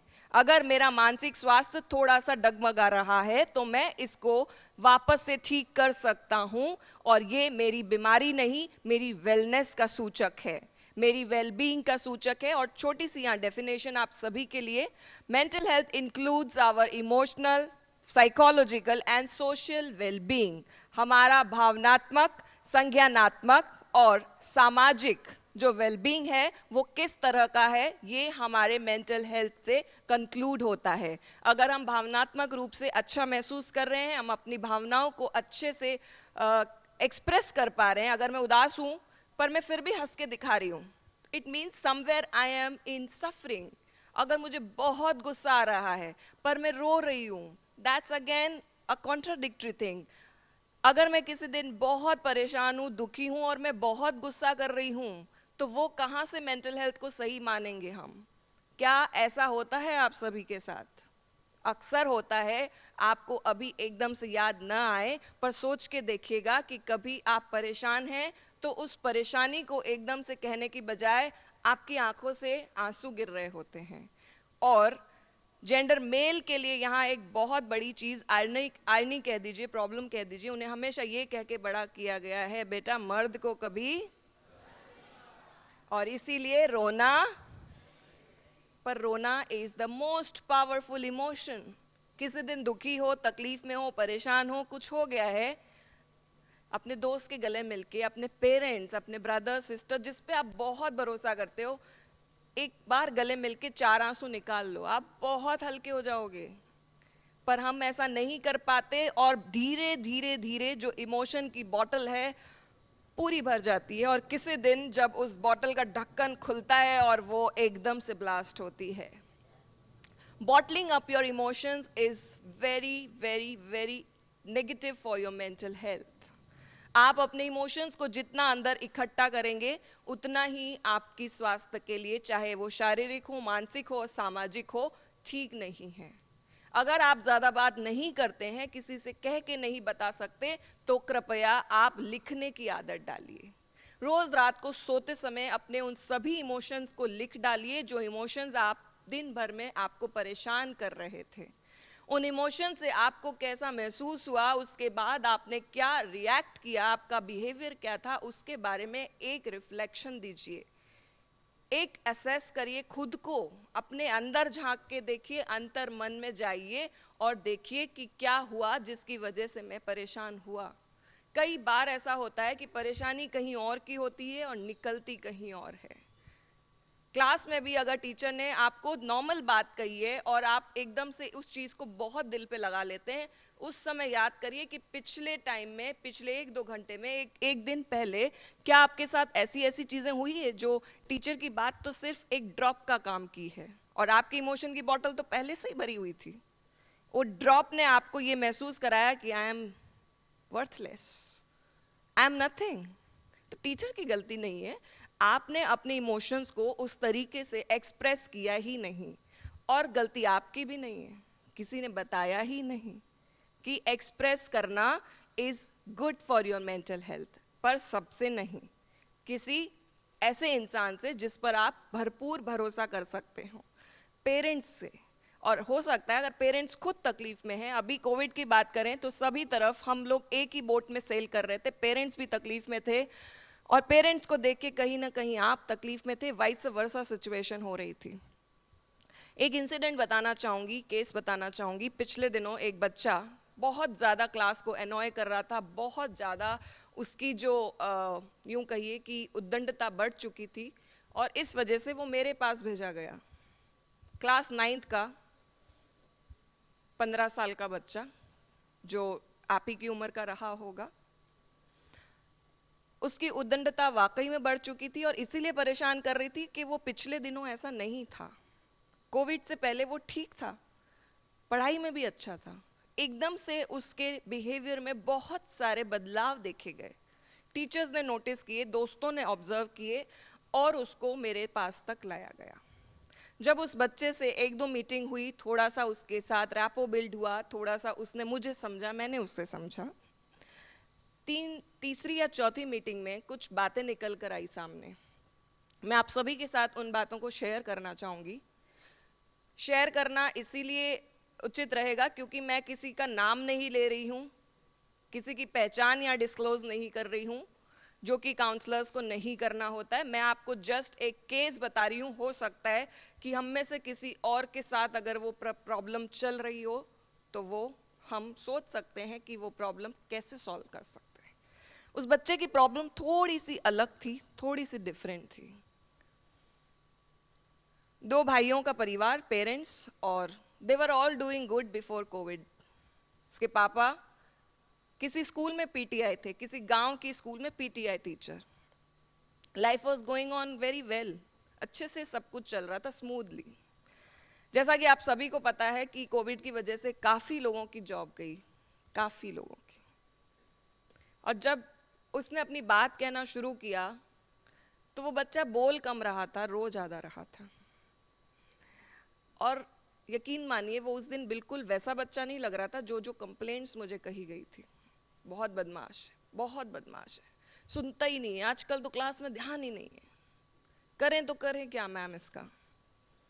वो बच्चा बोल कम रहा था, रो ज़्यादा रहा था। मैम आपको पता है, बोलो बेटा, कोविड में ना मेरे पापा की जॉब चली गई। कोई बात नहीं, काफ़ी लोगों की गई और हम सबका खर्चा पापा ही चलाते हैं, और पापा के साथ एक प्रॉब्लम आ गई, अब खर्चा कैसे चलेगा। पता है मैम पापा ने क्या किया, बताओ। पापा ने ना घर के बाहर सब्जी का ठेला लगा दिया। मुझे ना मैम बिल्कुल अच्छा नहीं लग रहा है। मुझे ना कहते हुए भी दोस्तों को बड़ी शर्म आती है कि पापा क्या करते हैं कि भैया सब्जी बेचते हैं। क्यों? क्या मेहनत करना, हार्डवर्क करना, काम कोई भी छोटा नहीं होता है। ये मैंने उसी समय उसे नहीं बोला, because I was validating his feelings. Okay बेटा, सही कह रहे हो, बिल्कुल सही कह रहे हो। जब तुम अपने फ्रेंड्स को कह मेरे पापा पीटीआई हैं फलाना फलाना स्कूल में, ठीक है ना, ओके यार पीटीआई का बेटा, तुम्हें बड़ा गर्व होता था। होता था ना, होता था। अब मैं नहीं बताता अपने दोस्तों को, इस चक्कर में मैम मैं सबसे लड़ाई करता हूँ। कोई मुझसे पूछे ही ना कि तेरे पापा क्या करते हैं, मैं ना किसी को बोलने का मौका भी नहीं देता हूँ। कोई मुझसे बात करता ही नहीं है क्योंकि मैं इतना लोगों को इरिटेट करता हूँ। अब एक इरिटेशन वाला बच्चा, एक इस तरह का बदमाश बच्चा आपको अपने मन की ऐसी बात कह रहा है कि मैं क्यों ऐसा कर रहा हूँ, क्या वो क्यों जानने की कोशिश कभी कोई कर पाता है? शायद पता भी नहीं चलता। अब क्या करें, मुझे बिल्कुल पसंद नहीं है मैम, आप पापा को बोलो ये सब्जी वाला काम ना बंद कर दो। अच्छा, फिर आप लोग खाना कैसे खाओगे? कुछ और कर लें बस, मुझे नहीं पता। आप स्कूल कैसे आओगे? मुझे कुछ नहीं पता मैम, मुझे ये सब पसंद नहीं आ रहा है। मेरी उम्र में जब सब बच्चे अपने अपने पेरेंट्स के बारे में बताते हैं, मुझे नहीं बताना कि मेरे पापा ना पीटीआई से सब्जी बेचने वाले हो गए, बिल्कुल नहीं बताऊंगा मैं। आप यकीन मानिए वो बच्चा ये कहते कहते इतना रो रहा था क्योंकि उसे भी कहीं ना कहीं ये पता था कि उसके पिताजी जो ये हार्ड वर्क कर रहे हैं उन्हें भी तो बुरा लग रहा होगा। एक अच्छी जॉब को जाने के बाद एक ऐसी जॉब जो उन्होंने नहीं सोची होगी, उन्हें भी तो बुरा लग रहा होगा। जब ये बात उसको कही गई, उसे रियलाइज हुआ कि उसे तो सिर्फ ये कह के लग रहा है कि मेरे पापा ऐसा करते हैं, जो पापा खुद इस जॉब से कहीं और अपने आप को इतना मनोबल दिखा के शिफ्ट हुए हैं, तो उन्हें कैसा लग रहा होगा? यकीनन बुरा ही लग रहा होगा। इन चीज़ों को समझने में, समझाने में 3-4 सेशंस लगे और उसको ये रियलाइज़ कराने में 3-4 सेशन लगे कि काम कोई छोटा नहीं होता है। हो सकता है तुम्हारे पापा तुम सबकी जिम्मेदारी को छोड़ के कहीं चले गए होते, फिर तुम क्या करते? तुम कुछ नहीं कर सकते थे। हो सकता है तुम कहीं और कुछ काम कर रहे होते और अपनी आजीविका चला रहे होते, पर तुम्हारे पापा ने अपनी जिम्मेदारियों से मुंह नहीं मोड़ा। और जब ऐसा होता है तो अपने पेरेंट्स के लिए प्राउड फील करो और कहो उन्हें कि I am proud of you पापा, you are my role model. तो सब अपने पेरेंट्स के लिए एक बार क्लैप करेंगे because they are our role models.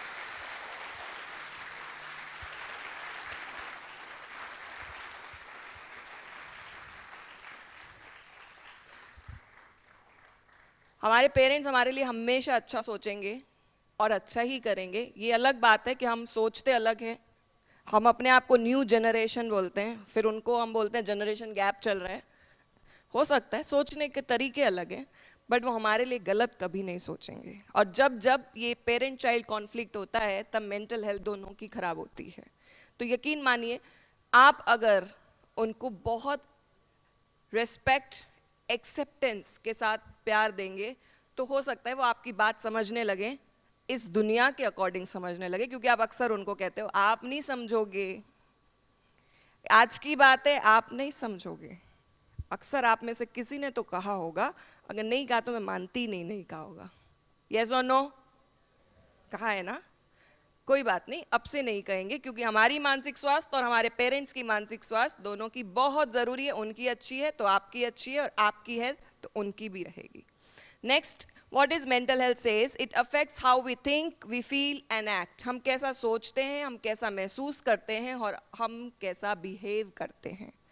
It also helps determine how we handle stress, relate to others and make choices. ये हमारे स्ट्रेस को कैसे डील करना है, औरों से रिश्ते कैसे बना के चलने हैं और ज़िंदगी में सही चॉइसेस कैसे बनानी है, ये सब तब मुमकिन है जब हम मानसिक रूप से स्वस्थ हैं और सेहतमंद हैं। तो कभी भी ये मत सोचिए कि अगर फिज़िकली फिट हैं तो हम मेंटली भी फिट रहेंगे। मुझे लग रहा है कि हम टाइम थोड़ा सा स्ट्रेच कर रहे हैं, तो हम थोड़ा सा जल्दी चलने की कोशिश करेंगे। These are the factors जो हमारी मेंटल हेल्थ को थोड़ा सा डावाडोल करने में कंट्रीब्यूट करते हैं। बायोलॉजिकल फैक्टर्स सबसे इंपॉर्टेंट फैक्टर रहता है, जीन्स और हमारी brain chemistry, life experiences such as trauma. और एक बात मैं यहाँ आप सभी से कहना चाहूँगी कि चाइल्डहुड में जो भी आपके एक्सपीरियंसेस रहते हैं, चाहे वो पॉजिटिव हो या नेगेटिव हो, आपकी लाइफ को बनाने और बिगाड़ने में पूरी तरह से योगदान देते हैं। तो कोशिश करिए कि आपकी चाइल्डहुड के जो भी एक्सपीरियंसेस आप चूज़ कर रहे हैं वो थोड़े से सकारात्मक हों और आपकी आगे आने वाली ज़िंदगी को और अच्छा बना पाएं। Family history of mental health problems. चलिए, ये सारी बातें तो है factors contributing. Importance of mental health की अगर बात करें तो जैसा कि मेंटल हेल्थ की डेफिनेशन खुद ही कहती है कि आप अपने तनाव को कैसे डील करते हैं, आप लोगों के रिश्ते कैसे बनाते हैं और आप अपनी पोटेंशियल कैसे रियलाइज करते हैं, ये सारी चीज़ें आपको इम्पॉर्टेंस पे लेकर जाती है। इस पीपीटी को अभी यहाँ पर एक थोड़ा सा पॉज देते हुए हम एक मेडिटेशन म्यूज़िक आप लोगों के लिए प्ले करेंगे और आप सभी उस म्यूज़िक को पूरी तरह से एंजॉय करेंगे, उसके एक एक शब्द को आत्मसात करेंगे, अपने अंदर महसूस करेंगे, क्योंकि कुछ चीज़ें फिर से मैं कहूँगी, जो मोटिवेशन है वो कुछ पलों का होता है, एक दिन का होता है, कुछ दिनों का होता है, पर यहाँ जिस पावरफुल आवाज़ में जिन शब्दों को हम आपको आत्मसात कराने वाले हैं वो कहीं ना कहीं आपकी सेल्फ टॉक बनेगी, आपकी अंतर मन की आवाज़ बनेगी। और जैसा कि मैं हमेशा से मानती हूँ, आप खुद से कैसे बात करते हो वो आपके जीवन में आपके मानसिक स्वास्थ्य को अच्छा या बुरा बना सकता है। तो हम थोड़ा सा इस वीडियो पर फोकस करेंगे। All of you please sit straight, जैसे आप पोस्चर में बैठे हैं बिल्कुल स्ट्रेट बैठ जाइए, अपनी स्पाइन को एकदम खड़ा और स्ट्रेट कर लीजिए। Just feel good about the moment, feel good about yourself because you are the creator of your own destiny.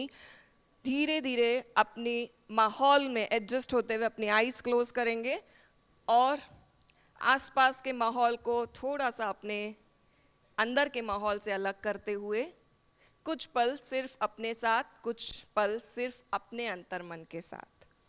Close your eyes and take a long deep breath. एक लंबी गहरी सांस। ये जो एक्टिविटी है किसी तरह से आपके मेंटल हेल्थ को पूरी तरह से कंट्रीब्यूट करेगी हेल्दी मेंटल हेल्थ को। जब जब आप परेशान हो, एक लंबी गहरी सांस लो और छोड़ो। Deep breathing has powerful effect on your positive mental health. आंखें बंद, लंबी गहरी सांस, और जो अभी ऑडियो वॉइस ओवर चलेगा उस पर हर एक शब्द पर आपका ध्यान जाना चाहिए। साथ साथ में आपकी सांसें कंटिन्यूअसली डीप ब्रीदिंग चलती रहनी चाहिए। Deep breathing in and deep breathing out. Let's come to the voiceover in a wonderful, powerful voice. मुट्ठी में कुछ सपने लेकर भर कर जेबों में आशाएं, दिल में है अरमान यही कुछ कर जाएं, कुछ कर जाएं। सूरज नहीं मुझ में, दीपक सा जलता देखोगे। सूरज सा तेज नहीं मुझ में, दीपक सा जलता देखोगे। अपनी हद रोशन करने से तुम मुझको कब तक रोकोगे, तुम मुझको कब तक रोकोगे।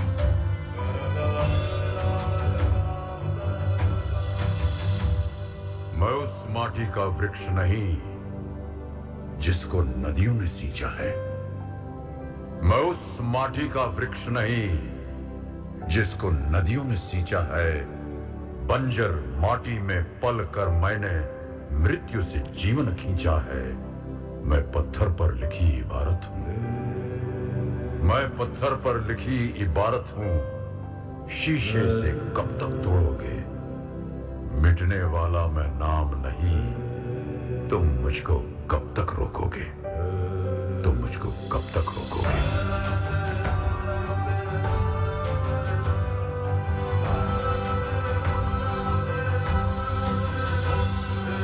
इस जग में जितने जुल्म नहीं उतने सहने की ताकत है। इस जग में जितने जुल्म नहीं उतने सहने की ताकत है।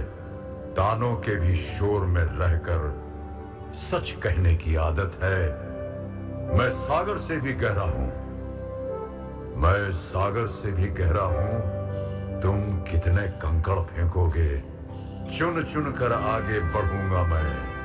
तुम मुझको कब तक रोकोगे, तुम मुझको कब तक रोकोगे।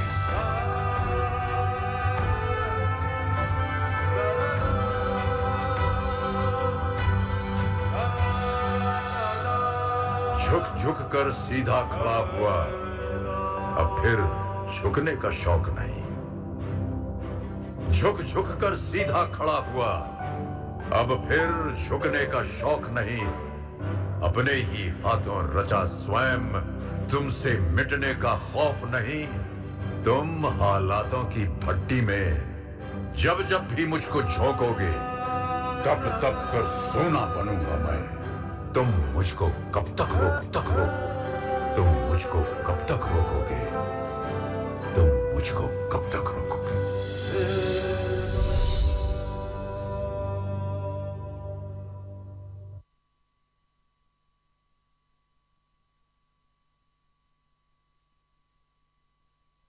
Closed.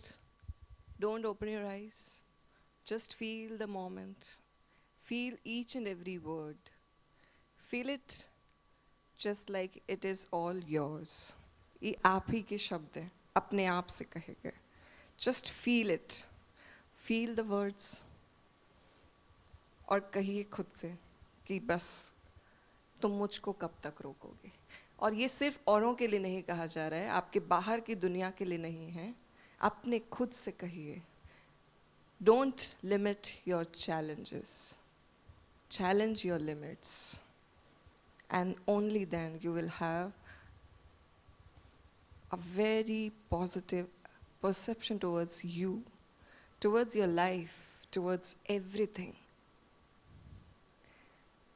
Keep breathing and just rub your hands, rub your palms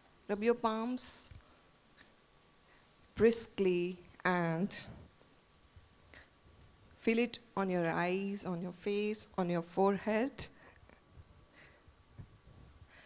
and feel the power of you. It is you who can do everything. ये आप हो जो वो सब कुछ कर सकते हो जो आप चाहते हो. And this is what Mind Over Matter says. Anybody would like to share the experience of past couple of minutes? कैसा feel हुआ? You feel some positive, energetic, vibrant? Anybody? Anybody? ये भी कह सकते हो मैम नींद आ गई थी. नींद तो नहीं आई थी. Would you like to share? Please. Please, Mike, please. What's your good name? आपका नाम बताइए पहले. It's on. Sachin. Okay, Sachin, please.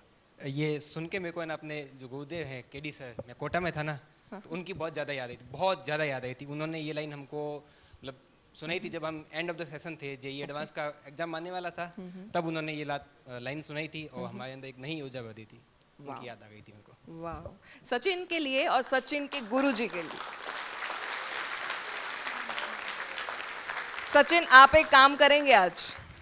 हमारी मानसिक स्वास्थ्य के लिए सबसे इंपॉर्टेंट एक और चीज होती है ग्रैटिट्यूड, आभार व्यक्त करना, जो हम अपनी जिंदगी में भूल से गए हैं. गुरुजी हैं अभी कोटा में हैं, आज उन्हें कॉल करिएगा और उन्हें दिल खोल के थैंक यू बोलिएगा और कहिएगा आज बहुत याद आई गुरुजी, thank you so much for making my life. Yes, let's move to the slides.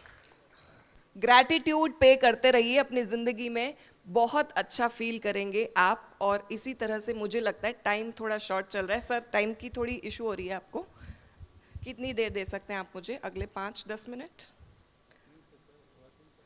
ठीक है sir, I am so sorry, पहले से थोड़ा स्ट्रेच हो गया था, तो आप अब मुझे 5 मिनट दे सकते हैं?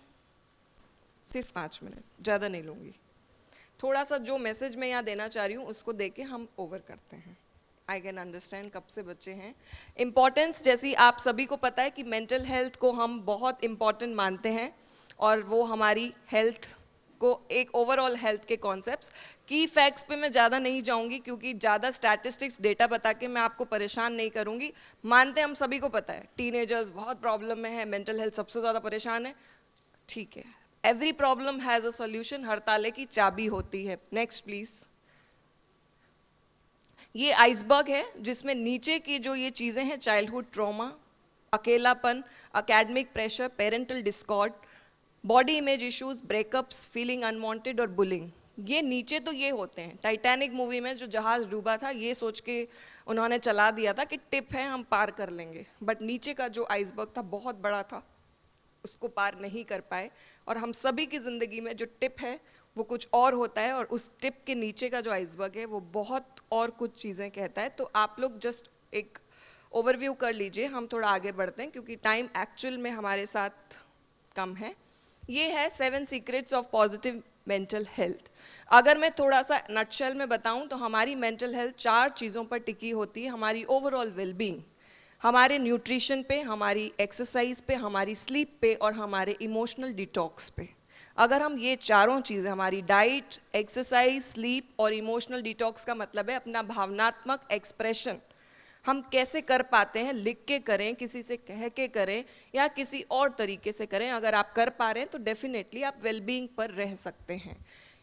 ये 7 सीक्रेट्स उन्हीं 4 पिलर्स को कंसिडर करके लिखे गए हैं। Healthy diet, quality sleep, staying active, self love, resilience, purpose of life, social connections. ये सेल्फ हेल्प टेक्निक्स हैं जो बहुत ही तरीके से आपको काम आएगी। जो बीच में है बॉक्स ब्रीदिंग, अभी हमने ब्रीदिंग टेक्निक किया जिसके जरिए हमने मेडिटेशन भी किया, एक पावरफुल वीडियो भी सुना, ऑडियो पीस जो हमारे सामने था। पॉजिटिव सेल्फ टॉक, इस पर एक छोटा सा वीडियो है जो हम जल्दी से फटाफट देखना चाहेंगे, और वही ऐसी चीज़ आप सभी इसको करिए रोज सुबह उठने के बाद।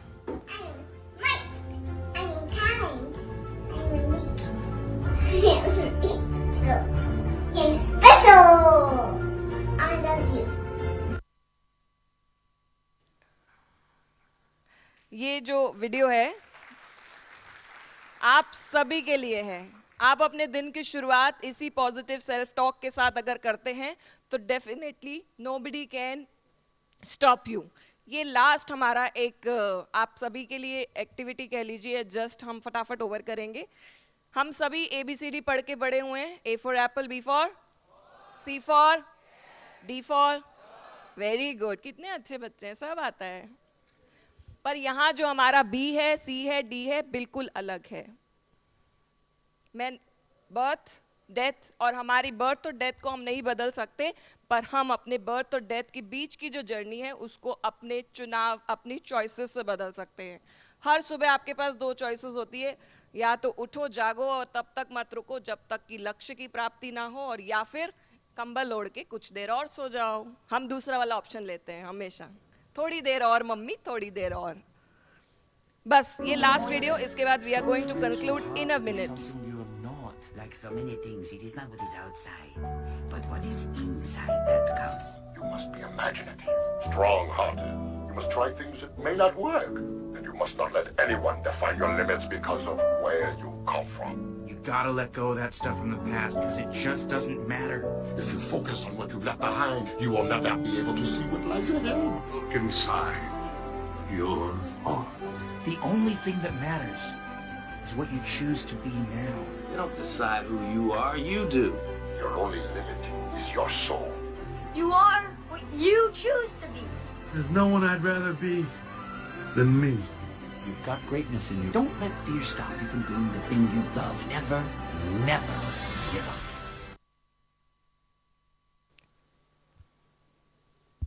You are what you choose to be. So that's the important message। क्या आप चुनते हो अपने लिए, वही आप बनते हो। तो यहीं पे हमारी इस PPT को हम एंड करेंगे। सर से वादा किया था 5 मिनट का। एक लास्ट कोटेशन के साथ आप सभी को अलविदा कहूंगी। तू दौड़ में अव्वल आए ये ज़रूरी तो नहीं, तू दौड़ में अव्वल आए ये ज़रूरी तो नहीं, तू सबको पीछे छोड़ दे ये भी ज़रूरी नहीं। ज़रूरी है तेरा दौड़ में शामिल होना, ज़रूरी है तेरा दौड़ में शामिल होना, ज़रूरी है तेरा गिर कर फिर से खड़े होना, ज़रूरी है तेरा गिर कर फिर से खड़े होना। इम्तिहान में तो बहुत लोग होंगे, कुछ तेरे आगे कुछ तेरे पीछे होंगे, बस तू चलना मत छोड़, बस तू चलना मत छोड़। Keep going and keep growing. Thank you so much for being an amazing audience. पर मैं यहाँ पर आप सभी से रिक्वेस्ट करूँगी, एक क्लैप मैं उन 2 लोगों के लिए करवाना चाहूँगी जो मेरी करियर की जर्नी में, मेरी प्रोफेशनल जर्नी में मेरे साथ, मेरे सपोर्ट सिस्टम की तरह रहते हैं। क्या आप जानना चाहेंगे कौन है वो लोग? पक्का? So let's welcome my daughter and my son, Jia Arora and Rajveer Arora. Please give them a big hand of applause. Come. Please come.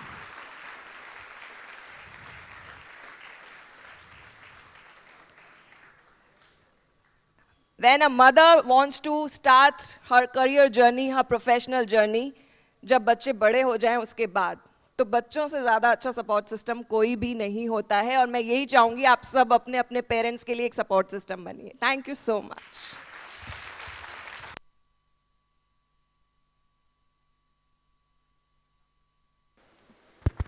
Thank you so much, ma'am, for your kind words. It was absolutely an amazing session.